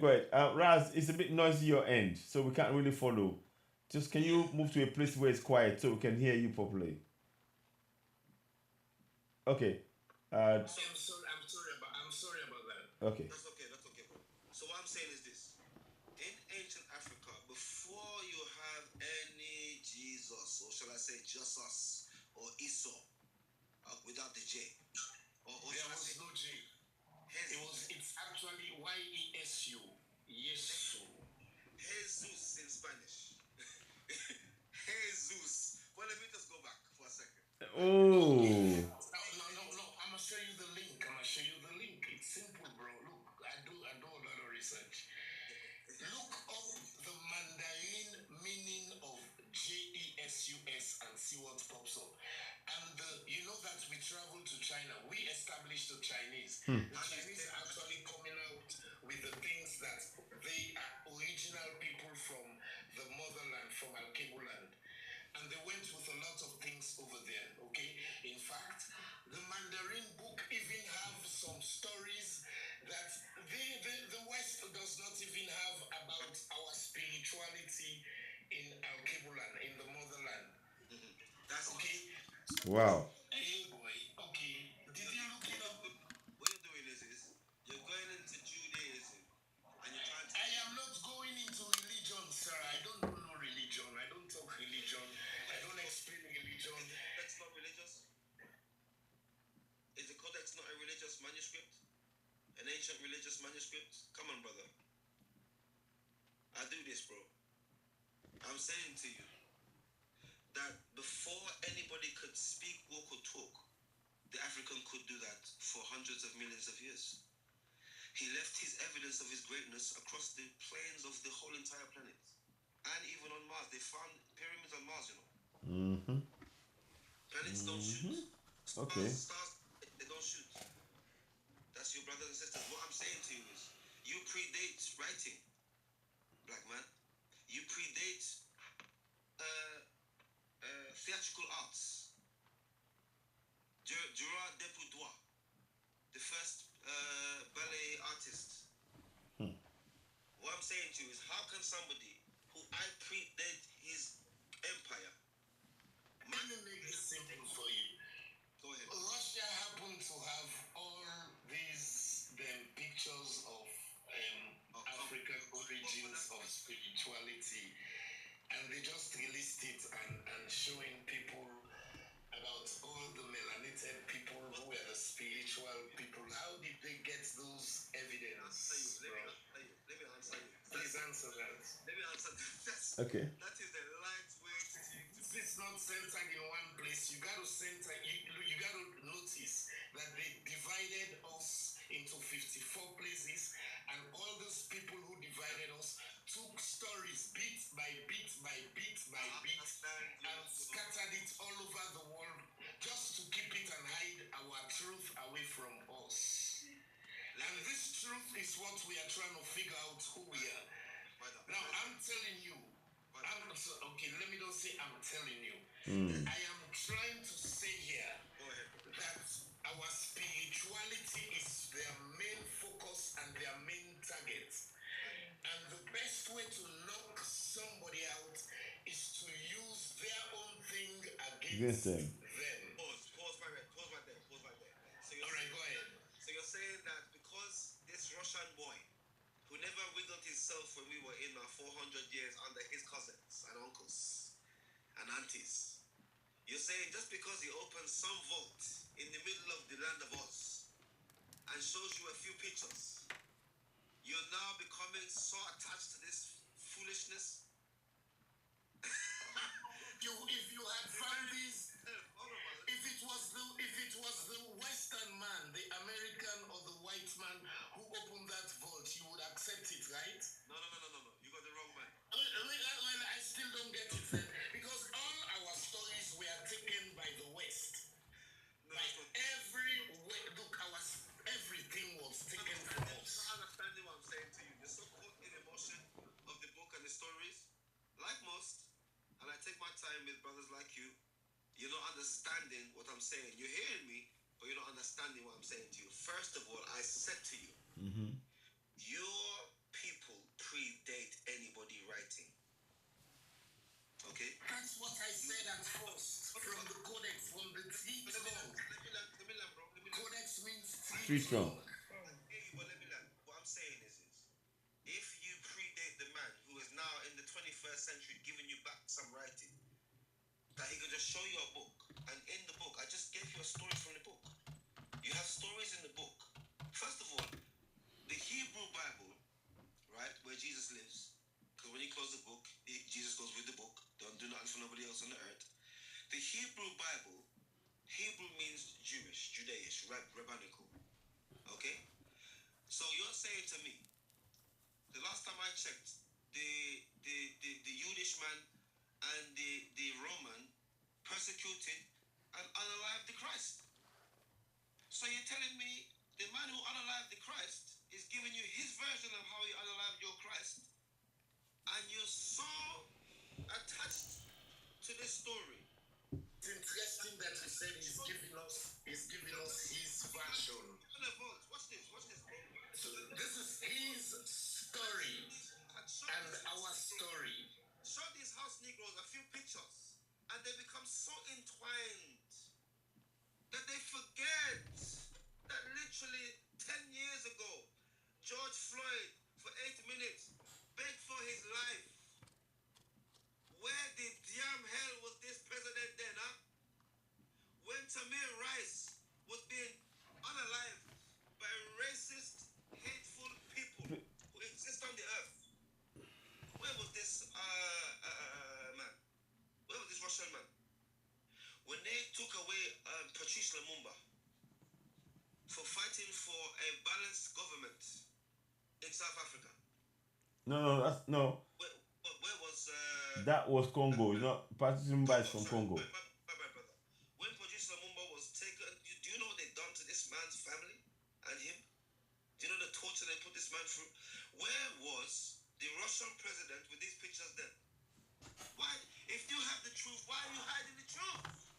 You shown yourself to be the beast. Why would you hide the truth? And then after so many years, let me just show you a couple of pictures to just stroke you on the head. My niggas, don't worry. You are my field people. Just keep on picking the cotton and doing what you're doing and unaliving each other. And I will just show in another 20 years, maybe my ancestors will show you another pictures that we have stolen. There's nothing stolen from our people that they have for us. Okay? The Benin statues, and I'll just say this very quickly. I know I'm saying a lot. The Benin statues that the British government gave back are but a fragment of the physical. When you're trying to steal divinity, you don't understand divinity because it's a spirit. You cannot steal divinity. When they saw gold, we were sitting on sofas made of gold.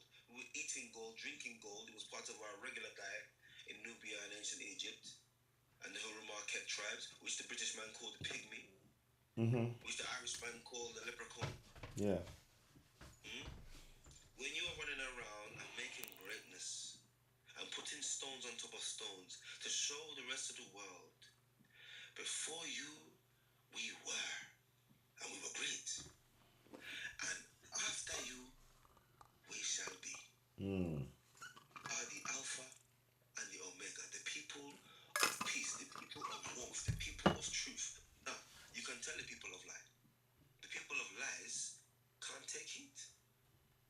They show themselves in the very book. They have their hands up, running away from the sun out the garden, wearing bear skins. Bear skins? In the middle of Ethiopia? In perfection, you're wearing bear skins? And this is okay with God, huh? Huh? Bear skins. So did the Creator create the bear to skin it alive? To give to... I want to ask you, I want to ask a question. Dua, yeah. Just I'm just trying to obviously pick your direction and where you're going. I'm just trying to listen to what yourself and Raz are debating. Some things I can relate to on both sides. Some things I can't. The Ethiopian Bible, it seems to be the one from which the versions, including the KJV and others, came from. I don't know if we can. Do you agree with that? Does that make any sense? I agree. Yeah, okay. Right. Now, that Bible is not the same story as what is in the KJV, because the KJV has been heavily doctored. We cannot trust it. And others. Is that correct or not? I'm just wondering. Can I respond to that? Yeah. I'm just trying to understand. Because I'm learning just like you, brother. What my point is, right, as somebody who doesn't know everything, but I know enough to know this, that in Ethiopia, as well as the west of Africa, we were involved heavily in spiritual systems. Now we're talking the same thing. That is exactly the point. That is that. Nothing to do with Bible. There you go. Bible Okay. is a physical system. That's showing you and physical God. You were born with the Bible inside your spirit. The Creator's not stupid. The Creator made everything perfect and in its place. Why would he have to give you a book with everything? He put everything else in your spirit. When you're born, you look on your mother, mama. You look at your daddy, dada. You stub your toe on the bed, that must be painful. All right, you know what? I'm not going to do that again. That's painful. So I'm not going to walk that way. Laws of the natural laws. The natural laws of the human being. So when somebody is telling you, no, you don't know nothing unless you read this book. I know it says Harry Potter on it, though. All right? But I want to convince you that Harry Potter is a real character. So this is what I'm going to do. I'm giving you a story about a flood. In the flood, it says that Noah sent a dove out when the waters had receded above the mountains, and the dove come back with a green olive leaf. I don't need to tell you that olive trees don't grow in water. I don't need to tell you that if the entire ecosystem is destroyed, where is this damn olive tree growing? Enough to produce something. So if I can say something now that you brought the olive tree, you are right about the olive tree and everything. So what if I tell you that it was the ganja tree that grows for 7 months underneath salt water, sea salt water, fathoms of sea salt water for 2 months? Brother, I can show you. Wait now, let me tell you something. Do you know what they use the ganja for?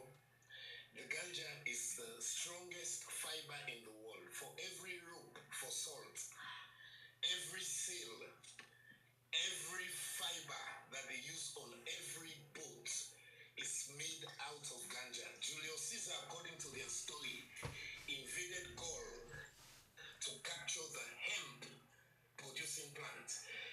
This is where the word empire came from. Every empire is the one that produces the largest amount of ganja. That's what made you an empire. Today, it's an industrialized world where they have turned it around to oil, and they made sure they went after that very plant, the ganja plant. Okay, so can you show me where in your scriptures where it says that?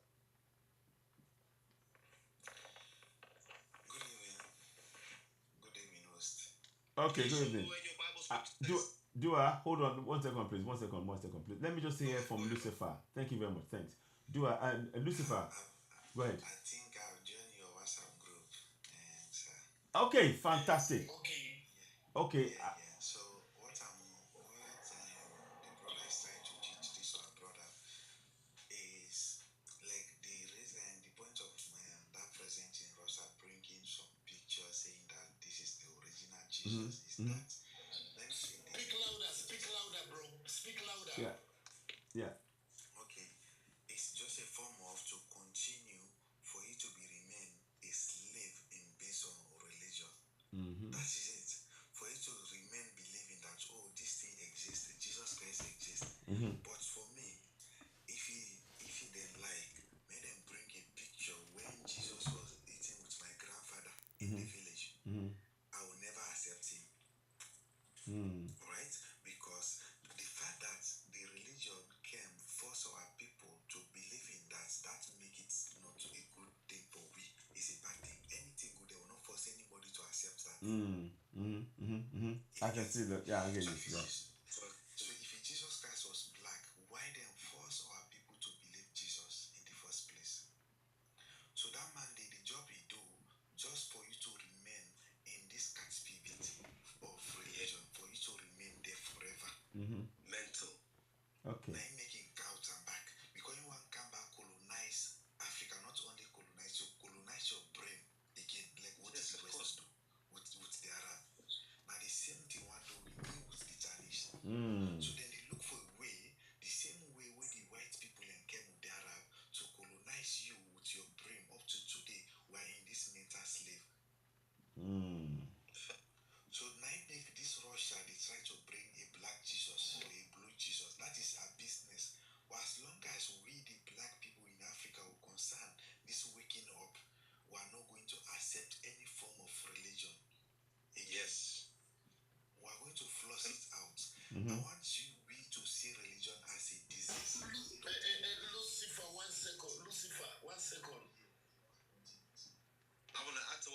was saying after you, bro. Okay. Lucifer, we're actually talking about spirituality, not religion. And if you had the host citizen's question just now was the Ethiopian Bible, was it brought to us by white people? Of No. course. So, Of course. the Ethiopian okay. They just call it Bible, but it's the original one. It's not Bible actually. It's a book. It's a storybook of African stories. You want to tell me that those African stories? Ethiopia don't have religion. Africa don't have religion. The words. Yeah. This is That's that angle. We're both. religion. Oh, everybody, wait. Hold on. Stop. Everybody, stop. Hold on. 1 second.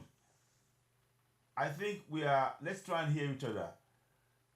Raz is talking about spirituality. Dua, you are talking about spirituality. Lucifer, you are talking about spirituality.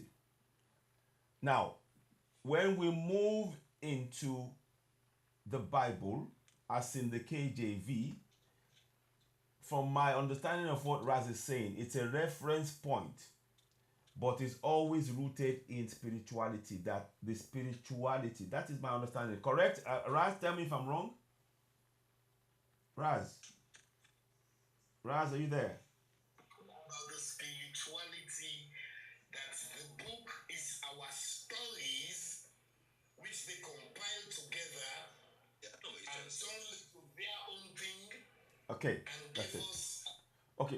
Okay, hold on, Raz. So now what I'm saying is that I think we are probably saying something similar.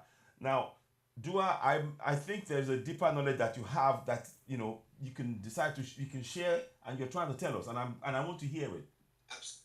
But I think we're all singing from the same. We're all agreeing that spirituality is African. I'm not in agreement with Ras. I'm Okay. in agreement with Lucifer more than Ras, because Ras is trying to connect something that is false and disgusting. Hang on, what's the detriment to black. what is the false? Which one is it? Which part of it is false? I'm trying to understand. Well, he's trying to say that the original Bible, he's using the word Bible. He doesn't even realize the Helios Biblios Son book is a Greek word, and it's a very young Greek word. It comes out of the Greek Empire, so it's very young. He doesn't even realize that the word Bible don't exist nowhere in ancient Ethiopia. Nowhere. They come from it. The Africans were dealing with a spiritual system. A lot of the Western countries called it voodoo. Hence, it came up from a tribe called Voodoo or Dahomey. Mm-hmm. And Yeah. the British. It just simply means voodoo means spirit. That's all it is. And they say Holy Spirit. That's all it means. To me and you, brother, because we understand it. And that's how life was in Africa. Until someone came in and said, oh no, this is a bad thing. And tried to make a book out of it. And they got believing that snakes talk. And that God is okay with you having intercourse with your daughters, bro. I fully agree with Lucifer. Fully. Okay. Hold on. Wait, brother. Let me just finish and I'm going to meet myself. Okay, go ahead. Okay, now. What I want us to see with the Africans, we need to see religion as a disease. I agree. You understood? When we started to see this, I believe we are going to kick away religion. You understood? Religion and spirituality is not the same. We don't have religion with the Africans. What we have, you do your culture and tradition in your own community with your people. Nobody interfere in that section, all right? Government, they will have kings and queens, but they never force somebody to leave his culture and tradition to worship another culture and tradition. Never. It's not happening before. That's how we have peace in Africa. That's why you see people speak different languages in the same country. You understand? What religion does to flush ethnic groups and impose one language in the people to be speaking one language. Yeah. Which is wrong. Yeah. It destroy their power. It destroy whatever connection they have with their ancestors. It is going to bring them into disappearing. Yes. Alright? Yes. The Yes. ancestors is going to disappear. So that is what religion does. Religion is a disease we need to cure first before talking about develop in Africa. We need to cure this disease. It's Exactly. And the language is what we're trying to recreate. Yes. Make sure you follow me, bro. let me add that. Let me I'm in agreement with what Lucifer said. Let me add. Let me and also um and Dua. Lucifer, exactly what you've just said Yeah, is exactly. what we is exactly what we're doing on this life, you know. So we're trying to use native language to bring our local language back. My uncle, because he's an elder man, I was watching his video when he said somebody said he send numbers, and I sent my number. I add me in the group. I joined your WhatsApp group. Fantastic. Yeah. The first day I came across your video, is saying that you want to teach people, you are available to teach people how to your own African way. Yes. If anybody interested, you should send your number. And Fantastic. I send my number. Yes. So are you in the Africa Zone 54 now? Yes. Okay. I'm gonna have to check. Okay. Okay. That's good. Yeah. Go ahead. Yeah. So As you can see, I'm from Sierra Leone. yes. Oh yes. That's the. Oh, of course. Yes, I remember now. It's a pleasure to speak to you again. You see, we've been doing meetings in there, so we want you to be part of it. When you get a minute, join us. But listen, thank you so much, Lucifer. I'm really grateful. And the person you just spoke to, problem solving is part of that as well. Dua, yes, yeah. Rasta is my brother from Sierra Leone. Okay. He know me, but that the only the name he gave that was small because I used to change my name. But I used to have another name with Spirit of God, Spirit of the Ancestors, because I used to change my name on exactly because but that's from them. Those people they used to report my life. I'm with you. Yeah, that's why I used to change my name. But Rast know me. It's just like this thing is hard for us to move from the because why? It's impossible. Somebody growing in this thing it's so hard for him to believe that this thing is not real. Just remember our schools, our organization in Africa today. A 5 years old child, a 6 years old child, when he go to school, he must pray in the name of Allah or in the name of Jesus. So it's impossible for you to come and join that person when he grow, saying that this Jesus or this Allah is fake. Because it's like it's in the blood. Because they install this thing to him like exactly. Yeah. Like a laptop. Yeah. Yeah, so the disease is eating us deeper every day. So you can see somebody is waking up, but he still say some part. This is the good part. He was still, yeah. That's why you see so many Christians today. Some of them tell you guys, I don't believe in the Bible, I believe in Jesus. How you know about Jesus if you not the Bible? It's like a loop. It's like a loop, isn't it? So check this out, folks. Check this out. Okay. Now the Bible is full of miraculous stories, spiritual stories about a small man knocking out a giant. Okay, about a man raising the dead, about a man healing the sick. Okay, about kids being put in fire and they never got burnt. Okay, about gold, about a man who was the richest man, who they call Solomon, who spread gold all over. The Bible is, and this rich man had so much spiritual power that he did the most. You can check that out on the Testament of Solomon, which is not in the book. You see, most of these stories, the original stories to link up our spirituality to Africa, to melanated people, were taken out of the compiled book that they call Bible today, Bible. And brothers, I was not using the word Bible, okay? I just used it for everybody to understand exactly where I'm coming from. And when we talk about the story of the Ethiopian book that they have, which they say is the oldest, it comprises of all the stories of Africans, what we did and what we were doing, our spirituality and our power. Now, if you go into this very Bible, it breaks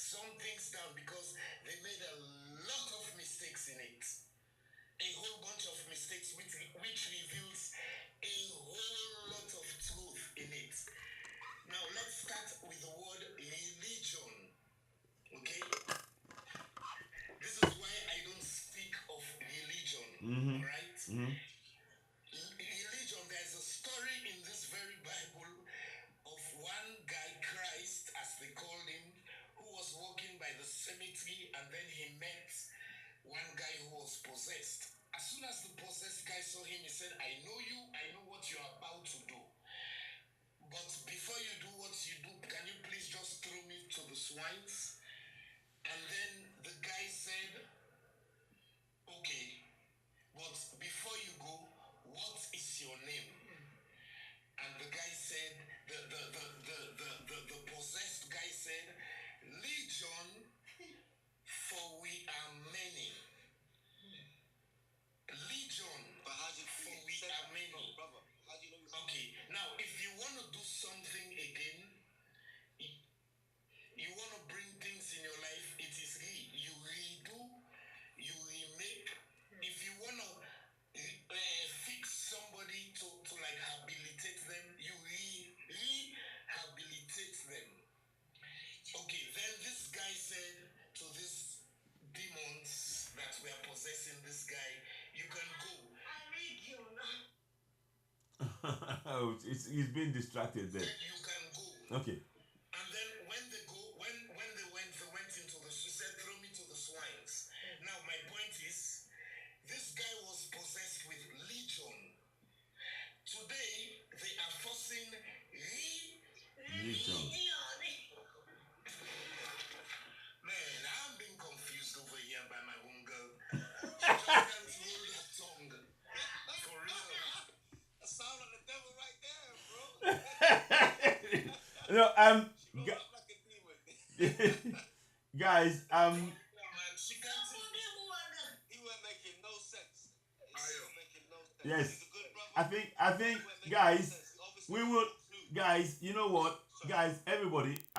Only for time purposes, I want to thank everybody on the broadcast tonight.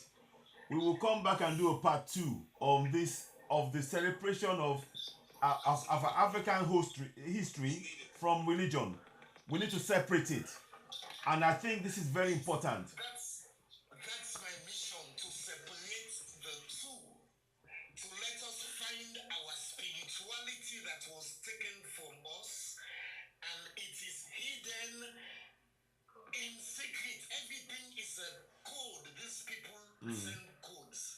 Let me show you Okay, I'm ready. how they send codes. Just 1 minute, okay? Okay. They said Pedro da Sintra. 1 minute. 1 minute. They said Pedro da Sintra discovered Freetown, Sierra Leone. So I decided to find out who this guy is.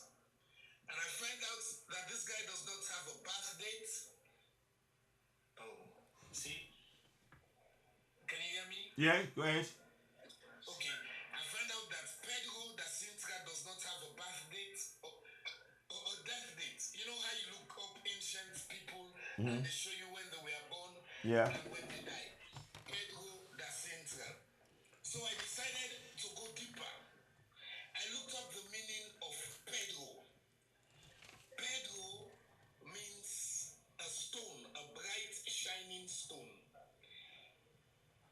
Sorry, Pedro means a stone, a rock. Sintra means a star, a bright, shining star like the sun. When you combine those together, it means Rock a star. bright, shining rock. That means the location of the Lion Mountain is a bright, shining rock. This is how I started putting pieces together. These people cannot run away with our story. They cannot, there's no place or no book where they can hide our spirituality. No. That's why they don't even allow air inside the Vatican, under the Vatican. Maybe one spirit might just slide in there. You know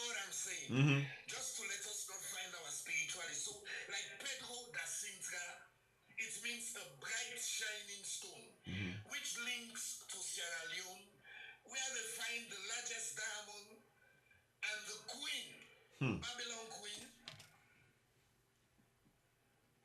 love Sierra Leone, and have all the diamonds from Sierra Leone. Our spirituality.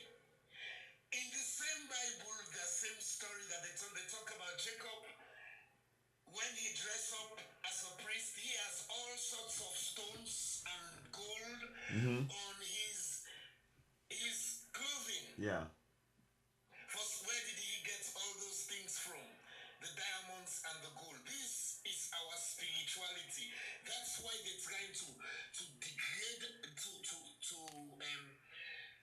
to rob Africa of all our natural things, our gold, our diamonds, the things that actually connect us to the earth, that actually gives us power. That's what they are taking away from us. We have things we have made and created that we use. So for us not to think about those things, just give them a book and change all the names and tell them some fallacy story and give them God, let them start giving us power. We started giving them power by praying to God, government of day.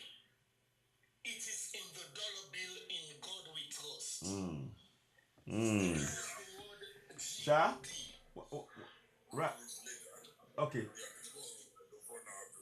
Okay, thank you very much, sir. I'm gonna round up. You can leave, sir. Thank you. We'll talk tomorrow. Eshiongoni. Odaro.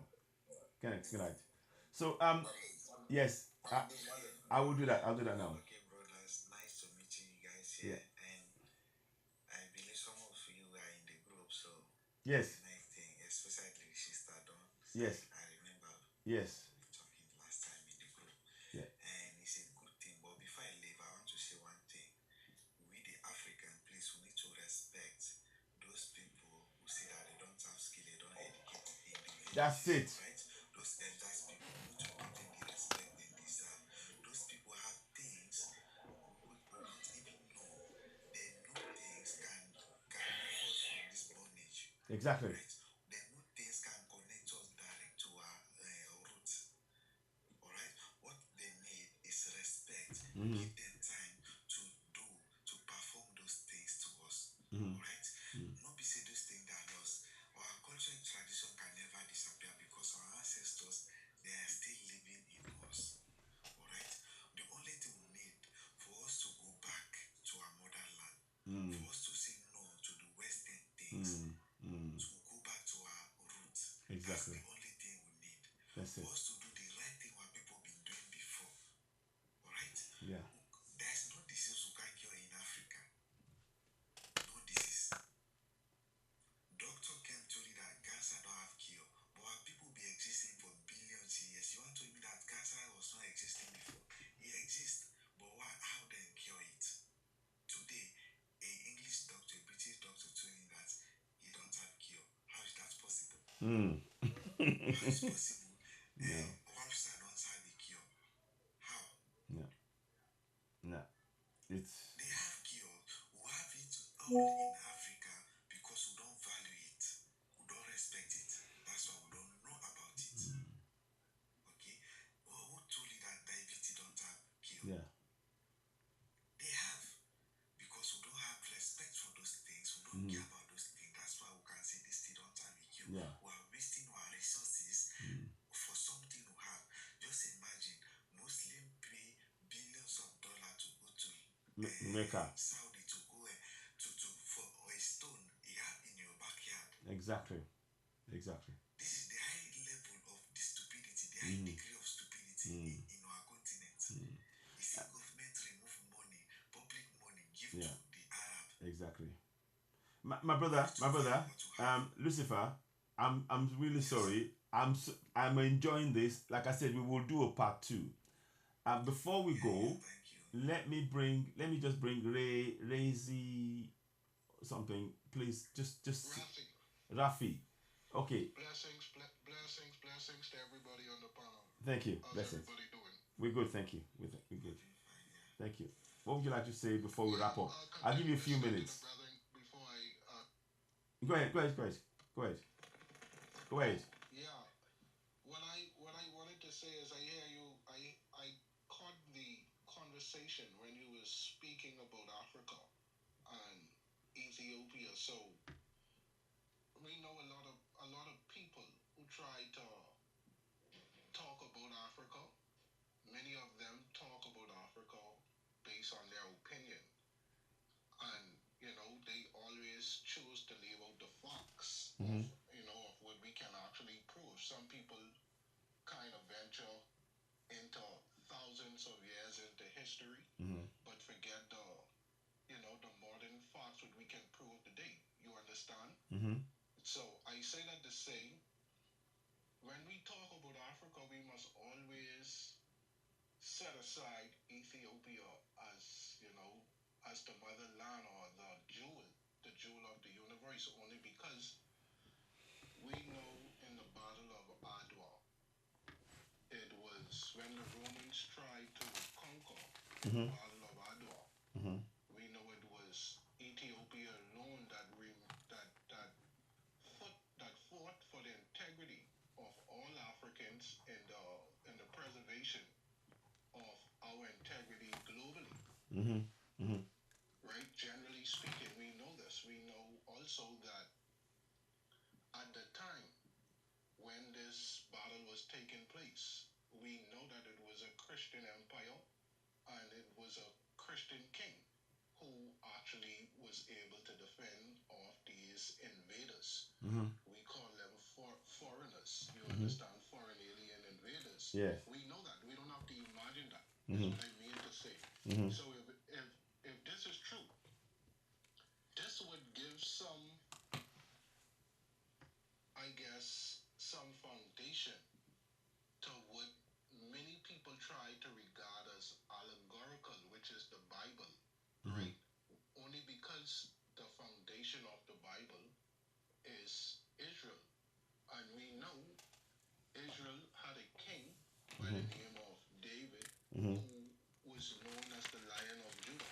We also know, according to the story, even if we recognize it as allegorical, when we find out something to be true and we don't accept it, this would bring us into the realms of denialism.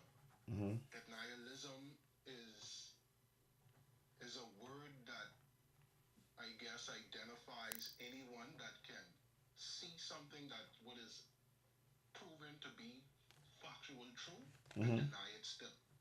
Right? So according to what we know there is a Solomonic dynasty in Ethiopia, like there is a house of Windsor. According to what we know in England, and the king there now is King Charles. We know this. We also know that, and we also know that there's a Solomonic dynasty, or the realm of Ethiopia is ruled by the Solomonic dynasty. So this would disprove the Bible in itself being allegorical, because we have real factual people who claim this descent, who can trace according to their tradition. Exactly. Who can trace their own heritage back to the first king, who was Menelik the First. Now, why this should be important to all Africans? Because again, it was Ethiopia alone that fought for the integrity for us, who was the last. That was the last citadel for Africans all over the globe.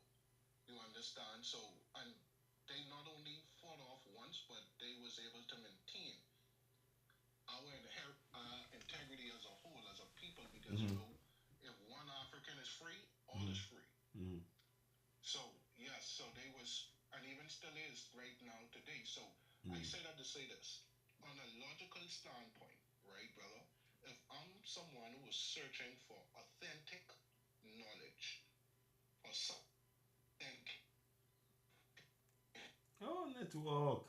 clear what that.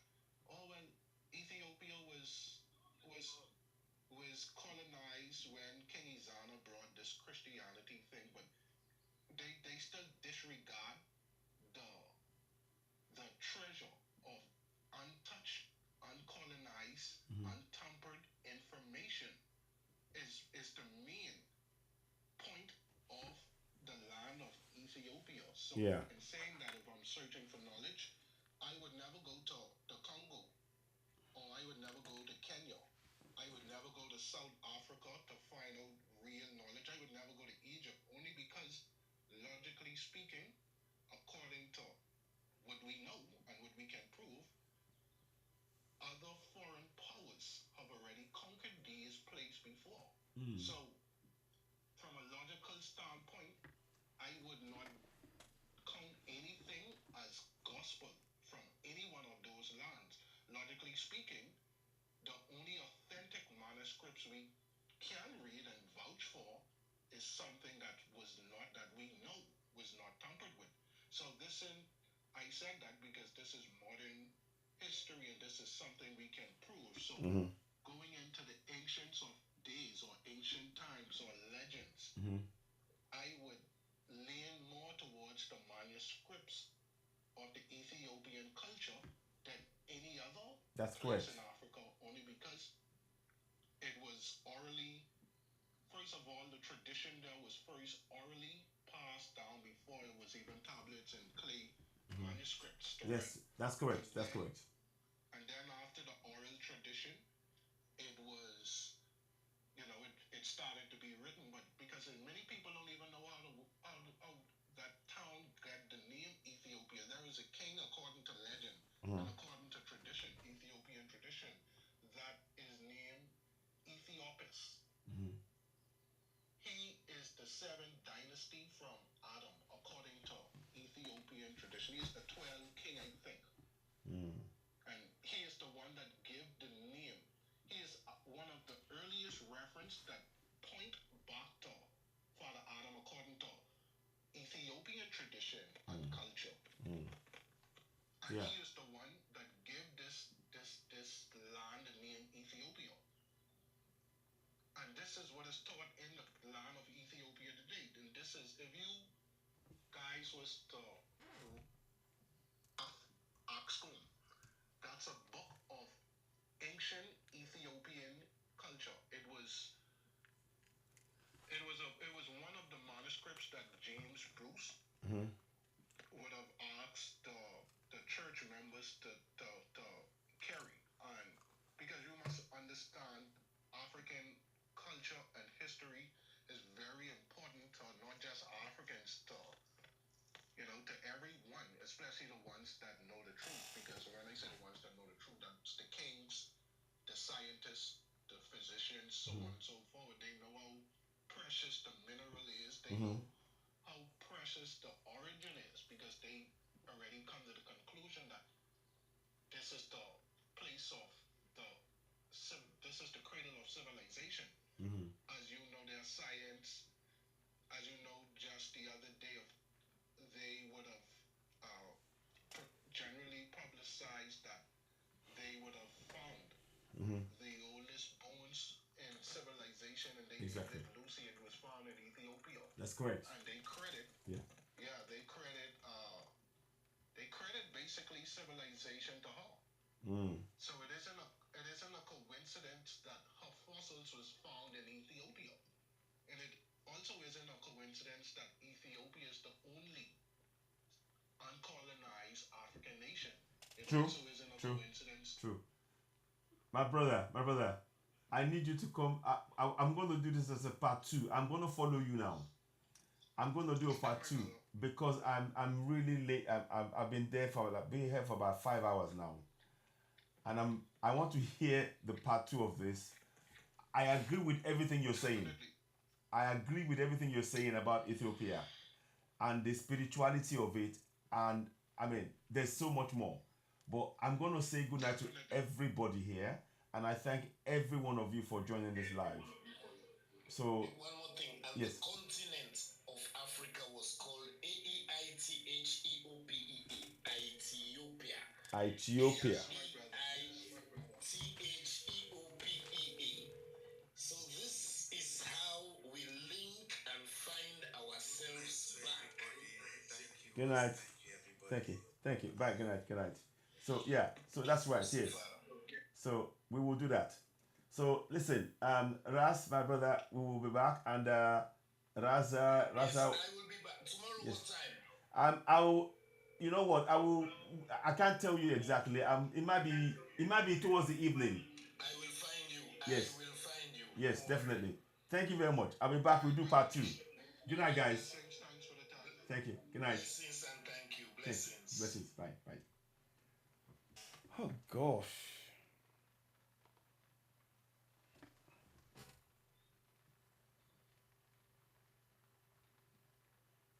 Good. Thanks. We'll be back tomorrow. We'll be in touch.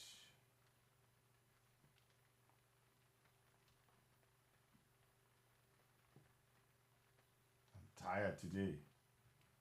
We'll be in touch. Guys, it's a late one. Late. I'm gonna go to bed now right away. Thank you so very much. You've been listening to Season Why, the platform where we speak truth to power. Problem solving has been with us. Sis had to drop off. I will be in touch to give you further updates tomorrow. For now, I want to say good night. I gotta go. Good day. Good morning. It's 4 o'clock in the morning. If I don't go to sleep, I'm just gonna overdo this, and I don't want to overdo it now. There's a lot more work to do. But what I will do is come back and give you further updates. For now, I'll say goodbye. Thank you and bye. Ayomiku, Daniju, Daniju. Thank you so much for saying hello, and I'll be in touch with you. I'll give you a call. Thank you. Bye for now. Now, those of you on YouTube, thank you so very much. You've been a great audience, and thanks for listening. Please subscribe to Season Ewa on YouTube. Help us grow the platform. We truly appreciate your support. We're about 3,900 now. We're trying to. No, is it 3,000? Yeah, I'm not quite sure. 3,000 something. Maybe 3,000. Yeah, we were about to reach 3,1, if I'm correct. Let me just check that before I go.